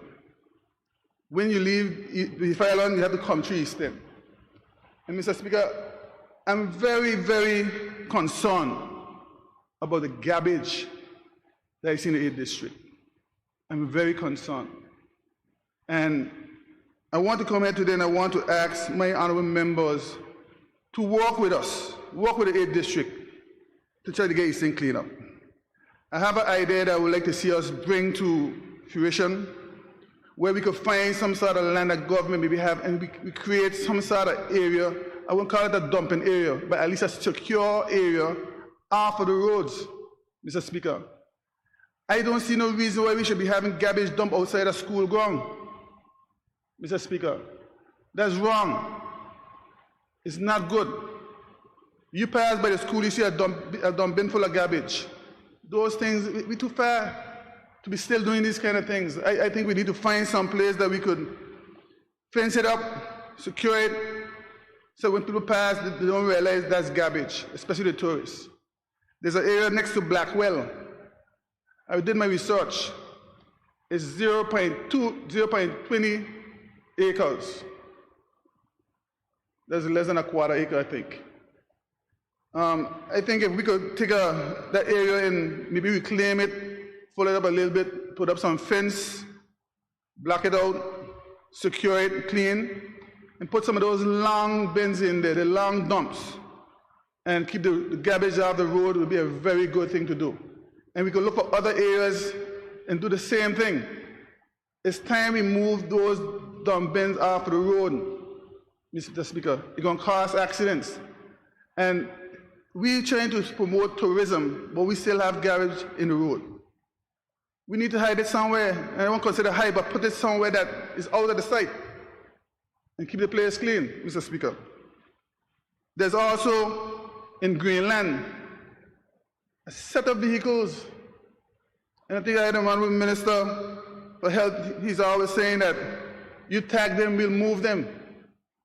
So we need to tag those vehicles in Greenland and get them out of the road. Clean up the place, Mr. Speaker. Don't just say it's the same thing. I am asking the people of the 8th District, let's start a cleanup campaign. Let's clean up Easton. It's about time. Let's stop talking about it and let's do it, Mr. Speaker. Mr. Speaker, I also want to, I'm all over the place, Mr. Speaker, because I'm going now in the 6th district, I'm going now in the 3rd district, Mr. Speaker. I'm at large, so I could go anywhere. So nobody don't make no noise today. I'm going in the 3rd district today, Mr. Speaker. Mr. Speaker, it's about time we start giving our people the flowers where they are alive, Mr. Speaker. We have to start doing this. And, Mr. Speaker, I want to talk about a man named Mr. Oliver Sills, Honorable Oliver Sills, Mr. Speaker, who has served the 3rd district for a very long time. And a lot of the roads that you see around that district, he's the one who had put those roads down. Mr. Speaker, today I come here to this Honorable House and I'm asking us to name one of those roads after the Honorable Oliver Sills, Mr. Speaker. Can I get an amen? It's about time we start recognizing our people. Don't wait till it passes to do that. And I think his board is coming up sometime this month. Was a fitting time to try to get his motion in place. So, Mr. Speaker, I am pushing for that. And I know when my member of the 3rd get up, I know I got his support. I ain't have to ask. I don't put him on the spot. But I know he's going to support that, Mr. Speaker. I also want to go back in the 8th district. And I want to name the Sarbal field. He's in our board, Big Man Henley, for Sarbal, sir, Mr. Speaker. These are stalwarts in our community that contribute so much into our society that we need to recognize these people. He's one of the most, if not the most, outstanding pitchers BVI has ever seen, Mr. Speaker. We call the board the Big Man Henley. We need to name that Sarbal field in Easton after him. Once again, I'm speaking to the Minister of Sports with that. That's your own 7th district person, so I know that's a yes again. And you have to worry about that, Mr. Speaker. Mr. Speaker, now I'm going to go into sports, Mr. Speaker. Mr. Speaker, I think we're going to be here for a long time now, because this is a topic that's going to touch everybody. Mr. Speaker, we people in the BVI have failed when it comes to sports. We as politicians have failed the people when it comes to sports. Some people might not agree with me, Mr. Speaker, but this time I'm not speaking as a politician, but I'm speaking as a sports person. One who has been in the trench, Mr. Speaker, and one who have not seen enough done for sports. Mr. Speaker, we talk about it, but we don't do it. You know, we come here every time, oh, we're doing this for sports, we're doing this. Mr. Speaker, it's a joke. It's a joke, Mr. Speaker, and we have to stop it. And like I said, this ain't just this government, this is the all the government that I know. And I ain't taking it back. Every government that I know coming here talking about sports, they're going to do this for sports, they're going to do that for sports. And every time an athlete gets somewhere, that's win. we talk what we will do for sports. It's wrong, Mr. Speaker. We have to come up with a serious plan for sports. I'm asking this question here today, where do we want to see sports? Really and truly, where we want to see sports? We come here talk, but we want to see sports, we're going to do this. Yeah, you could dump 2 cents into sports, because that might take 2 cents into sports. There ain't no money. But it ain't just the money, it's the planning, Mr. Speaker.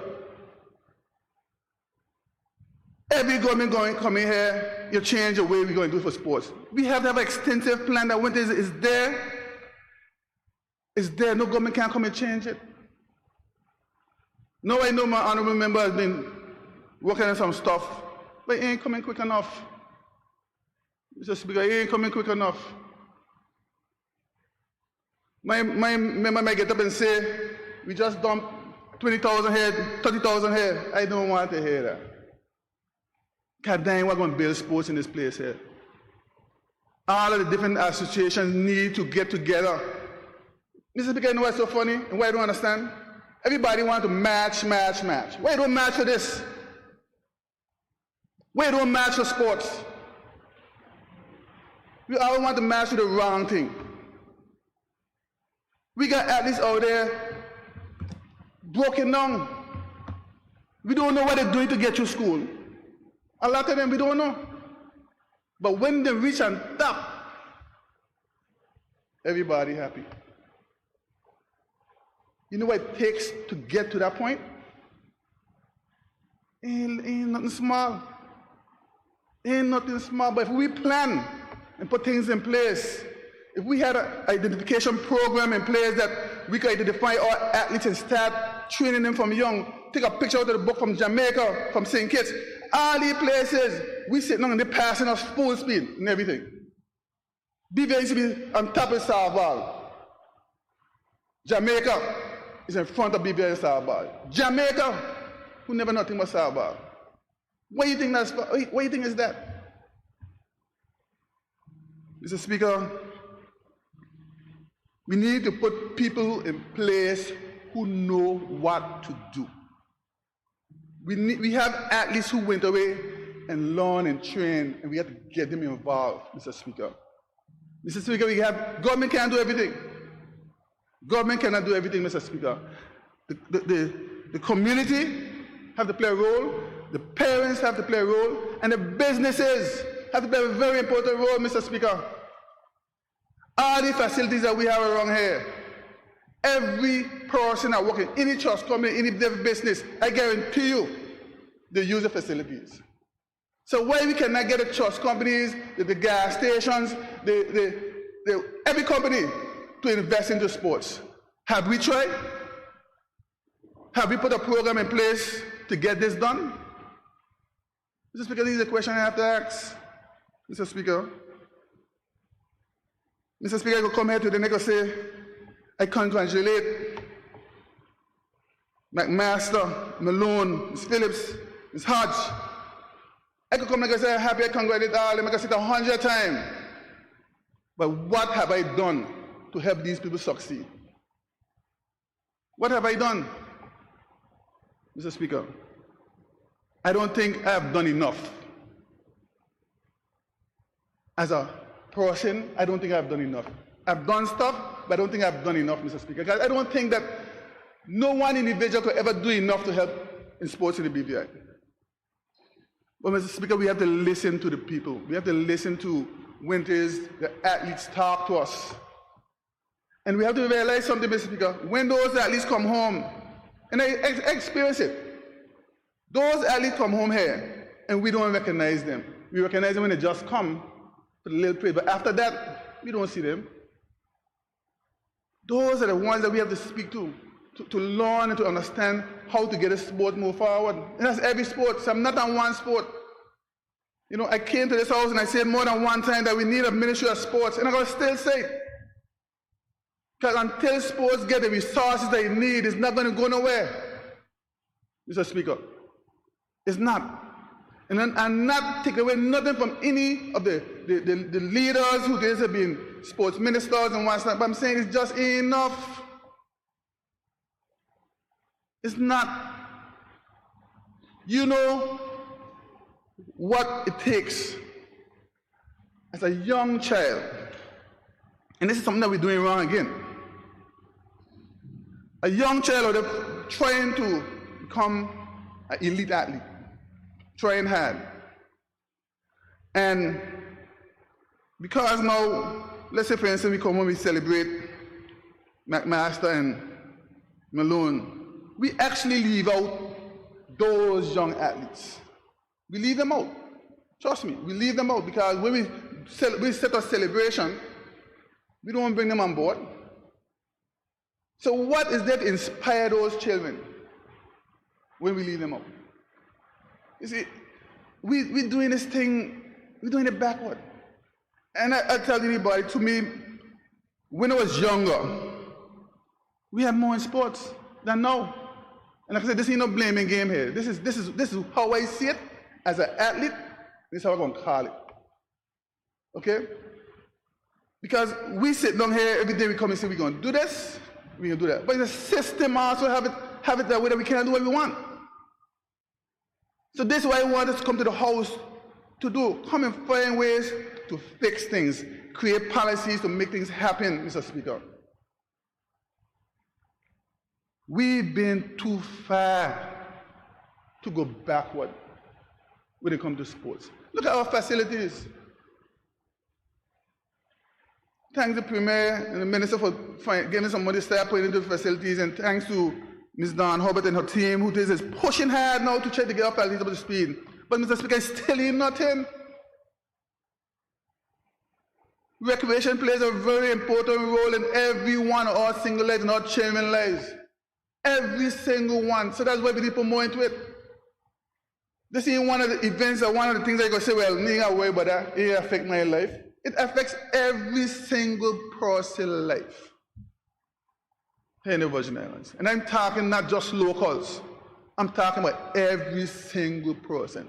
If every person in BVI put up $5 or 5 cents towards sports or towards facilities, that could work.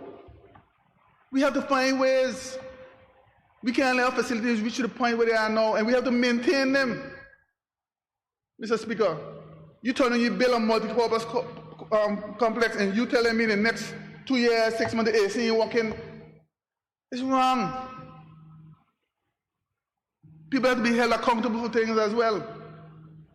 You can't blame it on the government. No.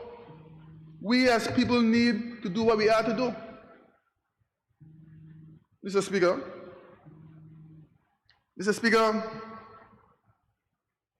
I want to see the associations all come together. The Olympic Committee always asking for a 4-year plan or a 3-year plan every year. And I think that we as government also need to do that. And I know we have created, the minister has asked for a sports policy to put in place, which will help a lot of what I'm here talking about. But Mr. Speaker, it also needs a lot of roads. Roads? Sorry, but I'm Mr. Speaker, reading something here and I called the wrong thing. Excuse me a minute, Mr. Speaker.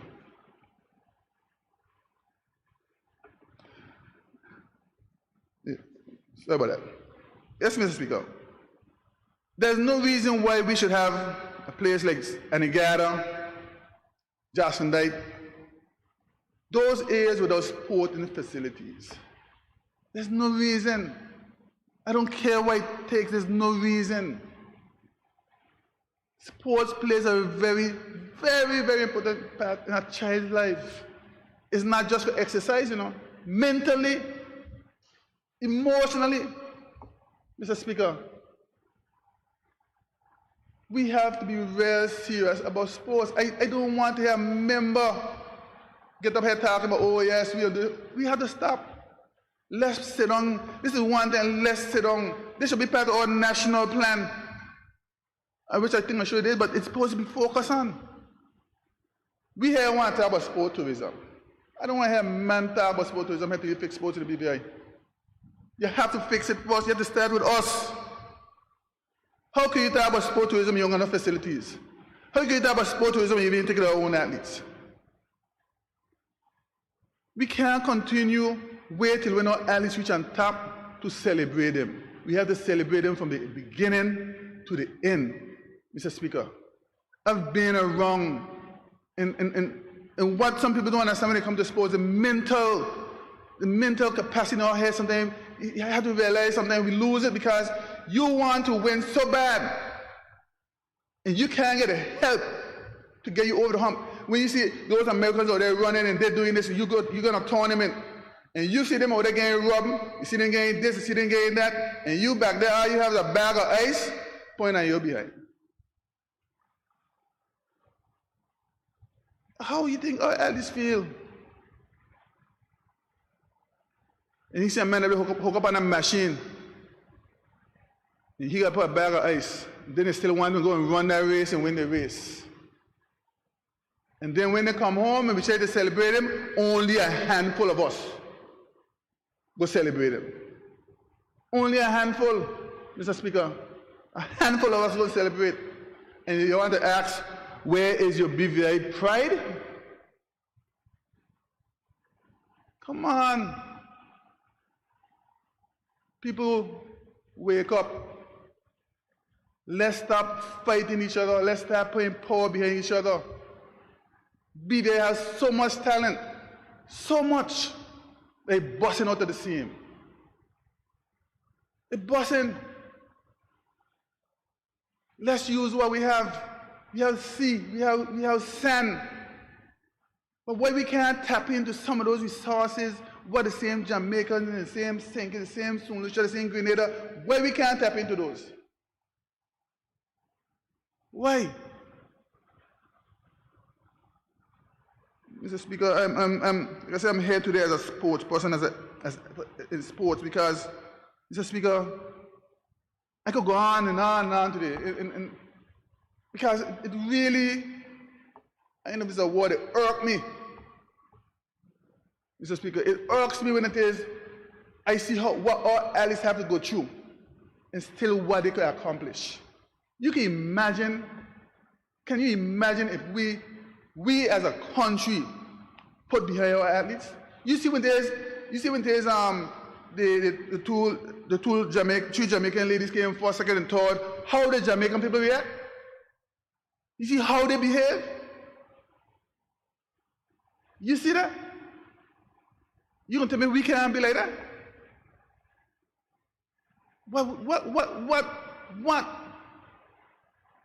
What does the athletes have to do for us to recognize that they're screaming for help from us? What do they have to do? And I'm talking about all sports, like I said. All sports, I am one on all. And I'm also on the facilities. We have to come together and find a way. We have to create a program, Mr. Speaker, that sports will benefit. We cannot sit on it no longer. We're talking about sports tourism. We have to fix our sports program here now. Let's us as athletes get up. I want to match, let's match now. Let's match for sports. That's what I want to see people do.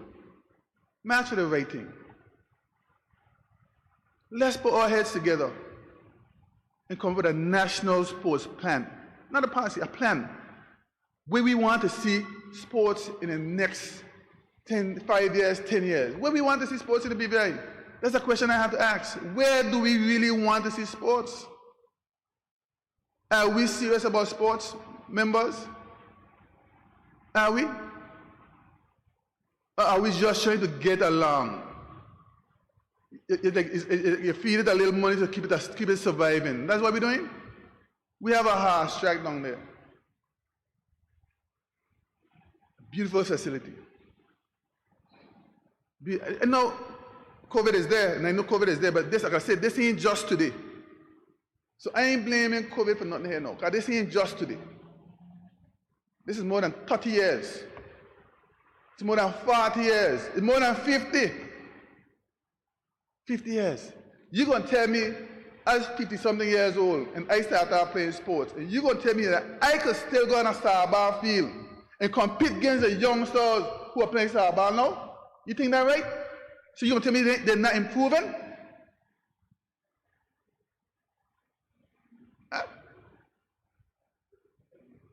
That mean they're still good. No. I think that I don't think that. Thanks for the compliment, but I don't take it as like still good. I take it that we're failing the youngsters. And I part of that. So I talk about me too. I ain't blaming nobody but myself as well. Because I've been trying to teach people to fish a couple of times, but I stopped because, you see, the problem is, when you have your own, and you try to teach them, they think you're not good enough. That's why I say we have to change the mentality we have. Because they think I'm not good enough. If I go down the road, if I go to Venezuela or somewhere now, people who know me are going to recognize me as a good pitcher. Come to BVI, some people may, it's just that. If I wrong, tell me I wrong, honorable pin. You know, so we have to change the mentality, what we're doing here. I guarantee you, Chantel come home here now. Everybody should know who Chantel Malone is. Everybody's supposed to know. Nobody should ask who she is if she passes the road. She even shouldn't be able to pass the road. She should have to hide. Same thing with McMaster and them, they should have to hide. But no. People wake up. We have to support our athletes. Nobody can do it for us. We have to give them that power, Mr. Speaker.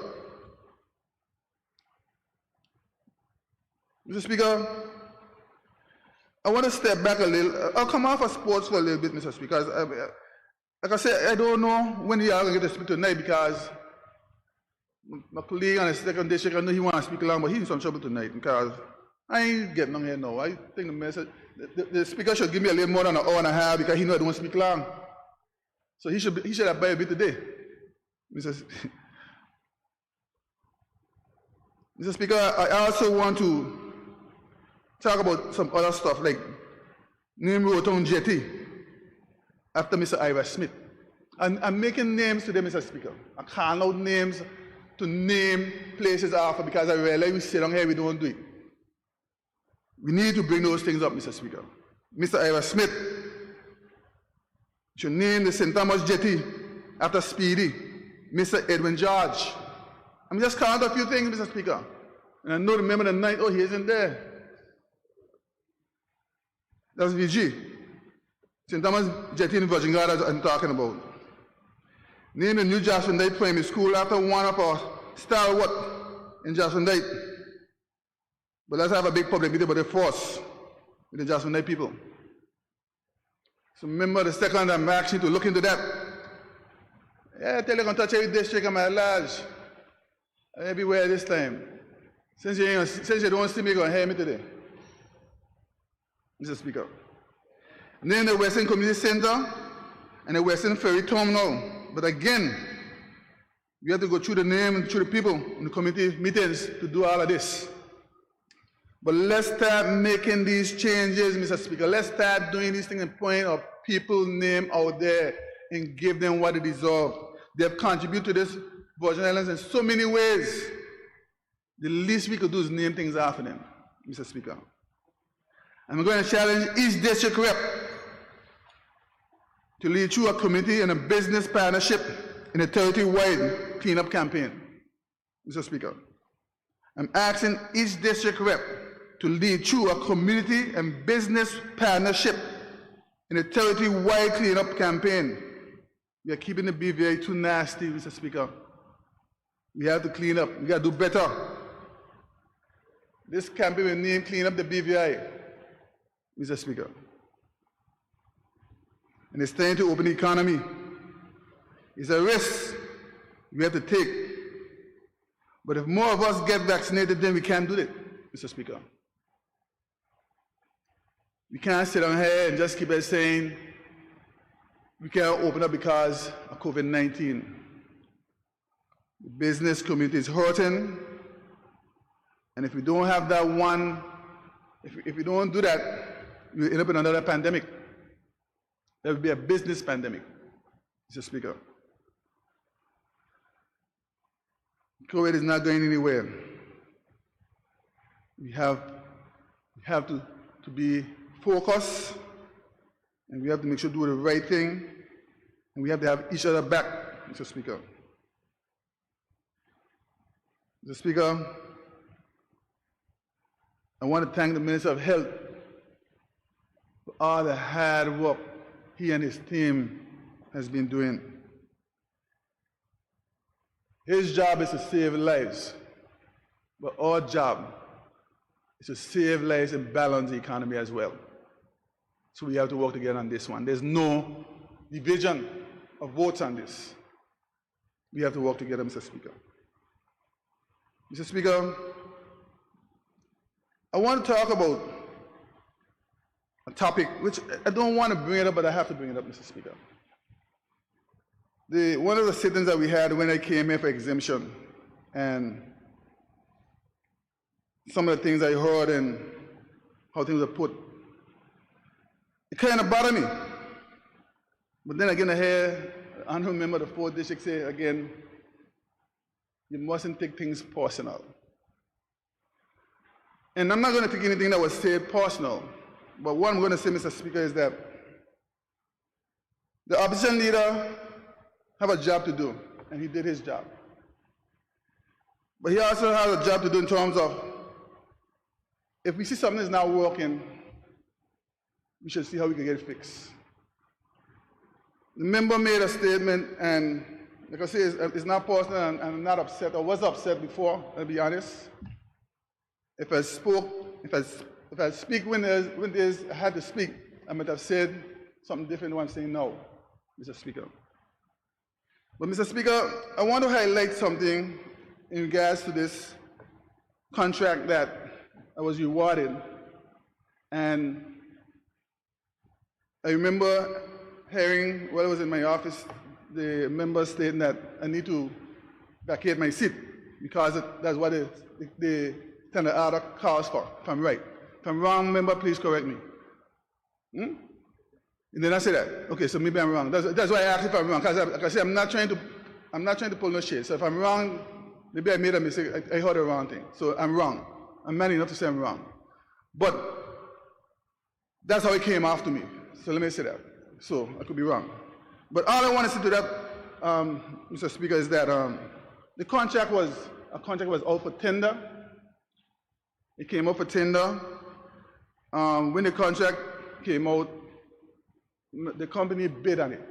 And I'll say the company bid on it, Mr. Speaker, because I am not in the day-to-day runnings of the company anymore, but I'm still known as a director. When I was made aware of what took place, Mr. Speaker, I brought this to the House. And I think you two could agree to what I'm saying here, because I tried to bring it. And as usual, more stuff when they come to the House, we try to get these things. Sometimes we have a reason why they did not reach on time. I did come to the House with it, I think about 4 or 3 months late. That's the first instance. But then when it came, we still had to deal with COVID and all this other stuff, and had other entities, the reason why it did not come to the House, Mr. Speaker. And one of them was because, Mr. Speaker, in which I'm not going to talk too much because, again, I strongly believe because what you call security breach, Mr. Speaker. It was a sensitive document with what it was in terms of installation of stuff like that. That when I asked questions, we all were questioning how we're going to bring it, how you're going to bring it, and what's not, Mr. Speaker.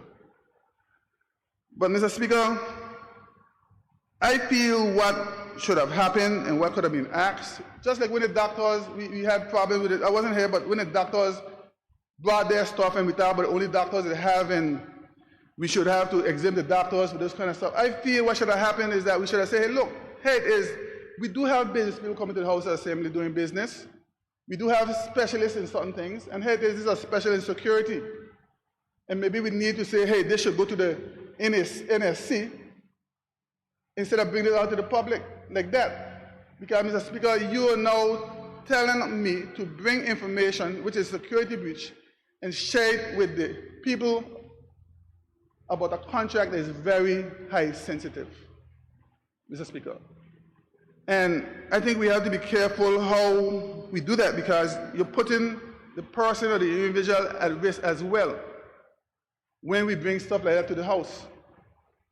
So we have to find a way that we could remedy some of that, because, Mr. Speaker, it's a very touchy situation. Also, Mr. Speaker, another thing I'm looking at in terms of with that same scenario with the contracts, it actually states that we must come and declare what all we have. And I declare what I have, Mr. Speaker. And, Mr. Speaker, and what I want to ask, are you saying to us that this is what the BBI want, this is what the people, the voters want, anybody who have business should not run for politics? Because that's a signal I'm getting here. If you're saying that because I have a business, I cannot come into politics, because there's a provision there for me to do it, and I use the provision. But if you make it look as if, no, I got this, I did not declare it, I did not, I mean, it coming off as if, maybe it wasn't how people take it, maybe how it came, but it coming off as if, head is, I am giving myself, or the government is giving me a contract without bidding, or without anybody knowing. Mr. Speaker, we have to be careful how we put those things out there. I'm not saying that what happened should not have happened earlier, but there's circumstances. Just like how Honorable for the 4th District came and said there's certain circumstances that maybe sometimes delay you. Was it long? Yes. But did they come to the House? Yes. Was it a bid process? Yes. So why make it look as if this was something that was given to me? And why, and if you know different, why let the public, like they say, you'll be the public eye. And I agree with that, you will be the public eye. But why do that? What message are we sending for the young people today, or the young business person who want to come and run for politics? What message are we sending to represent this country? And if you continue down that road, Mr. Speaker, we are not going to get people who really, really want to support us, because they're going to ask, why got you all this? Why the headache? Mr. Speaker, I've been running my companies for more than 20 years. More than 20 years. And Mr. Speaker, I have contributed to this country so much that people don't know. Because I feel when you give from your heart, not to receive back nothing. And that's how I operate. So you won't hear me or they're saying they give Tom this, they give Jack this, because the thing about it, the day that everybody knows you're giving, they're coming to you. So the more you promote that you're giving somebody something, the more people are going to come to you. So that's one of the reasons why you don't hear me say, give Tom this and I give Jack this, because it's wrong. If you're doing something from your heart, it should be from your heart, not looking nothing back. So I just want to let the people, my good people of the board, let them know that I will never come to this honorable house and disrespect this honorable house. I will never come to this honorable house and use my personal, my position to benefit from it. That's not me. I'll quicker take whatever I get to give you, the people, because that's my heart. You know, and I'm sorry for how it come off. And like I say again, honorable member, I don't do this, but I apologize. If I misquote you, I apologize, because I say I came here with an open heart. And I came here not to create any animosity, any fighting with no one, because I this name calling. Because I want to evade myself over this, Mr. Speaker. I came here to represent the people of Virgin Islands, and that's what I want to do. And if the people find I'm doing something wrong, when they come to the poll, they will vote me out. I'm not here looking no fan favor, nothing. I'm here to work. Since I leave Hanny, West of the Region, I decided to run for election. I could have gone back to Hanny and work, Mr. Speaker, and I choose not to, because I want to represent the people of these Virgin Islands.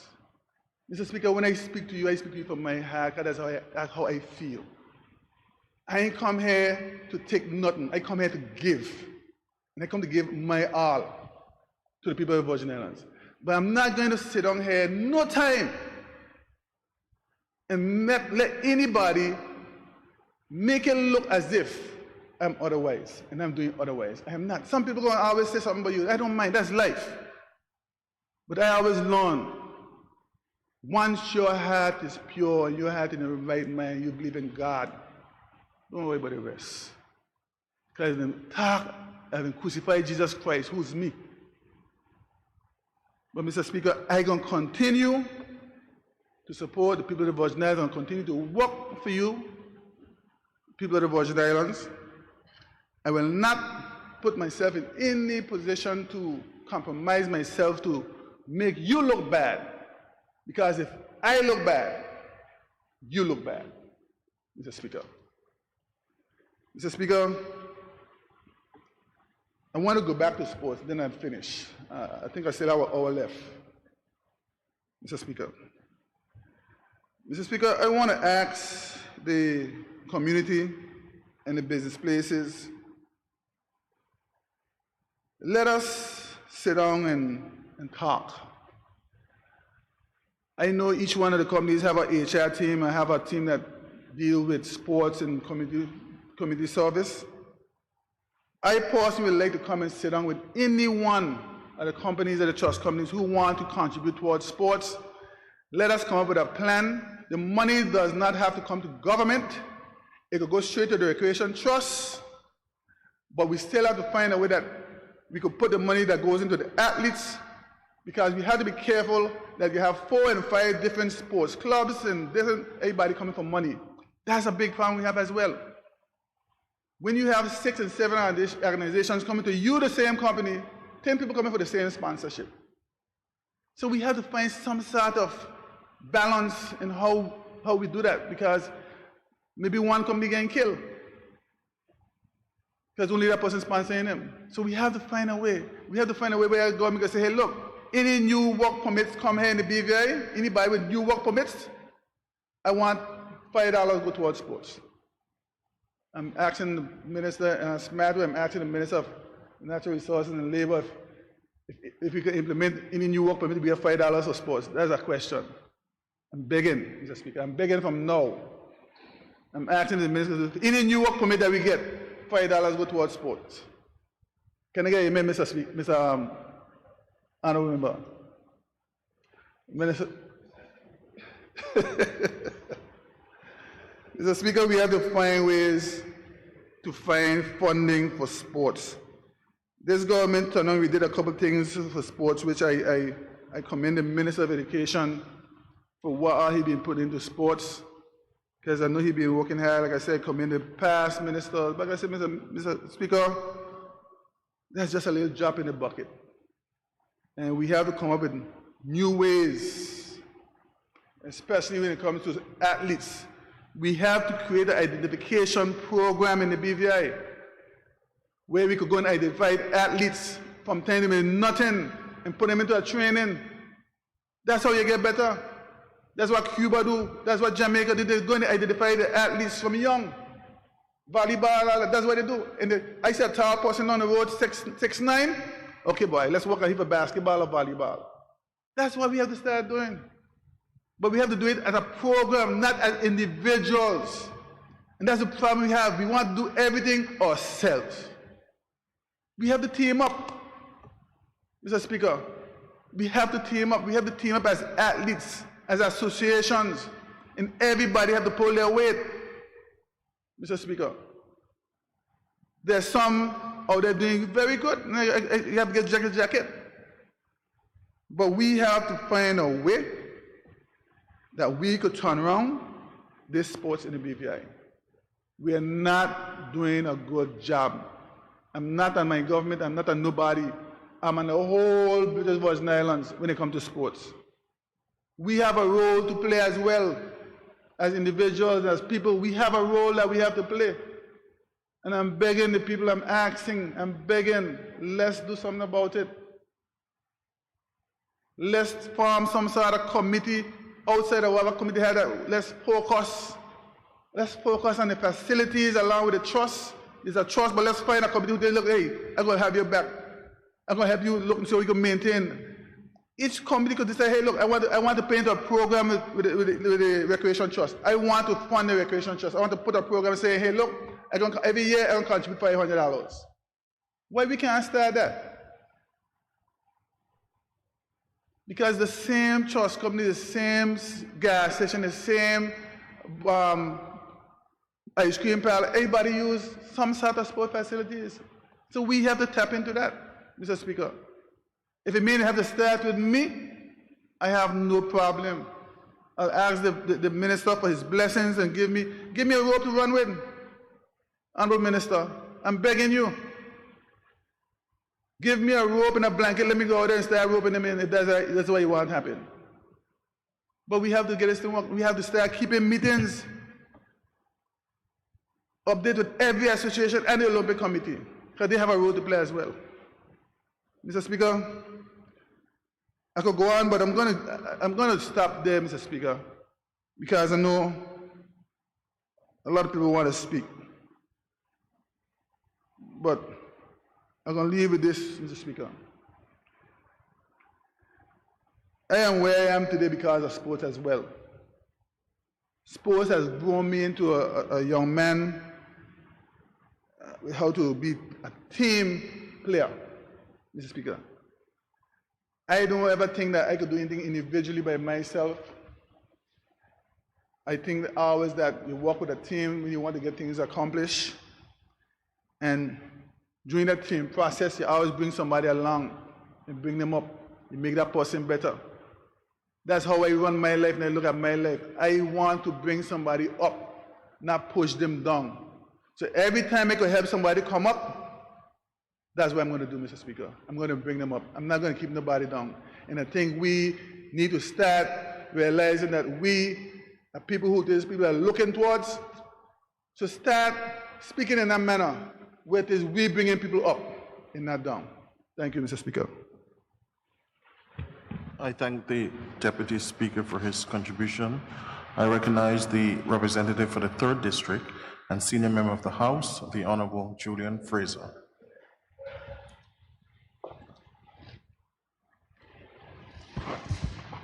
Thank you, Mr. Speaker. Mr. Speaker, it's been quite a while since we have been given the opportunity to speak on other business during daylight. And even with the 9 o'clock cutoff time that you set when it's convenient to you, sometimes you go up to 11 o'clock, but you're still limiting us to an hour and a half.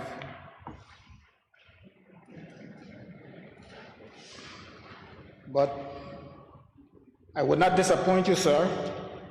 I will be less than an hour and a half, promise you that. My time, I'll be less than an hour and a half. Mr. Speaker, I want to commend the last speaker, who was the first. He doesn't speak often, and he doesn't speak long. But today, he spoke longer than normal, but his topics were on point and filled with substance. He mentioned me as the representative for the 3rd District in one of the topics that he raised. And I want to assure him that I will not disappoint him. The member at large, Smith, spoke about naming facilities, properties, entities after people who have served this territory in one capacity or the other with dignity. One such person that he mentioned was the Honorable Alva Sills from the 3rd District, this very district which I represent today, that he represented for some six terms. So, and you need not ask the viability of him being chosen for honor. No one can serve for periods as long as that and have the veracity to question the honor that's being bestowed upon them for something like that in their district. So, Mr. Smith, I want you to know that your thoughts and my thoughts on this matter have aligned. It is not something that hasn't been on my mind and in my mind. So as you get up to talk about it, I can finish it for you. Because not only do I know the road that is best suited for his name, I also know the name for the road. This is something that I have contemplated. And there's a history, which you would at some time learn the history.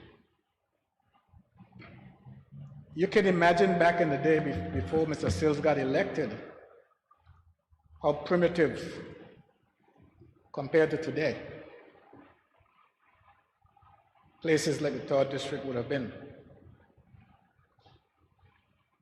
And during the course of his tenure, the things that he have done, I mean, I could just rattle them off. We didn't have community center. We didn't have the primary school as you know it today.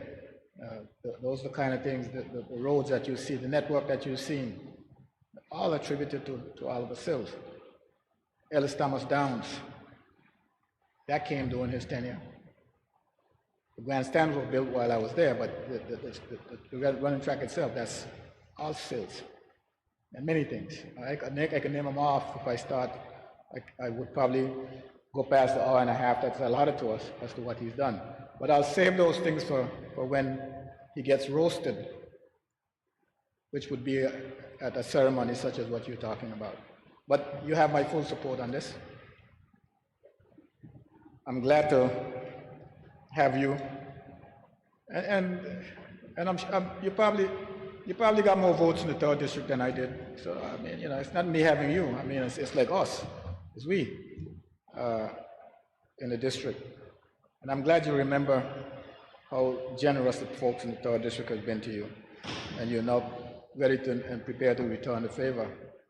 Just like your colleague there next to you, Honorable De Castro, she just made a substantial contribution to the painting of the school in Seacoast Bay.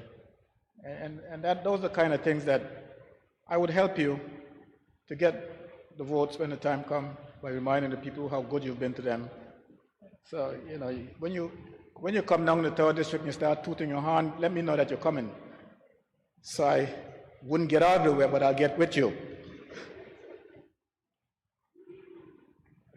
Those are the things that mark for longevity. So, and Mrs. Smith talked about sports. You raised some interesting points regarding sports.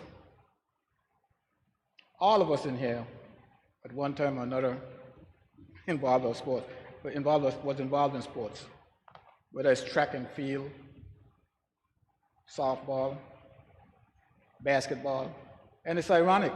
What's really ironic about the topic you raised when it comes to sports is that where you sit right now is a sporting arena.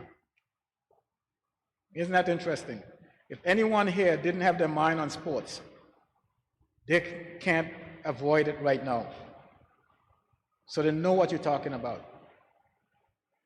This facility, I've always held it as one of the greatest achievements in sports, in the development of sports in the territory. And I said that the territory should emulate this by having one such facility in every district. I didn't go as far as I said this, but similar to this. When you talk about the basketball court that was in Bellevue, that was built by Honorable Omar Hodge, a VIP, I would add. I think he was a VIP at the time. And he built that. And what that facility did is living proof. If you look up in the ceiling, the first champion that we ever had came from Bellevue Rough House. And it's because those guys, rain didn't matter to them. The weather had no impact upon their ability to practice basketball. I know they would be there first thing in the morning, last thing at night. I'm not saying that all they did was play basketball, but at least they were on the basketball court. And it was indoors, enclosed. And we need to have more of those in the territory.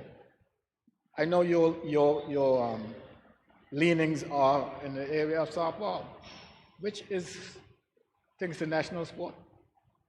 And, it's something that when I was a boy growing up, it's something that I knew. We played it in the districts. On the national level, it was only done in Rotown. The only big teams that we had at the time were Rotown, Bargas Bay, Rotown. And then after my time, you got some out of town big teams like the Birds here in Seacoast Bay. And I don't know what the Eastern team is named, the Atoms, I don't know, I'm not sure. We had a team up there too that came up to be big. So when you say, Mr. Smith, that you're a man 50 or close to it or whatever the case might be, and you can compete with the young, you can compete today with anyone. I heard the Premier telling you that you're still good, but you were honest enough to admit it ain't you that's very good. It's us failing the youth. There's no way you should be on a softball court, softball field. If I was a young man, 18 years old, catch you on the softball field, and you are out competing me, I would take you out. And I don't mean to lunch.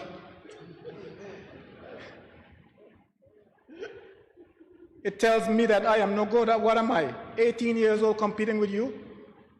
You see what they're talking about, the Lakers right now, how it's a geriatric team with men in the 30s, 36, 32, 35, 38. They call it a geriatric team. And here you are telling me that you're competing with these kids? When I see guys like you and I hear guys like you, Panhandle, Bucker, still playing ball, I'm like, are these guys, who are they playing against? Well, Donovan. So it's a natural failure on our part that there is no true advocate for sports in the territory. Yes, the ministers are here, but ask this minister, in all honesty, and no disrespect to this minister, but he's a minister for education, culture, youth affairs, agriculture, fisheries. I left sports for last, but it was in there somewhere in the thing. It's just him and the budget that he has. Let's talk about the budget. I had talking to someone from the trust, Recreation Trust. I mean, the Recreation Trust, they come down to Seacoast Bay and they're looking at the softball field. They're looking at the basketball court. Now, these are two facilities that had everything around 2001, 2002, 2003. In our first administration, Premier, they had everything.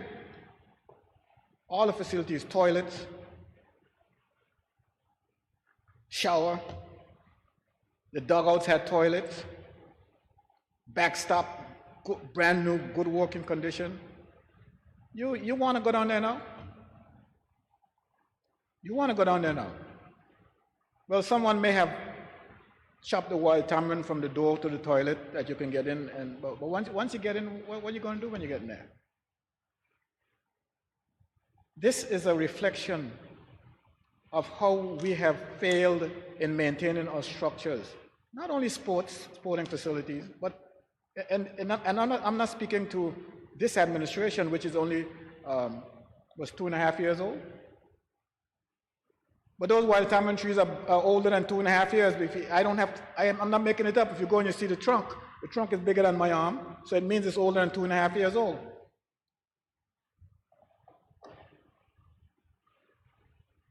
How did we get here when we're talking about our sporting facilities? In 2017 with Hurricane Irma, there's a statue at Ellis Thomas Down that was blown down. You think anyone noticed it? To say, well, it needs to be erected? I don't understand how did we get here from where we were, the trajectory that we were on from the time we got elected, we, class of 1999, you, him, from the time we got elected, the trajectory that we were on. American Airlines should have been flying into the BVI, direct from Atlanta. And I'm not talking about that little Cessna, not Cessna, Embraer that they're going to fly into Dominica and Anguilla. I'm not talking about that Embraer. I'm talking about in at least a 757, not 737, at least 737. That trajectory that we were on. Well, where did we go wrong? How is it that our budget today is $430 million? And at the time when I'm talking about, we were at $114 million or something like that. And my friends, the ministers in the government today, are behaving as if, hey, you know, I don't know what he's talking about. What he's talking about. I want you to go back in history, not a long history back, just short history, and see where this territory was then. With the facilities that my friend Smith, Honorable Smith, is talking about. I'm not talking about human development yet. I mean, that's where you went, the development of human. My friend, the Minister for Transportation, he plays ball too. He's a very attractive player. But that was when I first saw him like 5 years ago.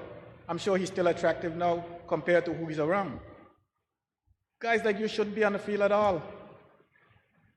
I would, if I was 18 years old and I see you come on the field, I'd laugh you off the field. Where you going? But I'm sure that they compete well against these youngsters. It shouldn't be. What's wrong? What is it that we need to do?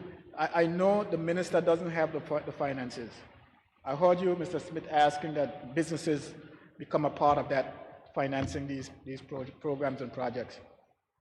But like you said, the same businesses that they call for one thing, the same business they call for 10 things. I heard you asking that they put $1 on a work permit that goes towards sports. Those are initiatives that a government must take. You can't finance education, you can't finance sports unless the money is coming from somewhere. But my problem is with money. My problem with money is this, Mr. Speaker. The more the budget grows, the less I can see where it goes. I repeat that, the more the budget grows, the less I can see where it goes. Who is responsible for divvying up, dividing up, distributing, allocating these funds? All I know is when I go to standing finance, I see a prepared document, a lot of pages with more lines, with all the money. And I'm sure that by the time ministers get their hands on it, they're so confused that they just bring it to us and we approve it. But that is where you got to start. We have to start there. Of a budget of $430 million, you're telling me how much do we need for sports? A program that you just outlined, Mr. Smith, how much do you need for sports? It's a small fraction. How much do we give to sports right now?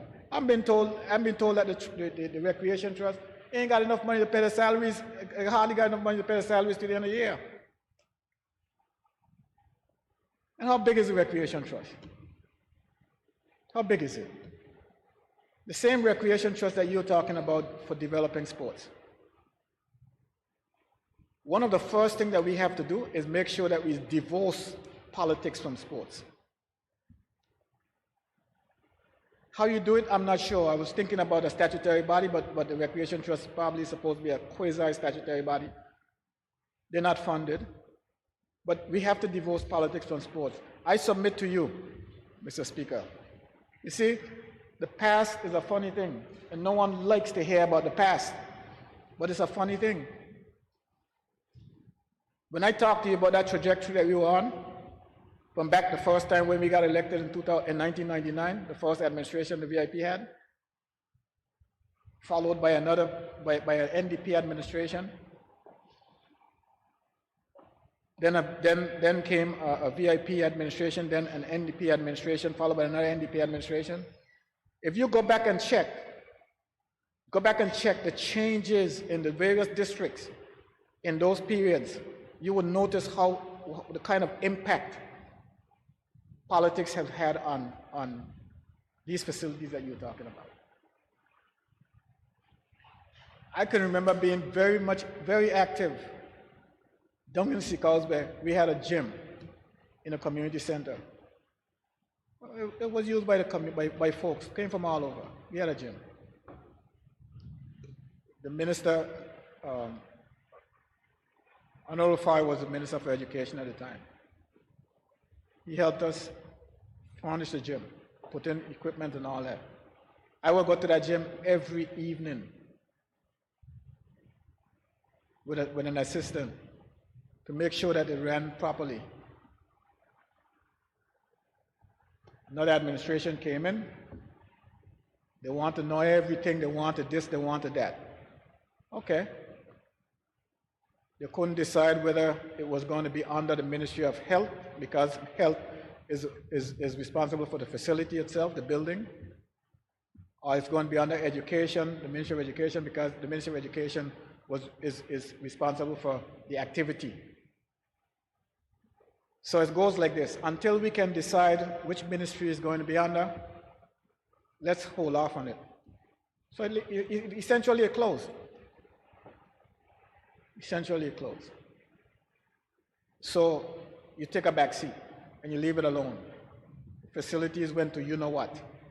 I see after this we're talking about from 2011, I see after Hurricane Irma, they had to throw out all the equipment that was in there because the building roof went off and all the stuff just deteriorated, got wet.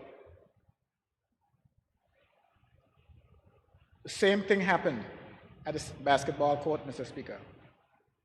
That basketball court used to have what you call, it had a manager, a person who managed it. They kept the grounds manicured. They took care of the toilets by keeping them clean. The facilities were functional. Basketball always had lights. If something got broken, they would fix it or get it fixed. That went by the wayside. So in came the wild timing that I talk about. Same thing with the softball field. Had a manager, kept the ground manicured, him along with the recreation trust, because they used to have some people to do that kind of work. In came another administration, indecision after the indecision, and what happened? It went by the wayside. Today, the facility isn't what you don't want to see it. So I empathize with you, Mr. Smith. I understand what you're going through, and I will be one of the first to tell you that I am on board with your program as far as getting our facilities back up. I think that Sikausbe, the 3rd district, beginning from here down into Sikausbe, got some of the best facilities when it comes to sports. And if you want to challenge me on that, I will tell you that we are the only one that has a racetrack. And I'm not talking about a human racetrack, I'm talking about a horse racetrack. I don't see anybody come from St. Thomas to see people run up here. I see them come from St. Thomas to see our horses run down here. So I'll let you know that we're not chopped liver or minced meat. We're good when it comes to sports. But it just needs some attention government has to spend. You also asked, Mr. Speaker, regarding our athletes. Talk about the Jamaicans, the ladies who ran 1, 2, 3. Why is it that they got the kind of attention they got? And you got me to thinking of something I should let you know. It's a thing called national pride. And you don't just, national pride isn't something you can sell. It has to be in you. If you go to a place like Jamaica, I would submit to you that the people in Jamaica are more monolithic when it comes to being indigenous to Jamaica than you would find here in the BVI. So they would naturally feel more connected to Jamaica than people in the BVI would feel connected to Virgin Islands. I mean, we have more nationalities here than just about anywhere else. So while we are here feeling so proud of Chantel Malone and Kieran McMaster as our people here in the Virgin Islands, if not everyone would probably feel the same. Not everyone would feel the same way. So it's something that we have to start letting our people know from in school, in that classroom. I can remember something that ran chills in my spine when I first saw it, because my way of thinking at the time wasn't that way. Going to preschool, and these little kids in America, little kids, I mean, they weren't ready for regular school. So I mean, they're less than 5. And you go to drop the kid off in the morning, and while you're there, you hear them, these little kids pledging allegiance to the flag of the United States of America. They're not even as tall as this table. Imagine if they're pledging allegiance to the flag of the United States of America at that age. But I'm not sure they can say the Lord's Prayer. What did they grow up to become? That's why you don't see certain Americans don't live outside of America. They will live outside of America, but they end up going back to America.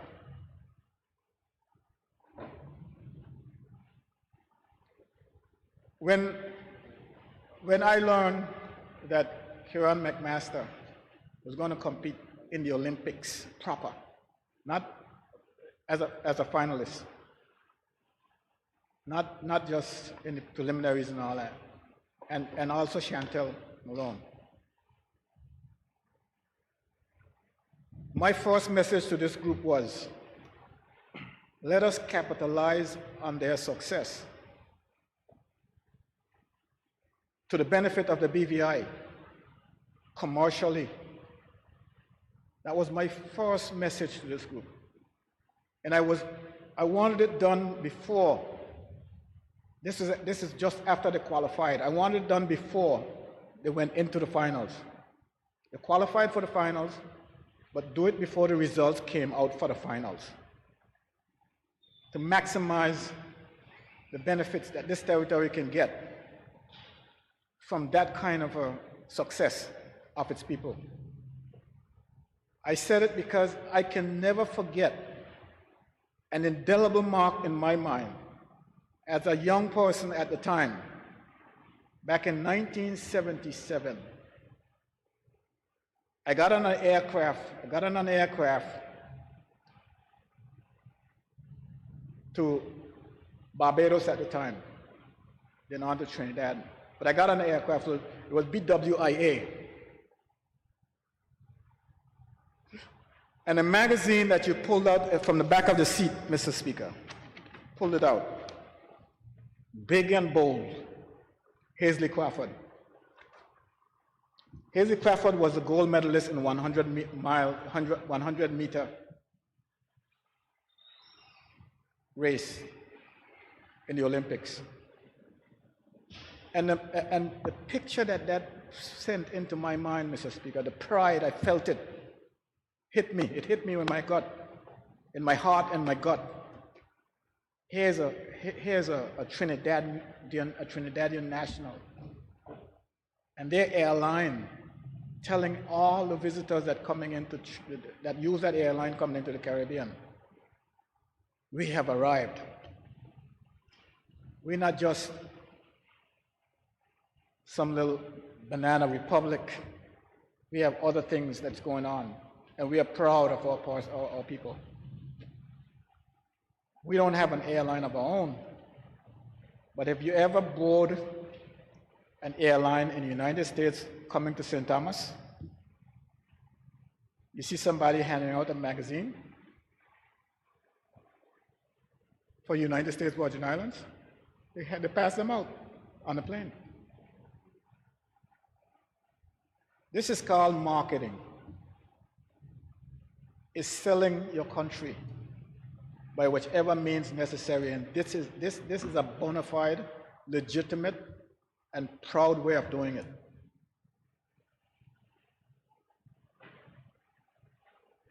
So, you ask a question. That's my take on it, Mr. Speaker. Why we don't feel or find ourselves celebrating our people the way we should as a country. Let's get in those classrooms. Let's spend some time teaching our young people some things about our country. And speaking about getting into our classrooms and start teaching our young people, Mr. Speaker, I want to commend the Minister for Education, Culture, for his continued commitment to the advancement of this territory as far as its status is concerned. I know he just came back from one of those United Nations decolonization, Committee of Decolonization meetings in Dominica, and he has just been to United Nations not too long ago.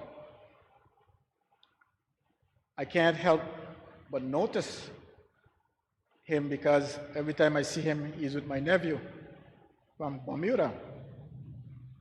And one time, the last time they traveled, I post that if you keep it up, you too might just be the first prime ministers of your territories if you keep it up.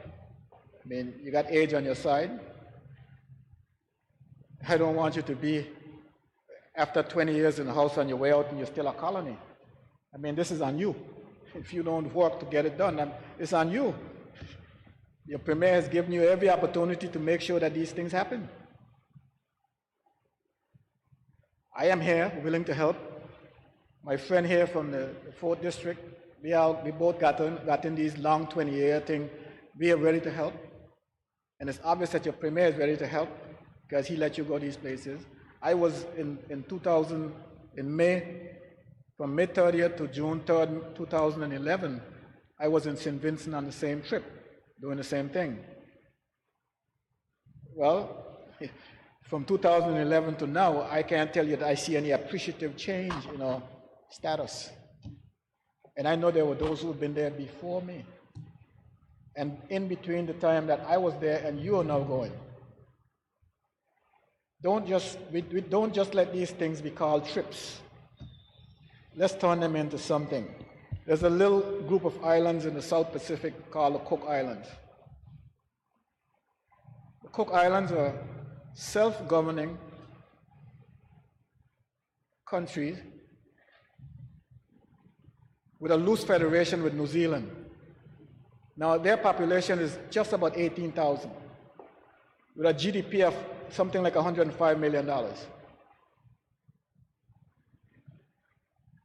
I mean, look at that. Look at that and look at us.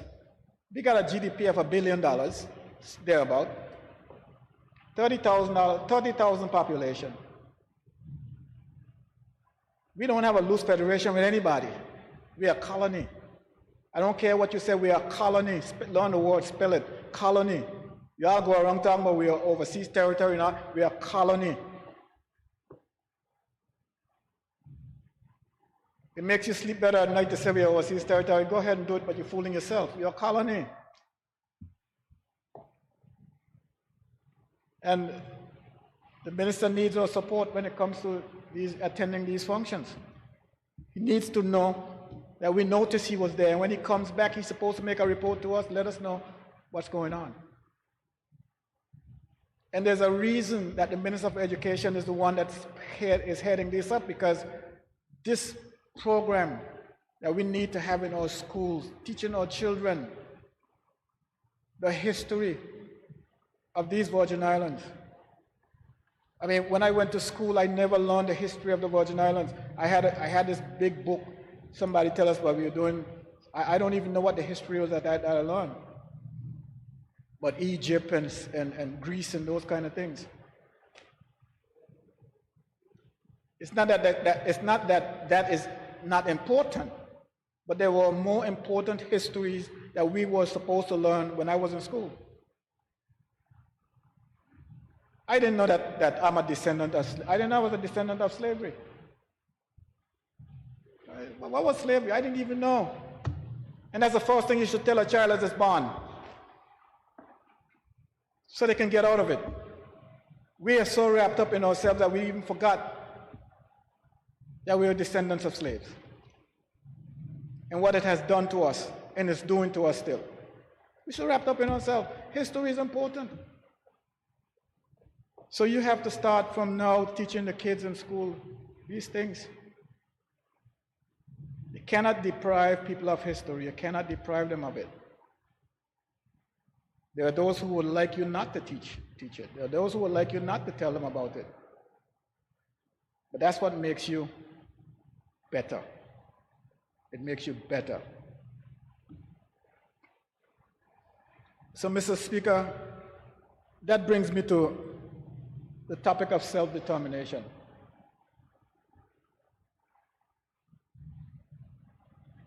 At some point, and it's better sooner than later, this is a topic that needs to be broached. We have to broach that topic.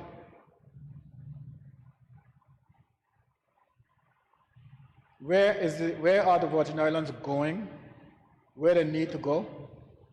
And I don't subscribe to people believing that they can sit in a room and make this decision.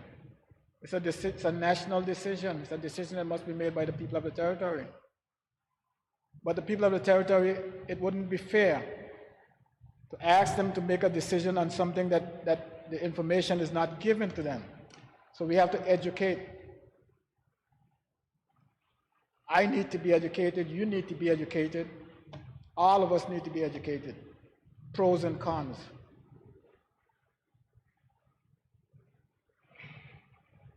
So,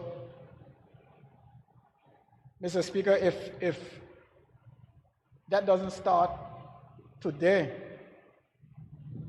if it doesn't start today, the younger generation will grow up to be where we are right now, which is the same place they were.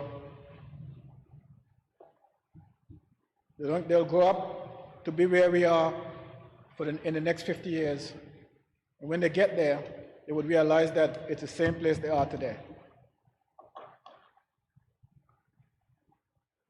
Like I said, Mr. Speaker, the Cook Islands in the South Pacific, population 18,000 or less, self-governing, with a quote-unquote loose federation with New Zealand, loose. It means just what it says, loose. We are here, we are a colony. Their GDP is $105 million. Ours is $1 billion.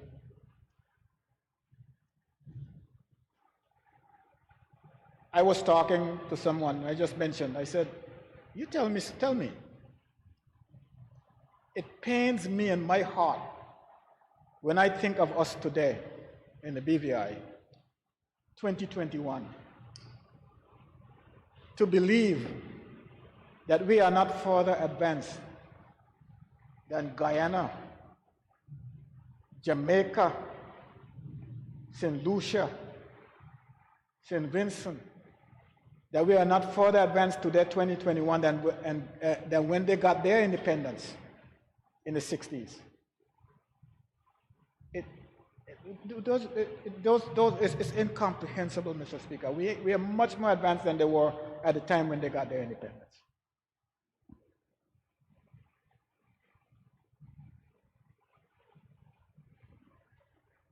I think everyone got the point. What are we waiting for?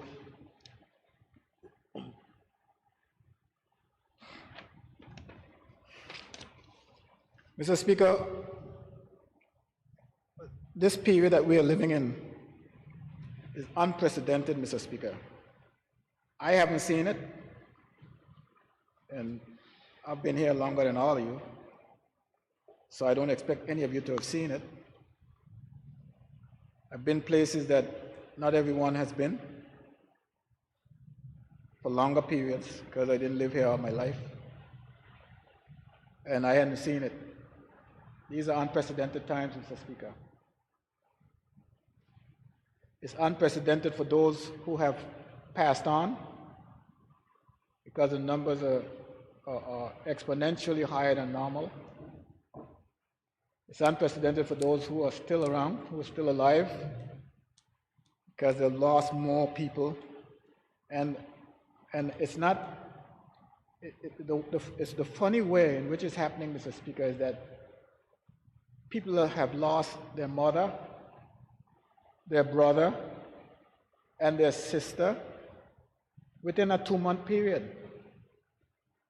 That's how significant this period is, Mr. Speaker. It's not that we've lost 35 people and they're scattered all over and not one household has been hit more than once. It's not like so.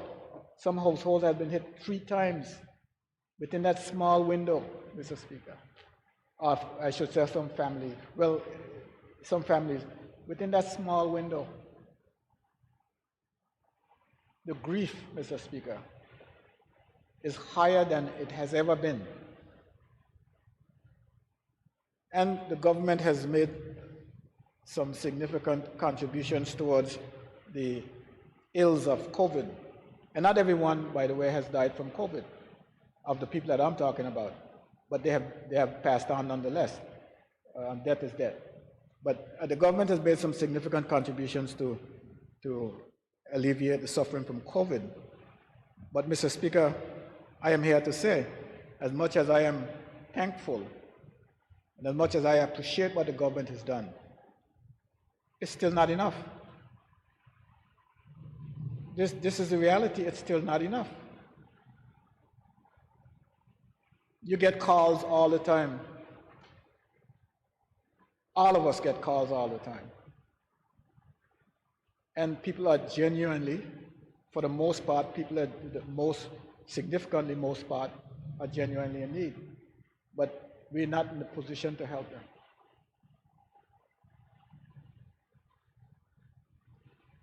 So, Mr. Speaker, I know that during this period there have been so many, between various districts, there have been so many deaths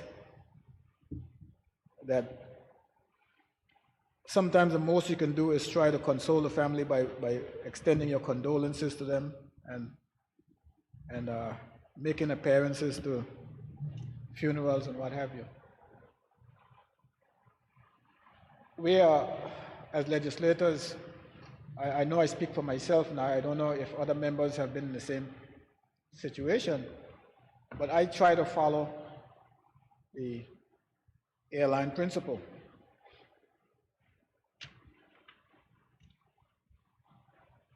They say that the protocols for COVID are very much in effect. Social distancing, wearing the mask, try to avoid crowded places. But that's more than I can say for a lot of people, Mr. Speaker. That's more than I can say. I've seen where we've had functions, and I've seen people at functions, and later on I heard that the person is ill, that people are ill.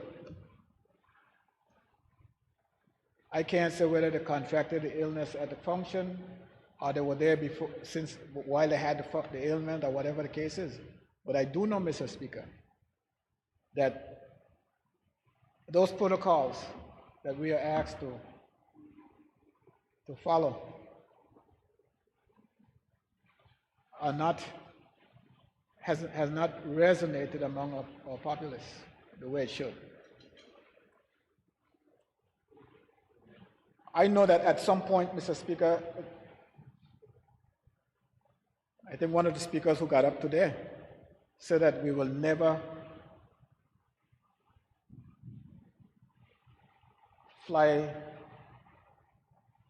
in an airplane the way we did before 911 again. That I can agree on, because it has become the norm. It has become an industry. We have equipped our airports in such a way that if you were to take those sensors out and all the security equipment out, you would you would never live down the backlash, because it's an industry.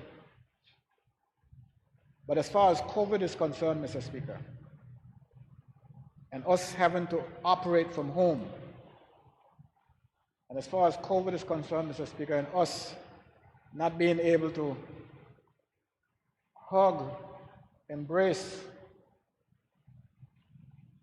as far as COVID is concerned, and us not being able to sit next to each other, I think the day will come when that will be in the past. I think so.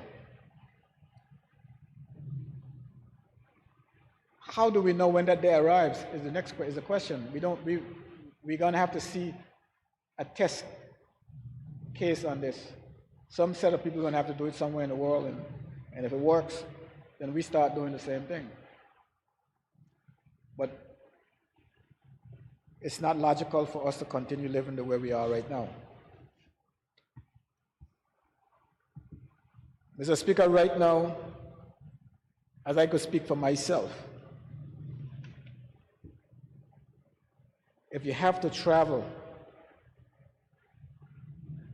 even though people are doing it, if you have to travel right now and you compare the procedure to what you have been used to, it's a nightmare.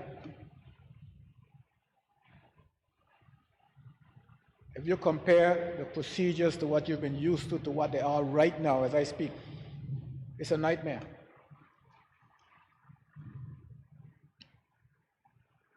So things has to change.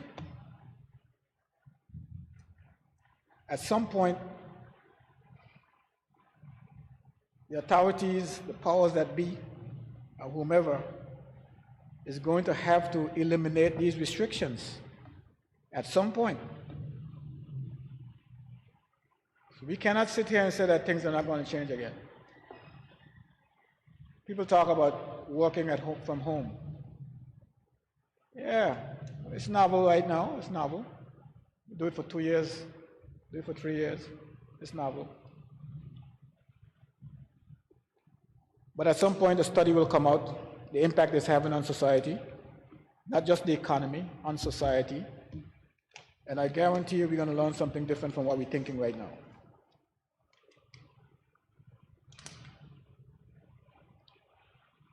Mr. Speaker,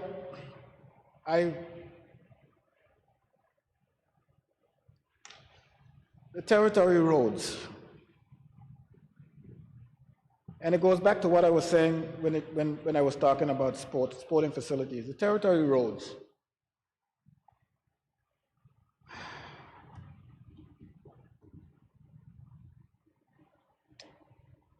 this is what is, we've been having what I would consider to be an unusually high level of precipitation, Mr. Speaker, in the territory. And that contributes to heavy growth. So the territory roads are in a state where this is not the first time it's been like this. I'm talking about not just during this administration, past administration. This happens periodically. The state that they're in right now, Mr. Speaker, begs attention. I got a call from one of my constituents the other day. He said, Mr. Fraser,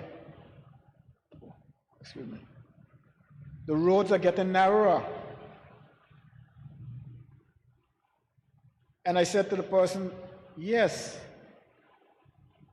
the bush. They said, no, the roads are getting narrower. So I said, okay. You're saying it's not the bush? They said, no, it ain't the bush. But it has bush on the road, but it ain't the bush. Said people are parking all over and parking all over. I said, okay. But the roads are getting narrower. People used to be able to pass, going and coming. So I said, okay, let me check. I said, you know what it could probably be? Probably landslide. Because the roads are along the hillside, and the slides from the hill come down, and over time you don't remove the slide, it becomes normal, it becomes natural. So I took a look, and what I saw, Mr. Speaker, is exactly that.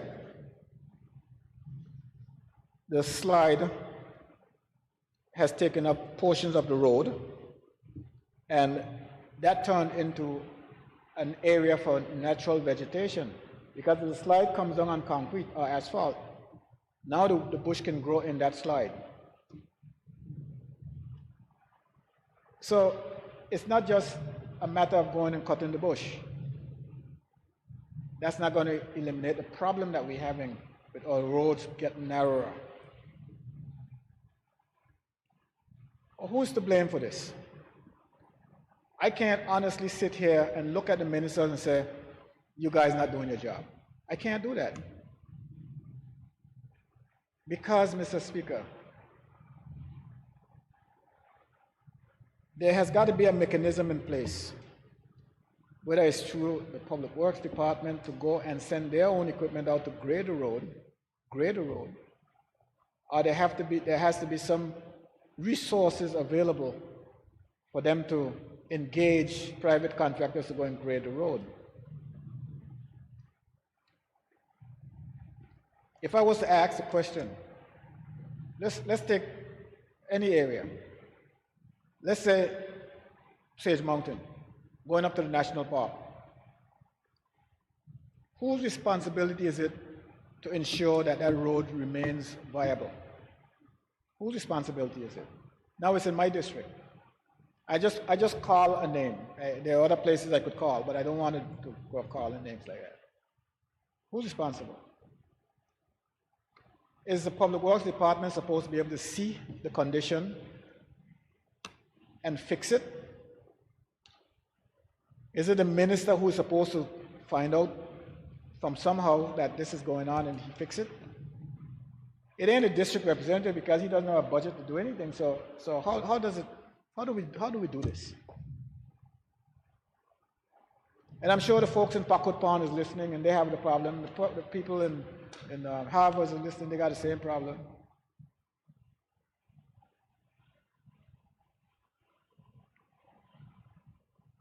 The system needs some tweaking, Mr. Speaker. It works well when nothing is happening. It's not raining, there's no bush, there's no that. It works well in those conditions, but in cases like this, where we're sitting it out,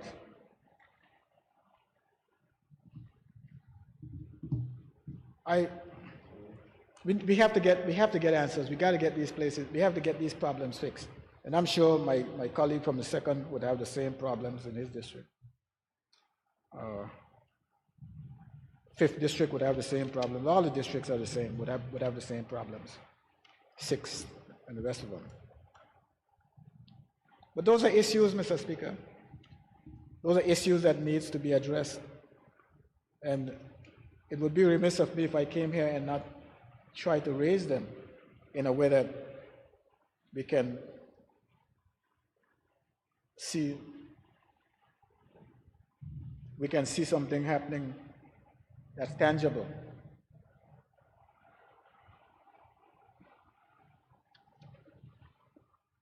Mr. Speaker, we have other issues that we need to address in the various districts.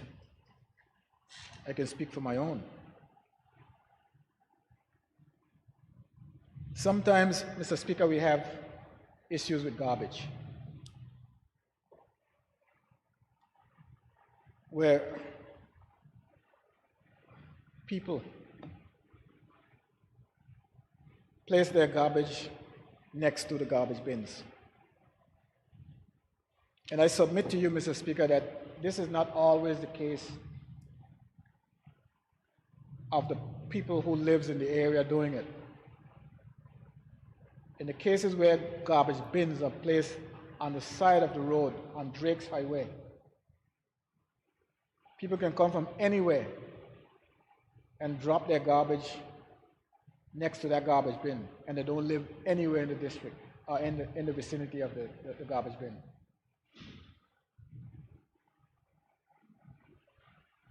But the problem is, Mr. Speaker, the garbage, and I shouldn't refer to it as garbage, I should refer to it as solid waste, because usually it's a washing machine, an old motorbike, or something to that effect, refrigerator sitting next to the bin. My question is, Mr. Speaker, how long should it sit there before the authorities recognize that it's there and remove it? That's my question. And if the answer is a lack of resources, then the question is now posed to the ministry and the minister and his ministry. How do you address this issue? Because it's there and it needs to be addressed. Mr. Speaker.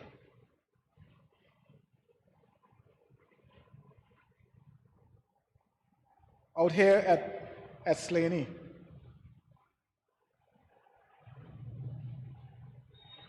you know, out there at Slaney we have the outfall. And I am told that the pipe that takes that sewage out somewhere, I don't know, 500 feet or something out in the ocean, is broken some 50 feet away from the shore. Whatever those numbers are, is broken. And it's been like that for a while. Mr. Speaker, what I'm describing is a system that is broken, and we need to make sure that we arrest the issues that are in the system that is causing it to deteriorate. We need to slam the brakes on certain things and start looking at these things that we call maintenance, Mr. Speaker. At the expense of maintenance, new programs are springing up at the expense of maintenance, maintaining what we have.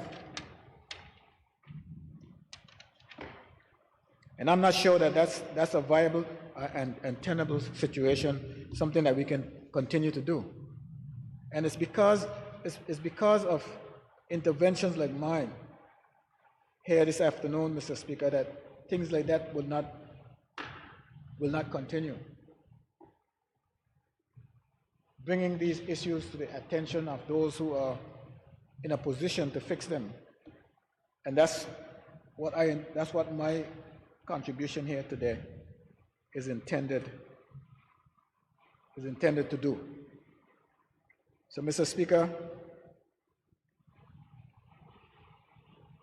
with me saying those things, I want to again assure the people in my district that for those of you who have lost your loved ones, that I am here, and I extend my feelings and heartfelt feelings to you in this time of your bereavement. And I'm sure that I can say that coming from the entire body of this House of Assembly, Mr. Speaker. And those same feelings and sentiments are extended the territory for all the people who have lost loved ones in these are trying times. I must say, Mr. Speaker, it seems to me as if we have the trend is now in reverse. At one time, we were climbing rapidly in both hospitalization and death, and we have now reached the peak and turned in the opposite direction, which I think is a good thing. Which not I think, I know is a good thing. And if that's what is happening, Mr. Speaker, I must applaud the government at this time for staying the course and making sure that the territory stays together. I just hope that the Premier has a program for getting his economy back on his feet. We are used to a vibrant tourism market, and we are used to a vibrant financial services market, and I expect that we are working towards getting it back on its feet and moving towards a brighter 2022. And I want to hear from the Premier. Well, this is a question I'm going to ask him in the House of Assembly, but I want to hear from him. What is he doing for airlift into the territory? It's not something that I can accept to hear that American airline, quote unquote American Eagle, is flying directly into Dominica and Anguilla. And I'm sure that our facilities are superior to theirs. I'm also sure that that aircraft has to pass over the BVI to go to Anguilla and Dominica. Question I have for the Premier, what about us? And since you're responsible for the airport and its facilities, airlift, what have you, it's a question that I'm asking you. If you wish to address it now, you can. I would appreciate it. If not, then it will show up in this House of Assembly as a question to you for details on that very important issue, a very important matter. So I want to rest there, Mr. Speaker. Thank you. I thank the senior member and representative for the 3rd District for his contributions. I recognize the member for the 4th District, the Honorable Mark H. Vanterpool.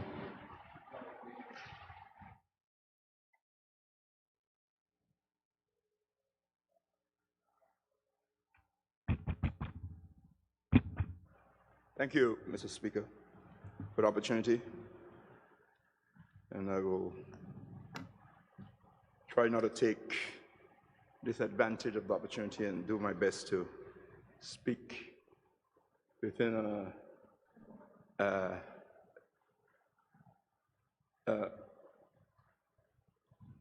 a reasonable time. But we do appreciate the opportunity to speak on other business to our people, Mr. Speaker.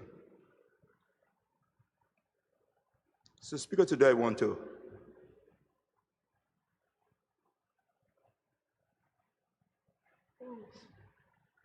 say that I'm seeking every way possible as a senior member of the House, as I may call myself, having been elected 5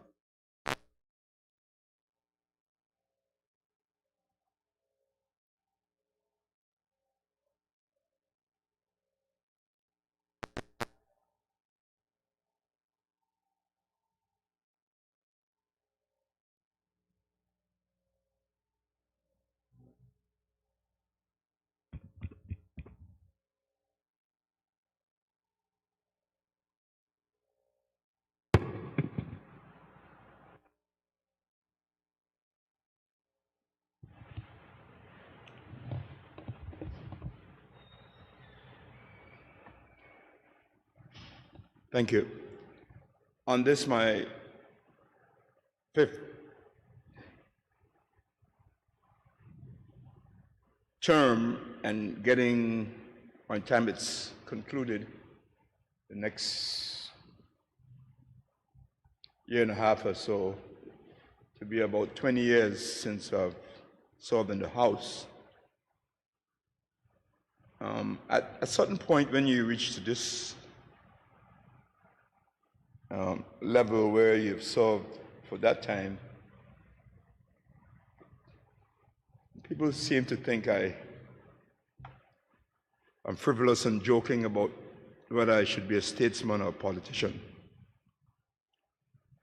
But in all seriousness, it's a time in my life when I'm seeking to find out how best I can contribute this period of my time to the upliftment and growth of the territory, how I can best contribute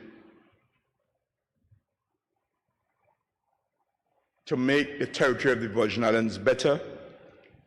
And when I look back, one of these days I can look back and say that those are the things that I have contributed to make the territory better, where younger ones and others may take over and can build on some of the foundations that we have built while we were there.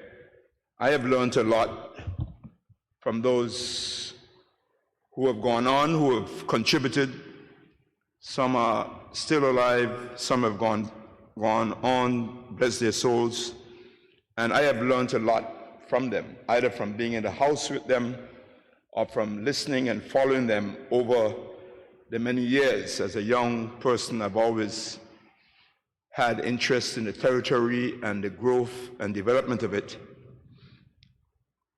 So I've always listened and followed from way back to the early days, as far as I can remember, until today. And I was grateful that I could serve in the House before and now with some of those great stalwarts who have taught me quite a bit. I won't start calling names now, but I've learned a lot from many of them. Some have been on their side and some have been on the other side, but nevertheless, if you sit in the House for a certain amount of time, the younger ones will understand that you will learn certain things that, even though you may be on one side or the other, you are learning from each other. As in the House of Assembly, we seek to find the right direction for which the country must be going. And when you take out all of the politics out of it and all of the grumbling and fighting, and as we said earlier, and look to seek to higher ground, you will realize that we are all on the same page, trying to find the right direction for our small territory. And I want to look back and say that I have made some valuable contribution to that. Sometimes we are inundated with our constituents in terms of what they'd like, and that's why we represent them, because we want to help them. We want to help our constituents to have a better standard of living, to be better than they were when we started to what they are now. We're sometimes distracted by that, but it's an important aspect of our representation. Sometimes we're distracted also, Mr. Speaker, with our individual areas and our districts. And that is what we elected for, to pay attention to them. But those distractions and our interest in seeing our districts improve and grow, those are distractions and interests that form a part of the whole, a part of the whole of the growth of a territory of the Virgin Islands. And so, as district representatives or territorial at-large representatives, we are entrusted and hopefully emboldened to represent our constituents and represent our districts or areas to make them better as we go along. You know, you listen every day. I listen to the Honorable Deputy Speaker at large members speak today about hoping to see different areas in the territory look better, cleaned up, improved. Others have spoken about their areas, what they want to see, and what they want to see improved. You know, I spoke last time, and I spoke some time back about certain things I want to see in my district improved. I passed today, still see a lot of the old bins and so on by the hospital. Nothing has really changed. But I'll come to that a little later. But I'm seeking to find, Mr. Speaker, my role at this stage for the next probably, I don't know how long, 18 months, of how I can help us on both sides here to move our country forward in the most important things, Mr. Speaker. I say that because, Mr. Speaker, the last time I spoke, I think I was very passionate about what I said and what I was talking about. And people seem to have misunderstood what I was attempting to do. And maybe they're right in their understanding. But Mr. Speaker, unlike what some people have called me and said to me and asked me the question where they've said, Vanterpool is back. I don't know where I went to, but they say I'm back. And some people have actually written in different blogs and so on, negative things, positive things, and so on, and that is good. That's what democracy is about. You don't always hear good things about yourself. So the negative things help you to think about what people say and try to do better or ignore them. But Mr. Speaker, it's nothing about whether I'm back or not.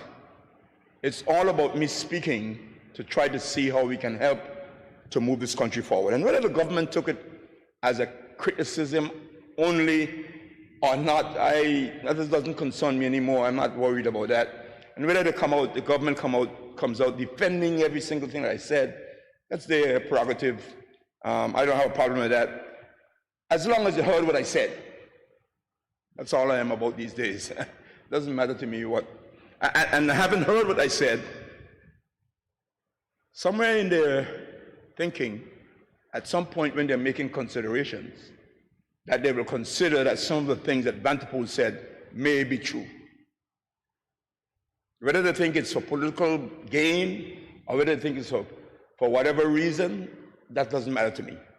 All I want to know is that what I've said at some point resonates and can have a positive effect in the interest of a territory of the Virgin Islands. I'm not back, I haven't gone anywhere, and I want people to understand that. I'm not making any bones about it. The Honorable Premier joked with me and said, I said this is my last, and I said that many times before, and he reminded me of some of the times I've said it. And reminds me of some of the members, those who have passed on, bless their memory, in blessed memory, who told me, don't say that because I may be back again. But I make no bones about it. I am not intending, I don't have any wish to run for any more political office. I think I have made my contribution once this 20 years is finished, these 5 terms are finished. I think the younger person to come up, I think everyone must make their contributions. I don't intend to be in this house and in a disabled manner or in a manner that I can't I am not able to contribute as I should. And there are persons who have been elected to do so before, and bless their souls, they have made major contributions.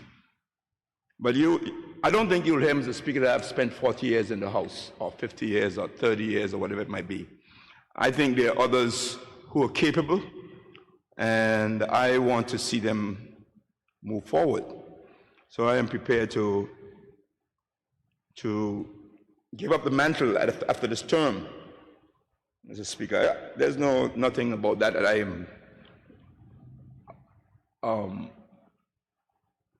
am afraid to speak about. And this time I'd like to permit, I'm serious and know that I don't intend to contest for office anymore. It's something that I have considered for a long time.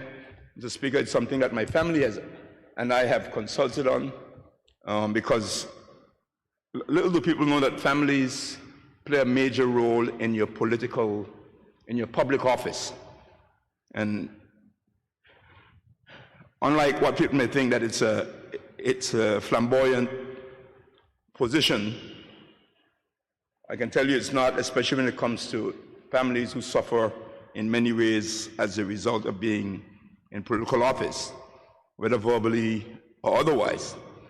And therefore, I think I have put my family through enough for these 20 years almost, and I want to thank them for being a good support for me. But I have promised them that my time, if the Lord gives me a little more, is going to be spent paying a little more attention to them, especially my grandchildren. So I am making no bones about it, and I'm not looking for any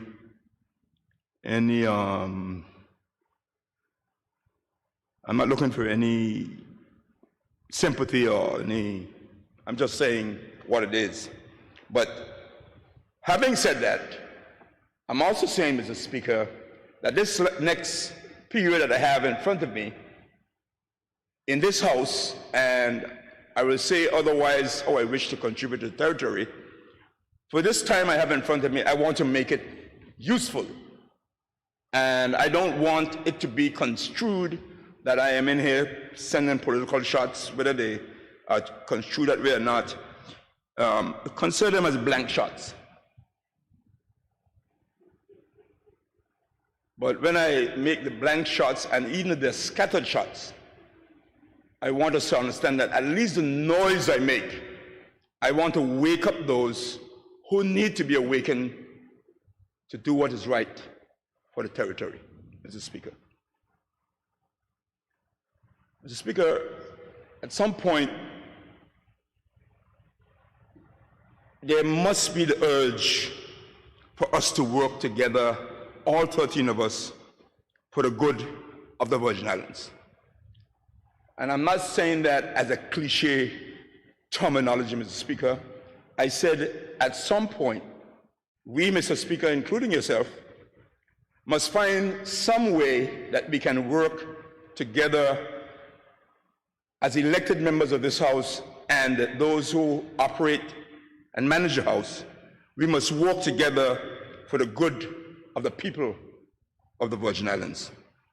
And in my search for what I would like to do over the next 12, 18 months, whatever time, I am looking to find how I can do that. And Mr. Speaker, the best way for me to do that, I know, is to use my big mouth. There are not many people who have a mouth big like mine.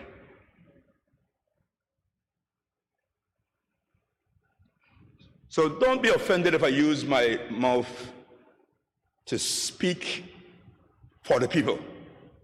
I'm not speaking for a National Democratic Party any longer. I'm not speaking for Mr. Honorable, what's your party name again? The Progressive United. PU, Progressive United. I'm not speaking for Mitch, what's your party again? The PVIM, so much name, but I can't even remember them. And I'm not speaking for the Virgin Islands Party. I'm speaking for the people. And I will continue to do so for the rest of my term, Mr. Speaker. Yes, I'm in opposition, and I will oppose. I will say when I'm not happy with certain things.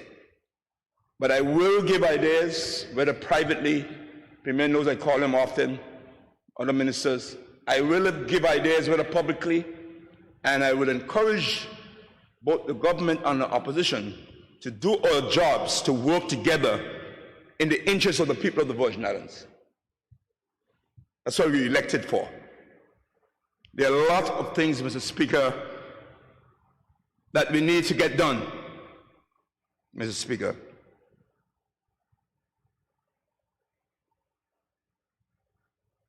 And it doesn't have anything, Mr. Speaker. And the sad part about it is that if we continue how we do, that every government who gets in office gets to be defensive about what the government before did, and when the other government gets in office, they're defensive about what the government before did. The poor people of the Virgin Islands would never be properly represented to discuss what is good for the territory now and in the future. And that's all I'm saying. I'm not going back to anything. And if I go back, Mr. Speaker, I have no problems being criticized with the government I may have been with or with the responsibilities I may have. I don't have no problems with that. Criticize me as much as you want, whether it's people in here or whether it's people out there, that's okay. That's what we are about. That's what people are for. That's criticism is good. It's democracy. Make your points. Why Vanderpool talking now? Why he didn't fix it when he was there? That's all right. He didn't fix it, so that doesn't mean that it shouldn't be fixed now. And that's what we should be interested in. Fixing it now and for the future. Not what didn't happen before and which government. We seem to have a very good chronological history of governments before, not just the past government, but this side talks about when the VIP government was in power, and the VIP government talks about when the NDP government was in power, and I guess it's a norm, but it's getting sickening now. So I want to just encourage us to come together and find the right things that we need to do to fix the country. What I'm saying is no indictment on the government. Every government goes in office, and this government is no different. They go in to find, in my opinion, what is the best direction we should be going for the country, with the country.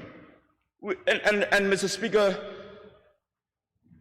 like every government, you're going to have obstacles. You're going to have difficulties. And so, you know, you may go in with one thing in mind, and then because of the obstacles and difficulties, and sometimes the difficulties are not within, as we know. Sometimes they're without.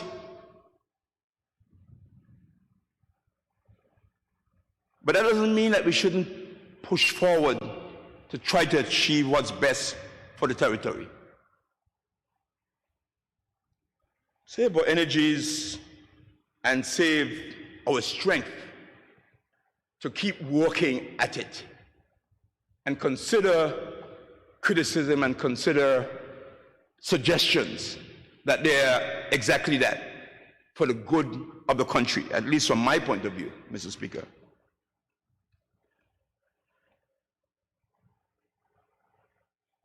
I know there are those who attack me and say, oh, you get a hush pill from the Premier. Well, last time I spoke, the hush pill looked like it had worn off. So I believe I need another one. And they say, as I said earlier, Vanderpool is back. That's not what it's about. I've gone past that now. I've been the days when I attacked the government for everything they did, and later on, why was I attacking Honorable Fraser when he put up some lights going down Seco before, when I had just gotten in? He was just trying to put some lights to his district to help his people to see where they're going, and I was jumping up saying that the poles along the road are affecting the environment.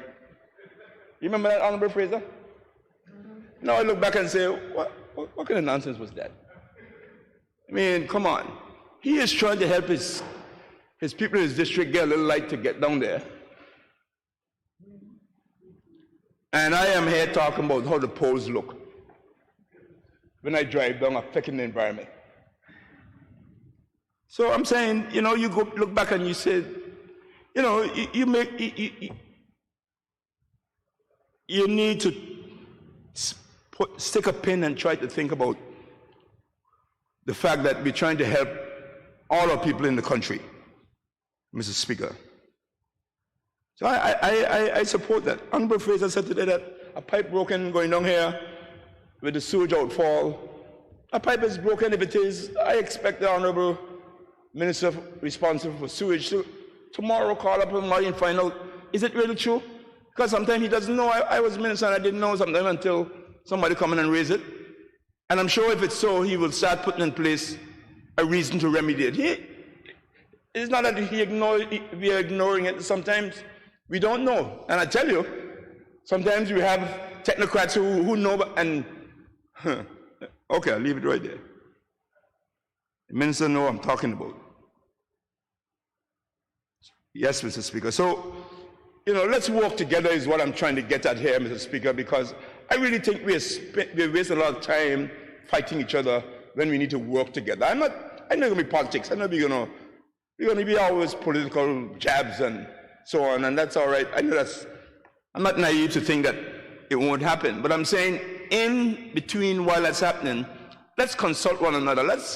While we get out of the mic, call Honorable Fraser and ask him what he thinks about ABC or Honorable Marlon Penn of how we can work together with Honorable Smith to work in the 8th district or whichever area to fix up. I heard talk about cleanup today and so on. We got to work together. We got to work together. I know I've gone with a member for the 8th up along Greenland to look at some issues there that he's trying to get solved. And I'm sure he brought them to the attention of the Minister for Solid Waste, the Minister of Health. Some vehicles and so on along there. We just need to work together. And I'm sure the Minister for Health and Solid Waste can raise a magic wand and make it happen. I know you have issues with getting these things cleaned up too. Some people don't want the vehicle, don't touch them, don't move them, don't do this. Some people want to. I know what you're talking about. You know, I go down, I pass Brandywine Bay Road, Mr. Speaker, and if another hurricane come, like we had before, not even as strong, Brandywine Bay right across from the beach, there's some old trailers there broken down and battered about. If the wind gets up in them, I don't know where they're going to reach. But they're sitting down for the last 5 years. Now, is it this government fault that they move? Yes, it is. You're the government now. The past government didn't move them. Well, you all moved them. And that's all it is. In my sense, you're blaming us who were there before. We didn't move them. So you could blame us, but at least move them to blame us. Blame us and then move them. That's the point of our progress, I'm saying, Mr. Speaker. Because it should be moved when no government was there, yes. Brandywine Bay, in that whole area, they should look better. Vehicles all over the place. You go up Greenland, you go up in my area, all up over the place, you see vehicles again. The minister was on a campaign, he moved so much of them. I would tell you, seeing them pile up down Parkwood Bond. But Mr. Minister, I guarantee you they're just as much on the road again. So it's a continuous struggle, I know. But I want to encourage you to keep at it, because we need to move a lot more vehicles off the road. Vehicles, old trailers. And look, since the hurricane, people think that bringing in trailers is a thing of the day. And I don't know, it become a trailer town now. So, Mr. Speaker, I want to encourage us to do what is right together. The public and the people of the territory deserve it. And I want to encourage those out there who are encouraging us as politicians to keep fighting one another to stop it, man. I talk about those out there who are on my side, on NDP side, those who are on VIP side. It's all about a fight. Hit them. I mean, better we put a ring and put all of us in the ring as boxers. You're going to have some people urging us on, but what are you going to accomplish? What are we going to get? Whoever wins and get a big thing, a big belt around your belly, around your stomach? Or are we going to help the people to move forward? You know, you have all kinds of things happening in the territory now where people are, some encouraging, some whatever. Let's work together, man. We have a lot of things to do. And I'll tell you, Mr. Speaker, what is the mistake that we all make and the expectation that we give the public is that all of the problems that we have to solve, we give the people of the public the impression that whichever government gets into office is going to solve all of them in their 4-year term. As a matter of fact, Mr. Speaker, I shouldn't blame the people, because if you read our manifestos say some things that you know it can't be done in 4 years. Not a single government could accomplish something in a big book or we put out every election. Call a manifesto. There's no way. And the manifesto is supposed to be what you accomplish in your 4 years. But let's stop fooling the people. We have a lot of things to do. We need to put a term on it, the things to be accomplished, and not a term on when we end office. The VIP government who's in office right now will not accomplish certain things that they're going to blame it on COVID. They're going to blame it on all kind of things. Whether COVID was there or not, I am telling you, I have gone through the experience 2 terms in government, in a cabinet position, and there's no way we can accomplish what we set out to do. In fact, when we think we are jamming, we think we're going forward, you can't go away without the people around you who are supposed to help you to get there. You can't do it yourself. You got some big ideas, you're there running, you're going to meetings, you're going to cabinet, you said this is what I'm going to do, blah, blah, blah, blah. When you come back out now with a big fire and you sit down and the rest are calling, the other guy, he said, cabinet today we decided we're doing this, that, the other. And you see the good folks pull out their pads and everything and they start writing down. Hello.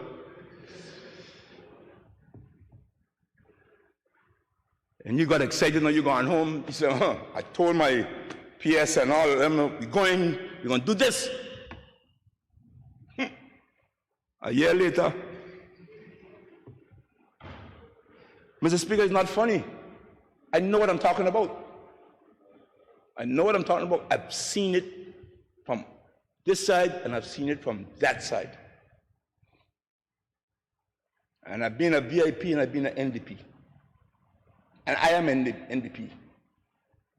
So we must plan and work together to execute the plans that we have. And every time a government gets in, Mr. Speaker, they don't have to throw away all of the bath water. Keep some. Continue some. They may be still in the best interest of the people, not because you may not have campaigned on it or you campaign it in a certain way. You don't have to throw it out. Renewable energy, Mr. Speaker. When I got into office, this was a major plank of the National Democratic Party government. We spent a lot of time, we put out a plan that in whatever time it's going to be, we're going to achieve certain things with homes and renewable energy on people's roof, and we were going to work with the electricity department to achieve this, and people could have, we had a plan that people could have put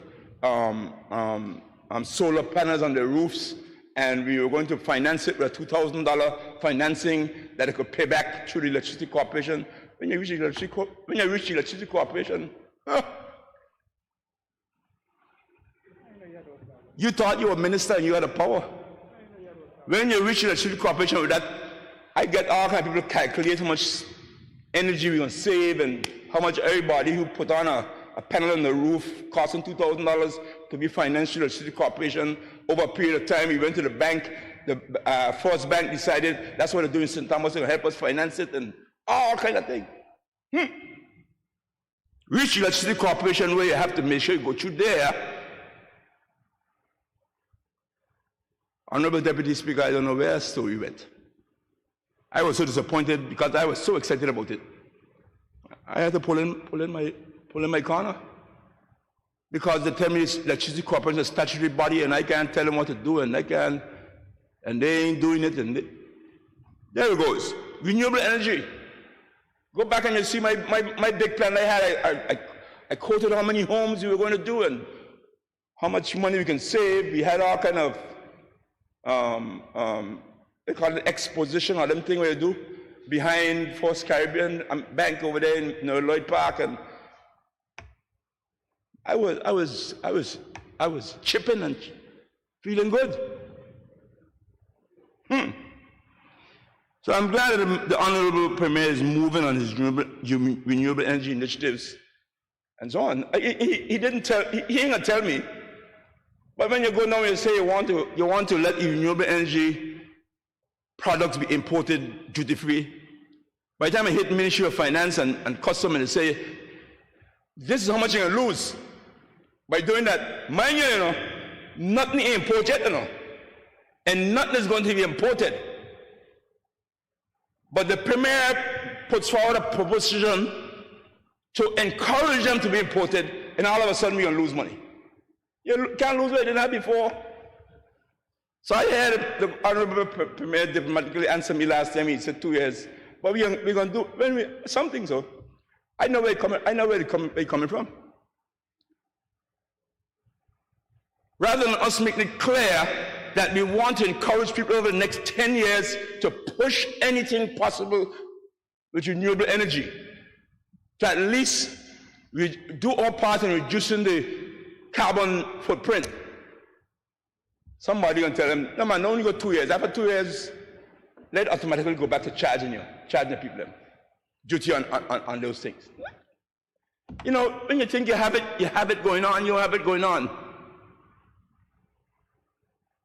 Mr. Speaker, tourism, I don't know. In 2016, at the end of 2016, before the hurricane, whether it's this government or the other government, because progress has been made all the time with tourist increase.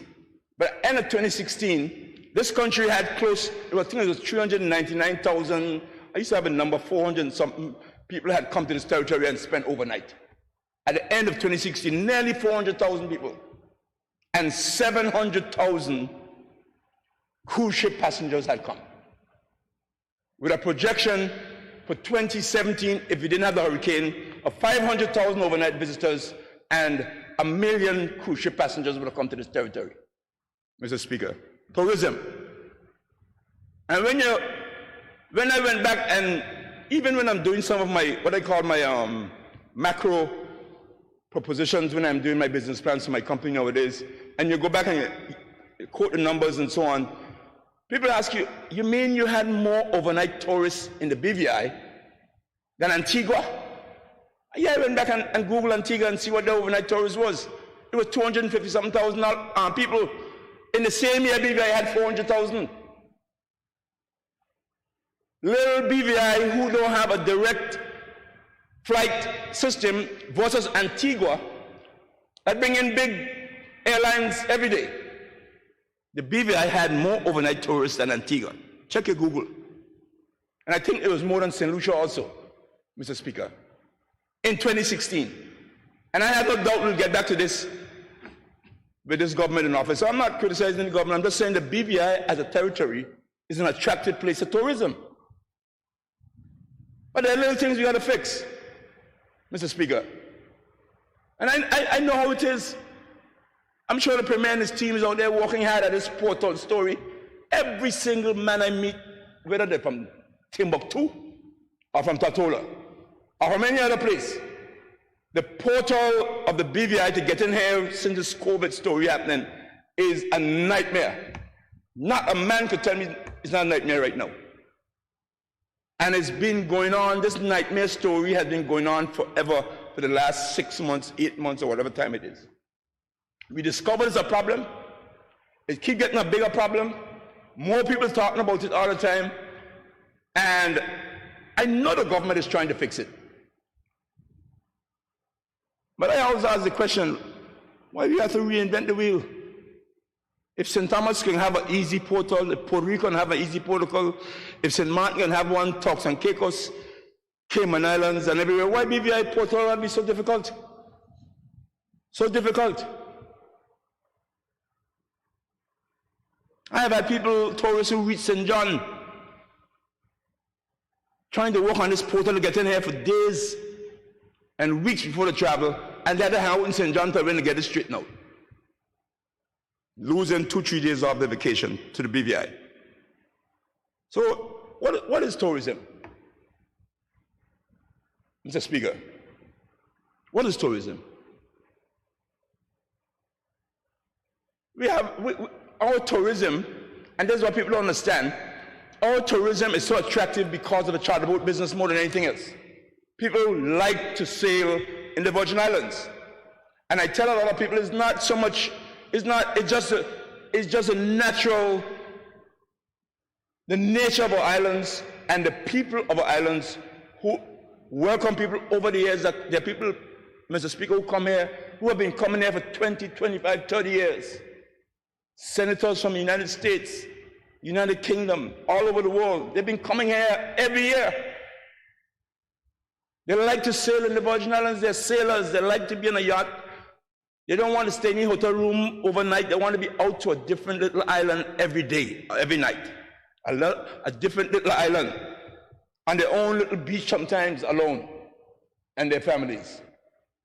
You can't get that in many other places, Mr. Speaker. You talk about Bahamas. Beautiful place. But to get from one island to the other, you know it's going to take nearly a day. To get from Nassau to Freeport, I don't know how long it takes on a sailboat. I'm not a sailor, so I don't know, but it takes a long time. So go down to the Grenadines, St. Vincent and the Grenadines, same thing. Deep waters, rough waters. But you get to the Virgin Islands, you leave Tortola, and whichever point it is, whether west, central, or east, or you're in Virgin Gorda, or you're in Just Van Dyke, or Antigua, and you can get to another island in 30 minutes, most of the time. Most of the time. Maximum is probably an hour from here to Antigua. And that's what's attractive in the Virgin Islands, Mr. Speaker. But I know the little kinks that people can feel welcome and free to come here. Let's work on them. Let's keep together. Let's stop not fighting each other.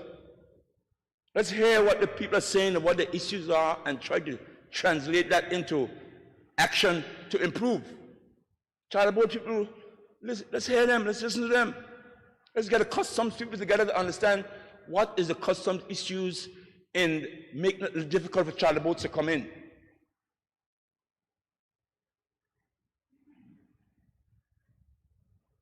Let's find out what are the issues with immigration. Why people can't always feel welcome.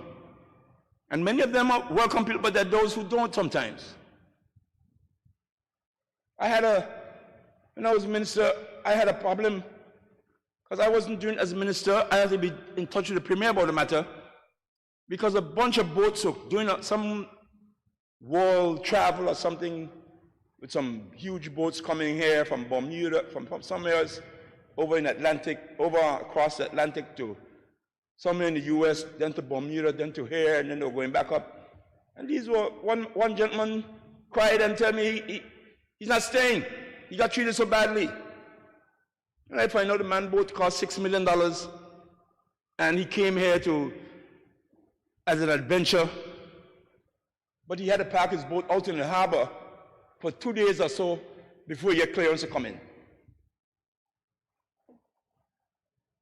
I did my best to intervene, to try to help. But at the end of the day, people feel unwelcome.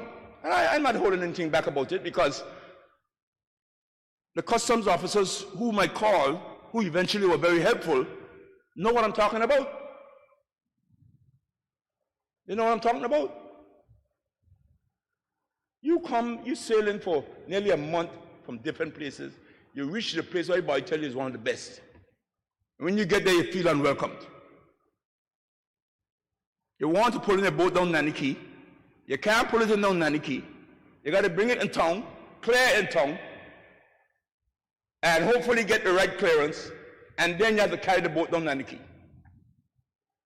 We don't have, I don't know what it is, the gumption or the organization to go down on the quay and meet 15 boats or whatever it is that are coming in for a regatta or whatever it is and clear them down there. We can't do that. Who don't think them is? Why do you think they have to get special favor or special treatment? Go back to where they come from, man. I know I'm not going to hate in the blogs tomorrow write about me. But I ain't afraid to speak, Mr. Speaker. Let's bring our country to be one that welcomes people. And all aspects of our territory have to welcome. Yes, I know there are those who come and try to be wrong and should be unwelcomed. Yes, I know there are those. But it can't be the norm. It can't be the regular. We have to improve on it. Our tourism and welcoming. I made some statements last week before, about agriculture and about fisheries. Mr. Speaker, all I'm saying is no government, including the government I was in, did enough to do that in those areas. I'm not saying that a good minister and a good government isn't trying to do our best there, but all I'm saying, let's start thinking differently and let's start thinking out of the box to find a way to get agriculture in the BVI on the move. I don't believe that we need to go back to 40 years ago when we carried all the cows up in the hill and try to water them and go up in the. I did it, Mountain God. Honorable Member of the Fifth. We're fixing a big bridge right now, right, that big wall. Go across and see a little path and a little pool over there, a little where we should go up higher up and a fence, lose the cows in the afternoon, carry them in the morning, bring them down to drink, carry them back up to eat, and in the afternoon before we go sleep, your mother said, go up and lose the cows, bring them, water them, and carry them back up. Your mother or your father, my neighbor, we used to call him Pappy, his cows. That doesn't appertain anymore, it doesn't work that way anymore. And then you want to sell the same cow that did a lot of exercise going up those hills and coming down. And when we cut the meat, you can't chew it. Because nothing different, it's exercise, their muscles get too tough. So we have new ways of dealing with it nowadays. And so we're going to find some way to rear animals a little differently and ensure that they have water and they have the right feed and so on. They can still be considered, it doesn't have to be chemicals, but at least we got to find different ways of doing our agriculture, is my point. Whenever you go do something parakeet-based, somebody say, lead up with animals. You go up there, you find an animal. We have a nice agricultural show every year. Good, but I haven't seen any improvement. Neither, I'm going to say it again, neither in your government or my government. Ain't not no government anymore, it's about how we can move it forward. If we can do, we call that thing where we're going, no, if you can do the hydroponics and the growing of the food, the way Honorable Umar started and the NDP couldn't continue. If you're going to do that, let's do it. Honorable Minister, let's find a way to do it. And maybe let's have small. Let's do a little one. And then do a little bigger one, a little bigger one. And then we'll get it. We don't have to make it so monstrous with all them things we put up there and then Hurricane Irma took them out and then we couldn't do anything. Let's do something small. Or let's encourage some small farmers and give them a little aid to put up their, help me with the word, Minister, you know, a kind of farming. Huh? Greenhouse is the word. I was just looking for a word, man. You know, I'm getting up there. So, let's get it done. Let's do a little one at a time. It's sure we can do. If I can, I wouldn't, if I had the money, I would have invited some fishermen and joint venture with them to buy some boats and go out and do some pelagic fishing or whatever they call it. I was taken to St. Martin one time to visit I think it was a Japanese, had an operation over there where they were bringing the fish and fixing them up and ship them out. I ain't know where to get them fish over St. Martin. They get the fish right behind there, behind Anigada. Mr. Speaker, why we can't do the same thing here? I don't know. Mr. Speaker, working together to achieve these things, I want us to work together. Premier, I want us to work together. I don't have any criticism of you. You're doing your best. Let's work together to make these things happen. And I will move to roads because this is a pet peeve of mine. And the blog said, why he didn't do it when you were there? Why he didn't? Why? Yes, I didn't do it when I was there. It wasn't done right. Could have been done better, and it should be done better. But our roads need a comprehensive plan and funding to make all our roads better. This is no indictment on the government. And Mr. Speaker, these infrastructural things I'm going to speak about now, ain't no way any one government could do it in 4 years. And I want the good honorable members of the government to don't promise me and get done before you leave. You don't have any assurance you'll get back there. And in a year and a half, you cannot do what I'm going to talk about now. All I'm saying, put the plans in place, execute what you can before you leave, but see it as a 10-year plan. It ain't a 2-year plan, or 4-year plan, or a 6-year plan. These kind of infrastructure things that the country needs right now are plans that we should put in place and encourage the next government who comes in, or if you are returned, that we work with the plan that is there. Put the plan in such a way that it can be adopted by any government. Roads, comprehensive roads, ain't need nobody changing nothing if it's done properly. Honorable Minister responsible for transportation, I'm saying just put it in place. Mr. Speaker, I don't mind talking. I went in there with all my ideas about the roads. I tell the minister that all the time. I changed the leader of public works at the time, who I respected, who had a doctorate in something to do with roads. But I know he was an engineer who's very intelligent, so I asked him to come to my ministry. We set up a special projects team to plan and develop roads.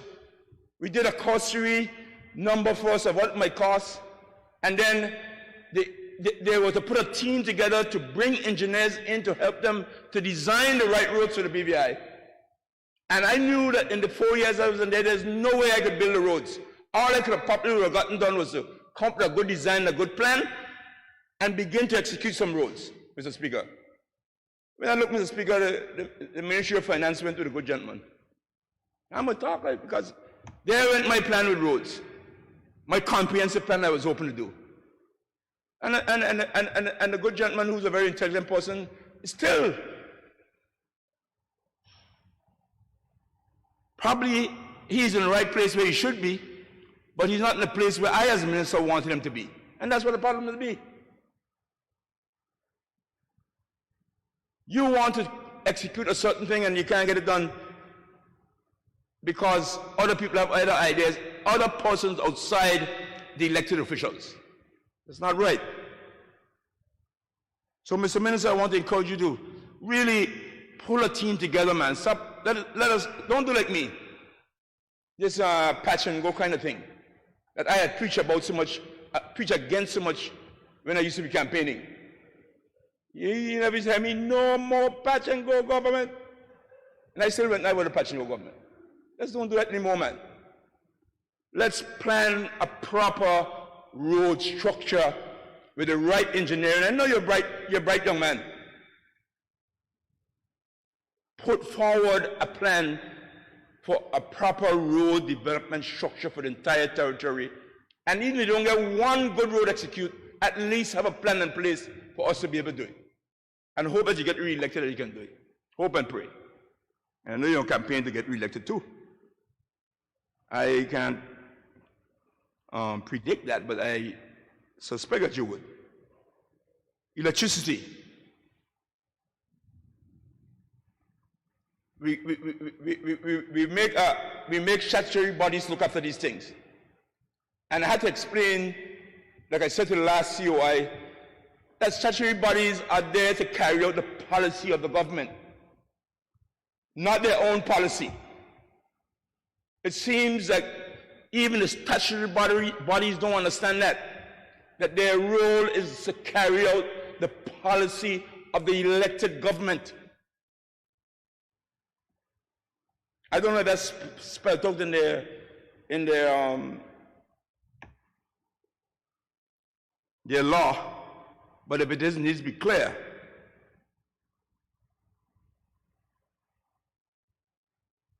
Infrastructure we need to bury. I'm going to say it every time I'm in here getting a chance. Let's find a way, Mr. Speaker, when we're talking about sustainable development and infrastructure, to bury electricity mainline cables under the ground while you're planning these roads. Put them on the ground. Put them on the ground. When a hurricane blow down smaller lines in the village, at least the main lines will be underground. We can recover more quickly. Put them on the ground.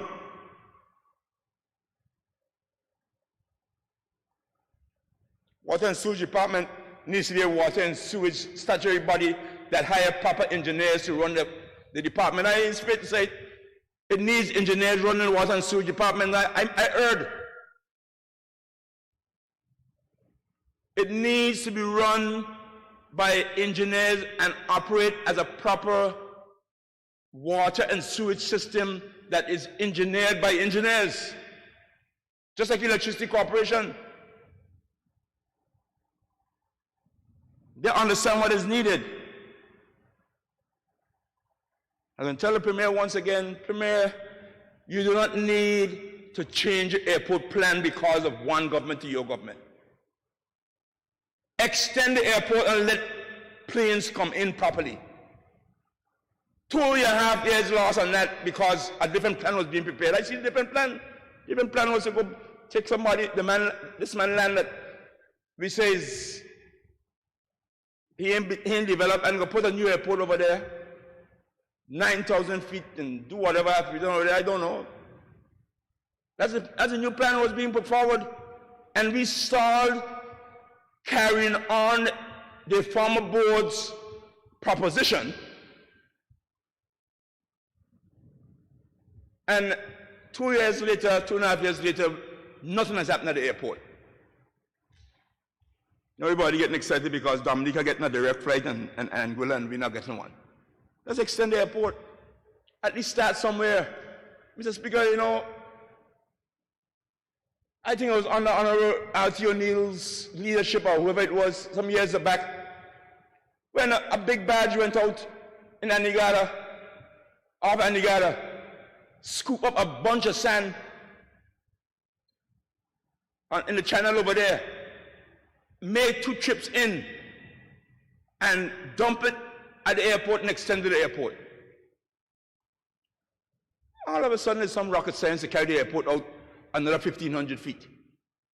All kind of problems, all kind of issues. And I'm talking about my government who are there trying to find out how you do this, how you do that, how you put the airport up on stilts and why you do that. That's why we're here. That's what was under my government. We made a decision, the airport authority decided in the end that instead of going out to 7,100 feet, then go to 6,100 feet and be able to at least take a smaller direct jets. The plan was in place. They had consulted. They had proposals. A new government come in and say, we're going a different way now. You think I can get you before your term? As we say, God see for you. Go extend the thing to 1,500 feet and let's go, man. Later on, we could put on another 1,000 feet.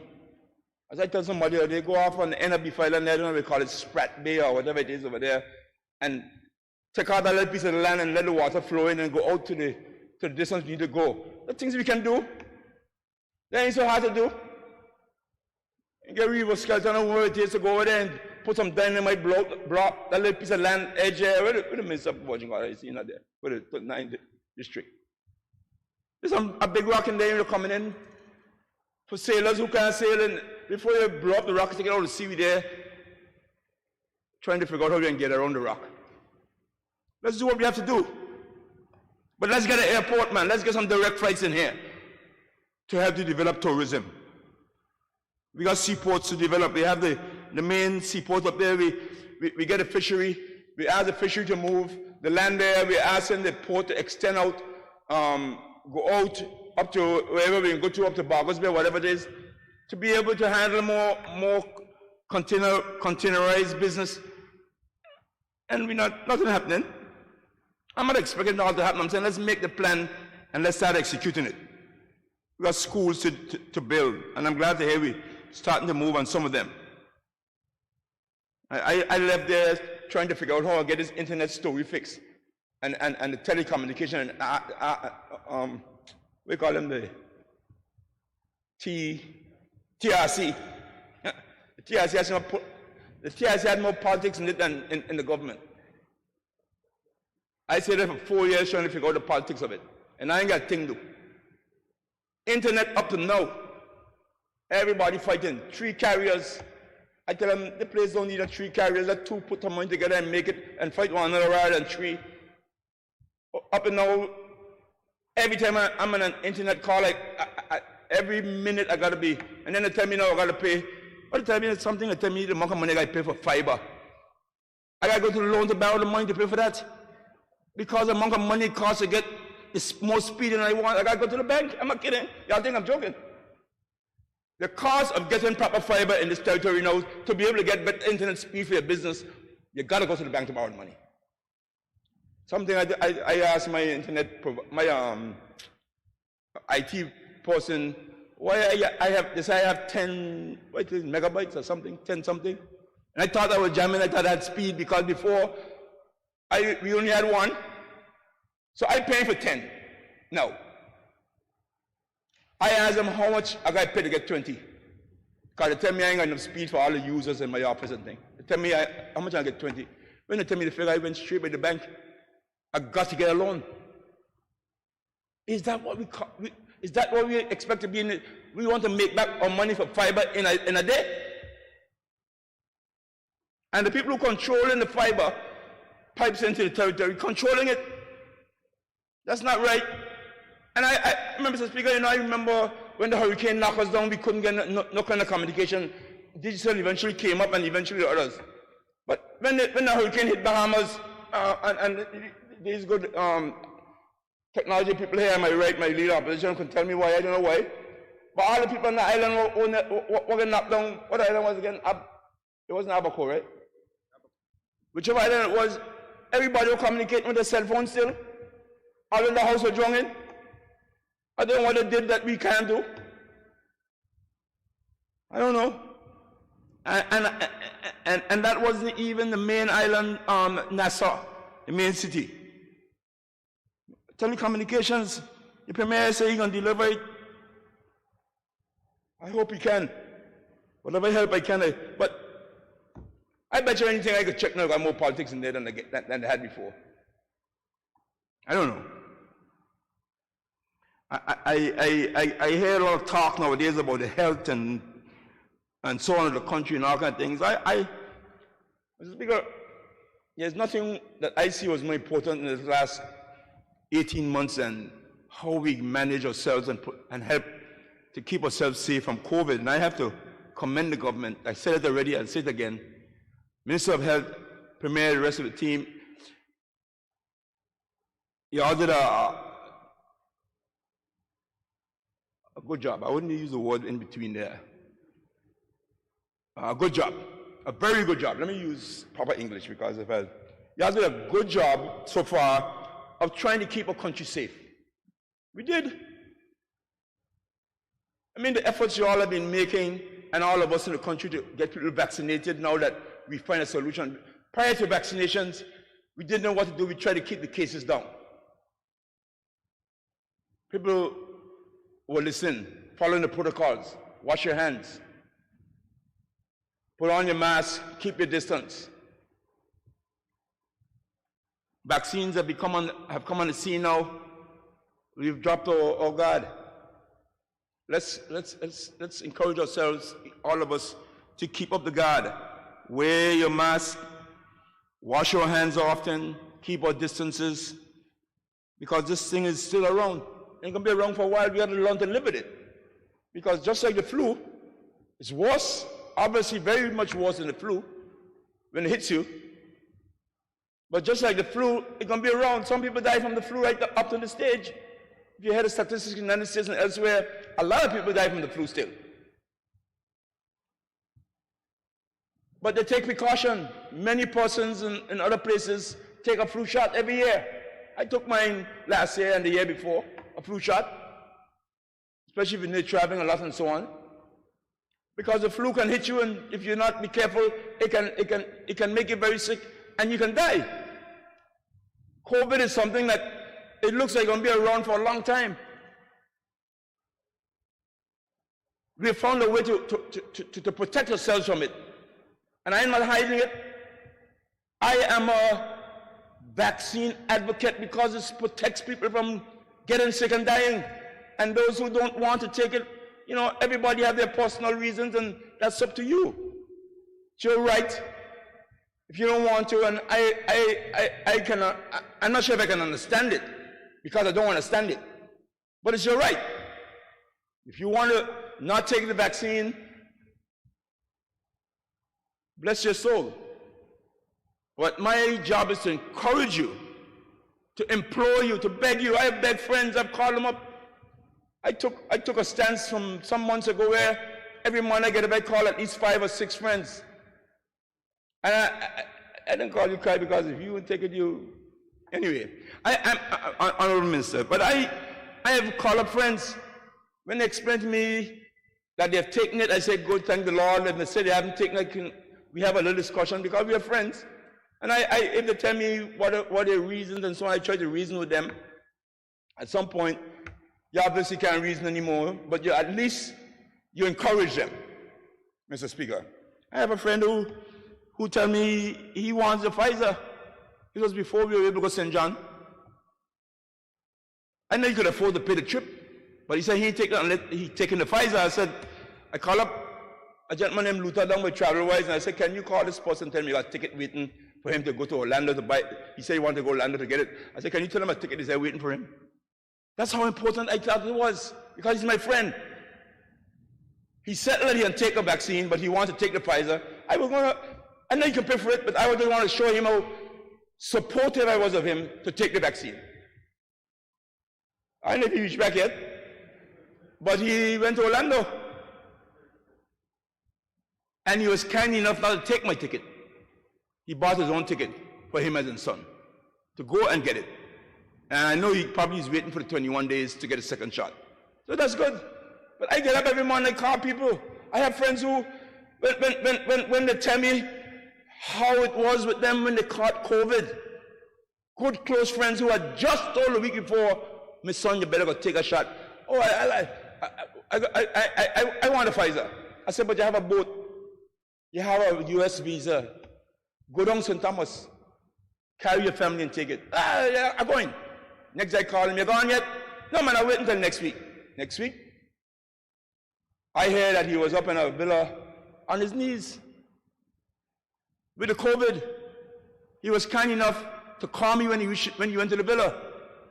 But for about a week, he couldn't call me. I could never make my call, keep calling. I got support. His wife was so distressed, I got support from him to get a doctor up to him, to carry oxygen to him. This thing is serious.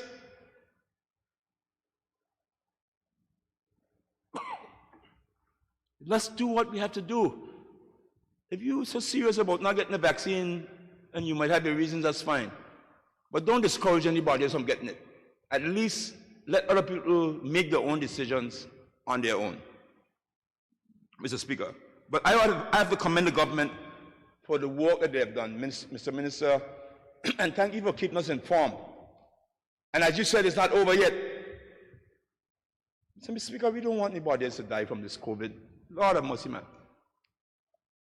There was a time, Mr. Speaker, last month, it was last month, in July, I think it was mostly, when every morning I get up, I'm afraid to open my phone. I'm afraid to check the messages. I'm afraid when somebody calls me. Or I'm afraid to call people. Because you hear another person died, another person died. Mr. Speaker, in our little territory, I mean, when we hear 37 people died, and you start walking out, Mr. Minister, that ratio is probably one of the highest in the world, you know. That's about less than 1 to every 1,000 people, persons living in the territory. That's how close it is. And we know everyone, I know almost everyone who died. Almost everyone. Last Saturday, I don't know how many funerals there were, 5, I think. It's sad, very sad. We don't want to get back there. I hope we take the vaccine and we can not get back there. I heard the minister announce yesterday, we jump up from 25 people again to 50.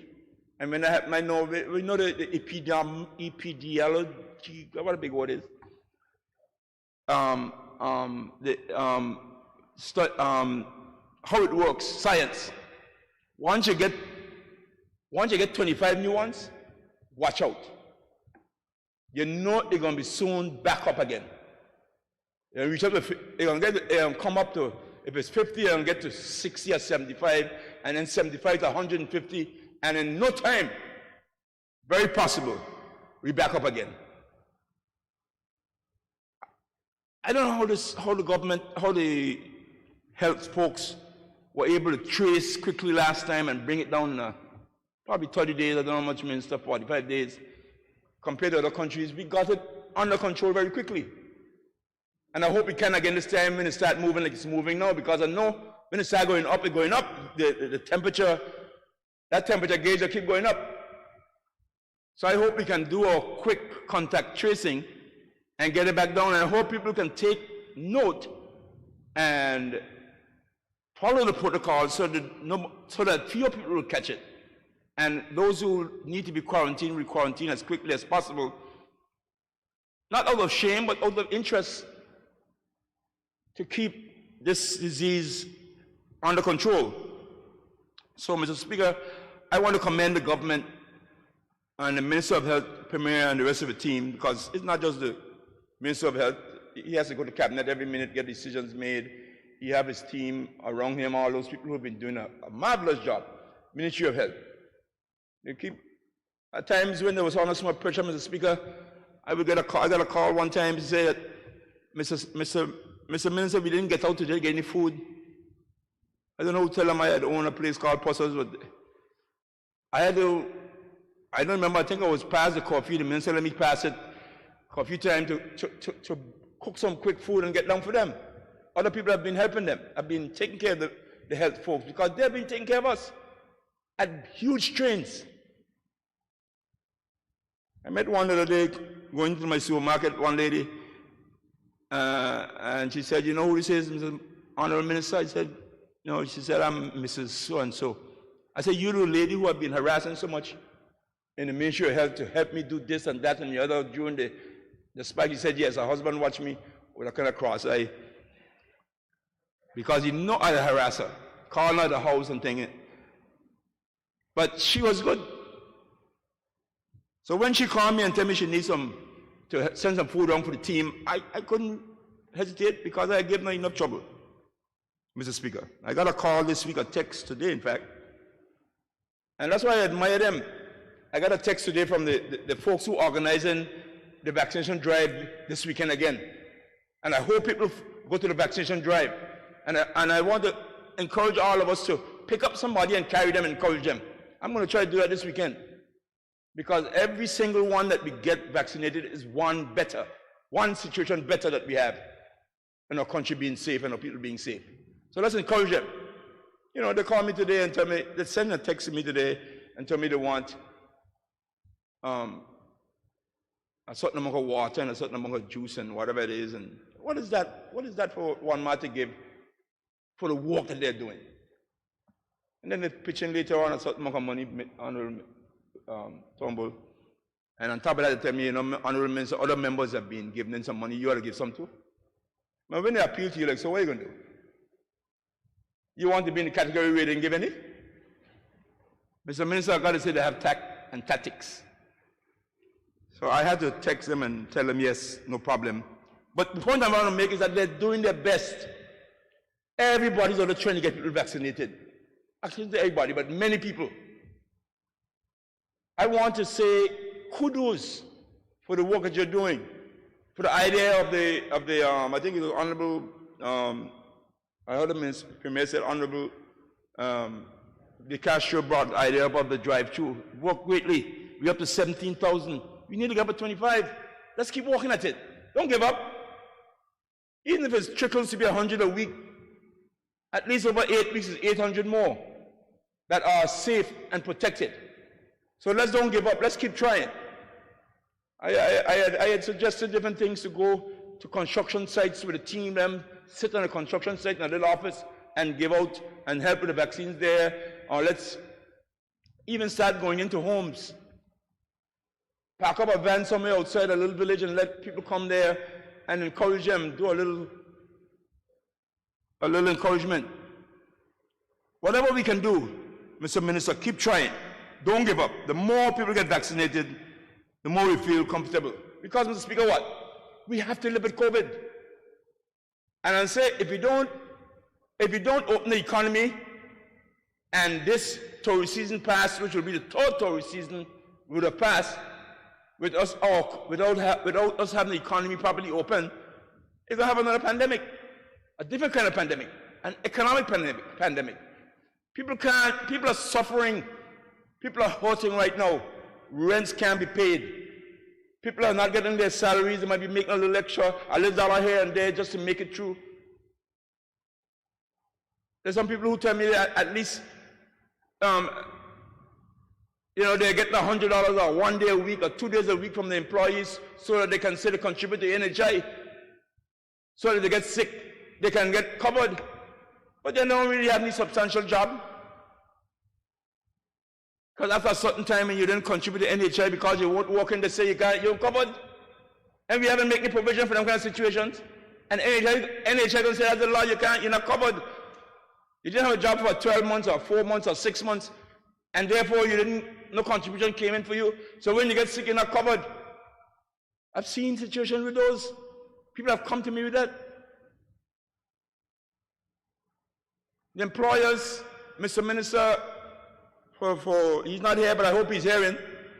And I don't know if the camera can pan this time because I wasn't here last time the camera pan, but I think if the camera pan over there, I see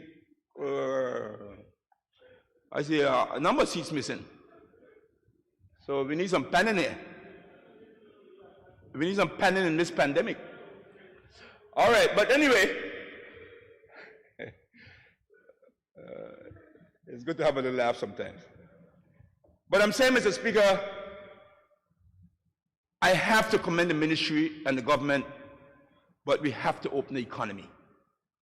And I am hoping that in the next week or two, the government makes a statement so that the tourism sector, the charter boat industry, the hotels, and all those who are concerned, including the travel agents overseas, and all the people who want to make bookings can understand what is the government's policy about opening the territory for the upcoming tourist season. And I don't want us to wait till October to make the announcement or November, December. Mr. Speaker, we got to plan and make the announcement now. We have to live with COVID. It ain't going away. Let's do the right things, the right protocols. Let's keep our distances, let's wash our hands, let's wear a mask. But we have to live with COVID. I don't know if we can do like talks. I don't know if it's right to do that way, where they have 20-something hundred cases, and they made an announcement that they're open for business on the 1st of September. All vaccinated persons can go to Turks. All vaccinated persons. Welcome. And they even say we can put a stamp on your passport when you come, whether they ask for it or not, and you got 6 months. Visitors to Turks and Caicos. I'm not saying we got to do 6 months like that, but all I'm saying is that they're given the clear indication, and I'm not saying we have to make a policy exactly like this, but they're giving a policy as to what they're doing, that they're open for tourism. We can't wait till October, November to do it. People are planning from now. Bookings are happening. Airline tickets are going through the roof. But people are afraid to book. And they hear about this portal problem we have. I don't know. We must be rocket science to be dealing with portal problem for us. Whoever is doing the portal, fire them. And hire somebody who can do the portal right. What's hard in that? The country has suffered forever with the portal story. You gotta hire a specialist to fill out the portal, you know. And when you after you hire a specialist to fill it out, you have to hire a specialist to get it approved. And then you have to hire a lobbyist. You have to hire a lobbyist to find the person who will help you to get it approved. That shouldn't be. Right? That shouldn't be. Open the economy, Mr. Speaker. A lot of businesses are going to fail if this tourism season passes without the economy being open. You know, the good thing about it is, Mr. Speaker, we had a problem last year, COVID come up. We get a solution, vaccinations, and follow protocols. We know how it's working now and how to deal with it. We have our concerns about the health, the health service ability to handle any big spikes. Mr. Speaker, we have to address that. And we have to continue encouraging people to get vaccinated so that we have a reduction in the sickness and hospitalizations, Mr. Speaker. And as we all have learned, vaccinations don't stop you from getting COVID, of course not. But I think it's clear to any normal person's eye that vaccinations help in a major way from persons getting very sick, hospitalized, and dying. But let's open the economy. Mr. Speaker. And the next thing, Mr. Speaker, before my two penultimate items I have for conclusion, I have to come to two other important things, so bear with me, is addressing a few areas in my district that I think we need to work on, that I hope that we can continue to work on. My district is involving Longbush, Lower Estate, Main Street, Scatley Valley, Joes Hill,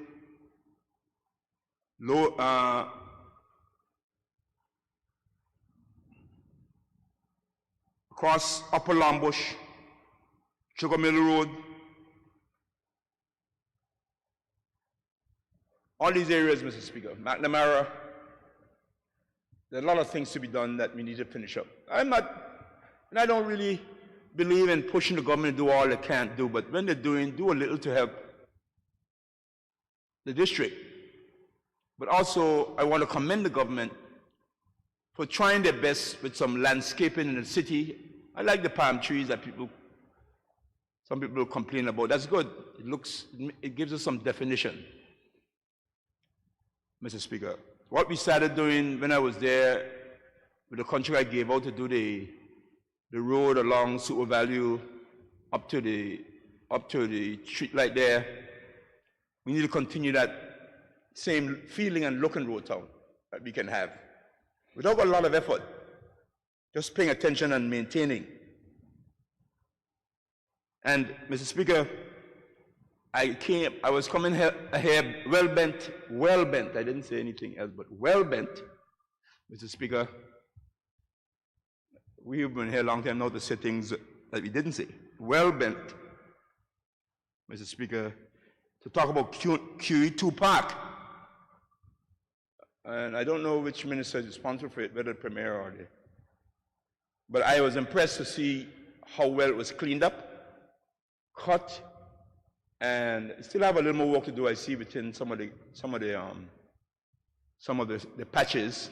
But it's well manicured, and now people feel safer using it. And I want to commend the government for paying attention to it.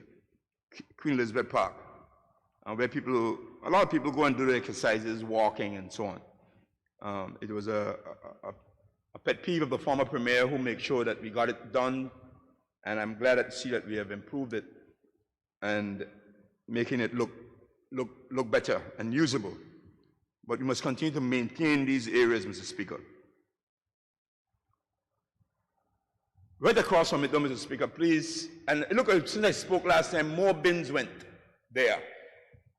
More garbage bins, Minister responsible for solid waste. And they told me that most of those bins belong to solid waste. So I don't know, I see some big trucks there now and solid waste bins have increased.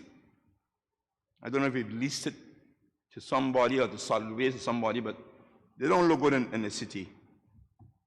They don't look good, Mr. Speaker. And Mr. Speaker, by the way, there's going to be a big debate about the cruise ships coming back in. I'm not afraid to say I support that. We need to get the economy back on track. Hoping that we can do it in a way that keeps us safe as possible, but you cannot continue to leave the cruise ships out of the territory. We have to plan for it. We have to plan for it. And there are a lot of people in the territory who earn a living from the business of cruise ships. So I want to encourage us to find ways to make it happen. I want to support the government in their efforts to do that. The economy has to be reopened, Mr. Speaker. We have to find every way possible to learn to have our economy operating and live with COVID. And do it in the best and safest way possible for all our people. We have to live with it, Mr. Speaker. So, you know, it will go down that I support bringing the cruise ships back in, but I'm not afraid to do that because I want to see it happen. I want to see it happen. Some people are afraid to talk about that, but I don't have any fear about that. The economy needs to be reopened. That's all I'm saying. We have to find a way to live with COVID in our economies. What will happen, Mr. Speaker? If in the next 3 years you're having COVID issues and maybe there's a spike and a go down and a spike and a go down, we're not going to open the economy, we're not going to have anything happening, people are not going to eat, people are not going to live, people are not going to move about. We have to open the economy, and we have to learn to live with COVID, find every way possible that we can live with it. Mr. Speaker, and like I said, I'm not afraid that those who have their rights, yes, not to take the vaccination, but I have my right to say that I think I want to encourage you that you should. And I'll keep saying it.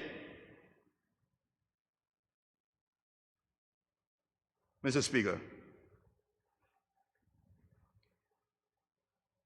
Mr. Speaker, I wouldn't dwell on it, but I want to encourage the Premier that despite all of what's happening, let's get on with the constitutional review that we've been talking about. It looks like gone by the wayside. It looks like COI frighten us, Mr. Speaker. It look like COVID-19 have affected us such that we don't want to talk about the Constitution anymore. We need to upgrade our Constitution, Mr. Speaker. We need to have a discourse with the public about it. We need to let people bring forward ideas about upgrading the Constitution, Mr. Speaker. We agreed last time that we won't let 10 years pass. 2007. 2017 was the year that we should have been doing it. Yes, we got a hurricane and we were focused on the hurricane. Whatever happened, my government didn't bring it forward. talk about it. We had informal meetings about it. Now we have been talking about it here. A resolution came to the House to move forward with it. But they're gone dead. They're gone dead.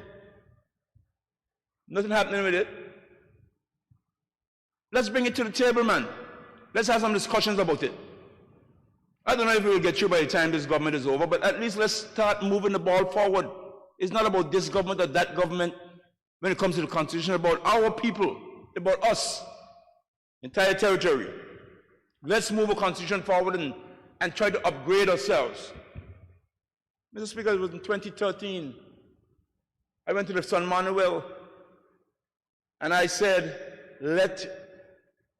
this is the title of my speech, and I hope it's penned somewhere in history, so that somebody will bring it forward one day and they will read what I said. I distributed my speech. Everybody was upset with me that, what am I talking about? I said in my speech that day, let the conversation begin. That was the topic. Let the conversation begin. Let the conversation begin about us running our own affairs. That's almost 10 years ago.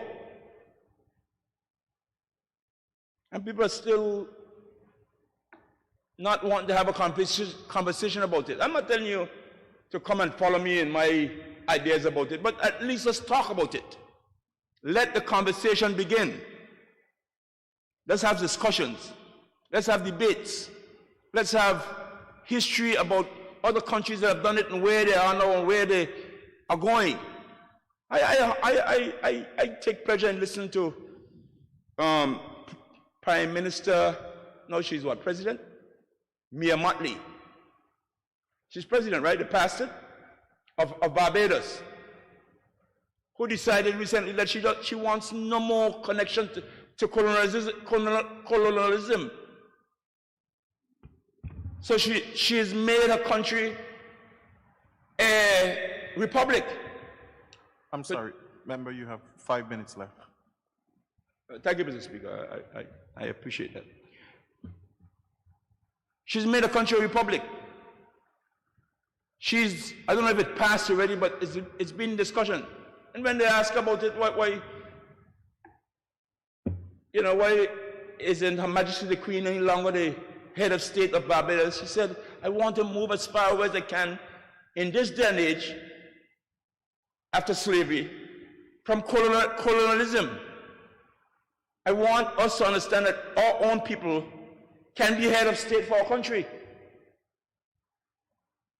And that's what she's done. Interesting to listen to her. She don't have any qualms or any. She just said she wants people to understand that she thinks that the people of the Caribbean and the people of her country can be head of her own state. Nothing is wrong with that. But we are here still a colony. It's called a dependent territory. We are dependent. We're not able to carry on our own affairs. And we feel proud about it, some people. That's who we are, and we are doing great. I hope we can have the conversation begin, and at least let's share our ideas and see where we can go with that, Mr. Speaker. And Mr. Speaker, I end by saying that's the area when I leave this Honorable House, which I will leave, because Vanterpool is not back, Vanterpool is leaving. Happy to leave, happy that I've made my contribution. And I know I've made my contribution, and I've made it well. I'm not perfect, I've made mistakes, but I've made my contribution, but I'm leaving. And Mr. Speaker, when I'm leaving, I don't want people to come and tell me to, I make it clear from now that I'm not out there, I'm not campaigning for anybody.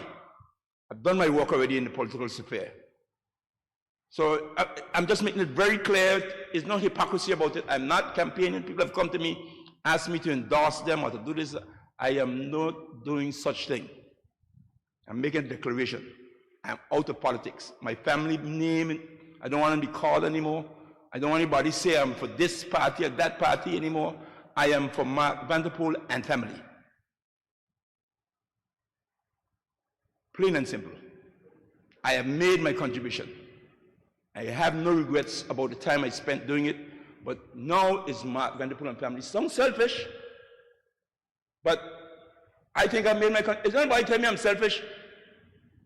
Honorable Minister for Health, who was it mean in the days of basketball, in the days of running the Olympic Committee? When I did that, I heard a lot of people talking now about the Olympics and how, and I'm so glad that we have reached that stage, but who knows about how it started? Who carried the first team to Los Angeles? Who was the chef de mission in Los Angeles where we were trying to get all those, or at least in the fray, or sailors on our track and field team? That was me. I made my contribution to this country. Mr. Speaker, when I was a very good boy, I took youth fellowship groups to St. John to camp. I counseled camp in St. John almost every year, where we brought to war some bad boys from St. Thomas in the correction system, and they put them in front of me and told me, this week of camp, you have to take 5 guys. And we ran camp for 8 weeks when I was 15, 16 years old, 17. I made my contribution. Bruce Bay, we went down when we had camp. I ran basketball out in the cold, out in the weather, mopping floor. Don't remember, and some of the older ones in here. I had people talking about the basketball gym, how it get built, and who knows how that get there. They got there a lot of opposition. But the honorable leader, the honorable government minister, and I will know we work together to fight the opposition to put up a basketball gym. Who went around every village to make sure we had a basketball team in the league? When the days when basketball was basketball. Now that we have a gym, I don't know what it is now. But that was us. I made my contribution, Mr. Speaker, that's all I'm saying. And I don't want anybody to feel any way about it. I have made my contribution. I want nothing else to do with politics after this year and a half. This next year and a half, I'm going to look after my constituents the best I can, but I am not going to engage myself in any political battles. None. None. You can interpret what you want when I speak, but I want to let everyone know on both sides, all sides, including my own party that I'm in. I haven't resigned from it, but I'm saying I'm no longer involved in any political battles. Mark Vanderpool has made his contribution, spent 20 years in politics, spent another 20 years in sports and community work, and another 10 years or so you're mature too young because your mother used to cook at youth fellowship weekends when I was a very good boy, Mr. Speaker. But I have made my contribution, over 50 years of it, and I'm comfortable to say that I no longer want to have anything to do with it. I want to be Mark Vanderpool and family, my business, and I want to get back my friends that I had before who have gone because of politics. So if you're out there, you're cussing me right now, let's be friends again, man. I want my friends back. And those who I have now, I want them to continue with me. My good leader of opposition, I want him to actually call me every morning and every day like how he normally does. And the premier, I speak to him all the time. I gave him some very rough text sometimes. I want to be friends with everybody. I'm done with the fights. I'm not going to no rostrum because I could go on a rostrum. I'm not going there anymore. Hello. It's over for me. I'm not going anywhere, knock on anybody's door, campaign anymore. I'm done with it. I'm not saying it shouldn't be done, and I want to encourage those who, because it has to be done. Somebody has to do it. But I have done my share. So I just wanted to let those know who've been calling me, who've been telling me I'm back. I appreciate your support. I appreciate a lot of people have supported me. There are those who give me some little cussing and thing, but that's politics. But I want to thank all those who support you, especially my constituents. I'm not done with them yet, so I don't want to think this is a farewell message tonight. But I want to let them know that I appreciate way back many supporters, many supporters who have been there for me. I want to thank them all. But Mr. Speaker, I am exiting the scene, and I want to dedicate the rest of my life that God may give me, I pray He will, to my family, I got 4 grandchildren, I love them, and my children, I want to dedicate my life to them and to my business, and that's where I'm going. I've devoted my time in the past to my constituents and the territory. I will continue to devote my efforts, especially in the constitutional issues and self-determination. So that's why I want to have a little lunch with my good Deputy Premier, the younger people who I want to see carry the mantle forward in terms of self-determination. I know Honorable Pickering went to some of those same decolonization meetings, and he used to come back fighting and hoping that we could make some advancement in there. And now you are taking up the mantle, and others will. I know Honorable Marlon Penny is young, and he's going to have a role to play. Honorable Turnbull, all the young people over there. I'm not leaving you, Honorable Malone. I don't know how young you are, but you will make a contribution.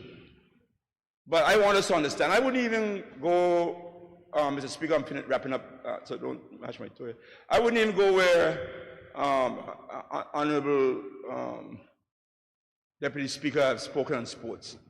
If I start there, I wouldn't finish. He knows my passion for sports. I wouldn't finish. I wouldn't finish about the things we were trying to do that got stopped in every angle. We made some progress. We got the basketball, the Calder multi-purpose gym now built. We got some other things done. But we had some things done. Honorable Malone will remember the big plan we had over by the bandstand. And we were trying to build a baseball field there.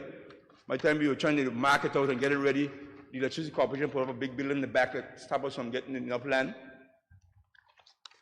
Governments changed, and my plan had to throw out. We were trying to build a little basketball gym right there so the high school could use it, and Longbush people can use it. All those things gone out the door. I'm not going to get into it because I will spend a long time here speaking about sports.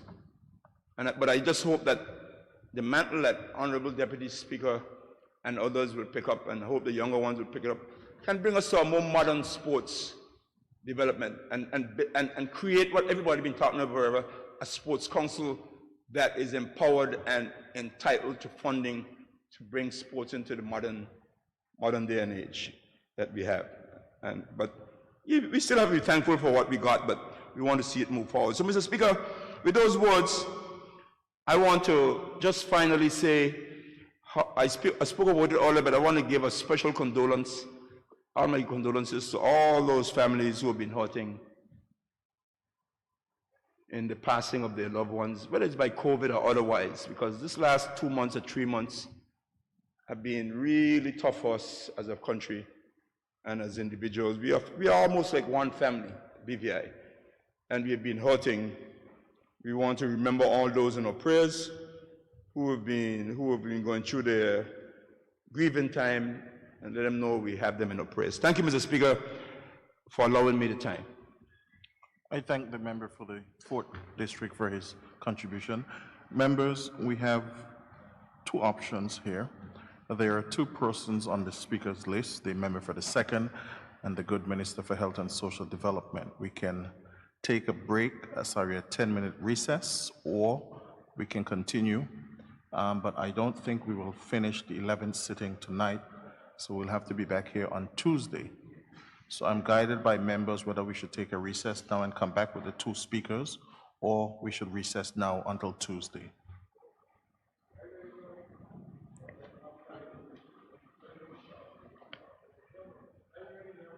I'm sorry? What is the consensus, Deputy Premier? Tuesday. Be fresh, man. They come fresh and be better. Mr. Speaker, I would like to see us have a couple more speakers. Okay, in that case, then we'll have to take a 10-minute recess and come back with the 2 speakers. It's 8:30. This Honorable House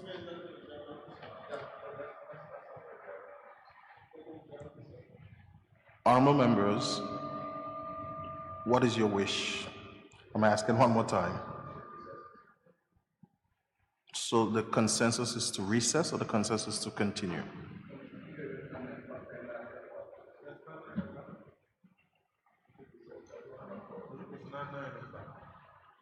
It's not 9 o'clock, Mr. Speaker. Well, each person have an hour and a half, and it's 8:23 now, so if we can. Okay, since there is no consensus, I'm going to make the decision. We will recess for 10 minutes, and we'll come back and have 2 speakers. This honorable house is now in recess.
Please be seated.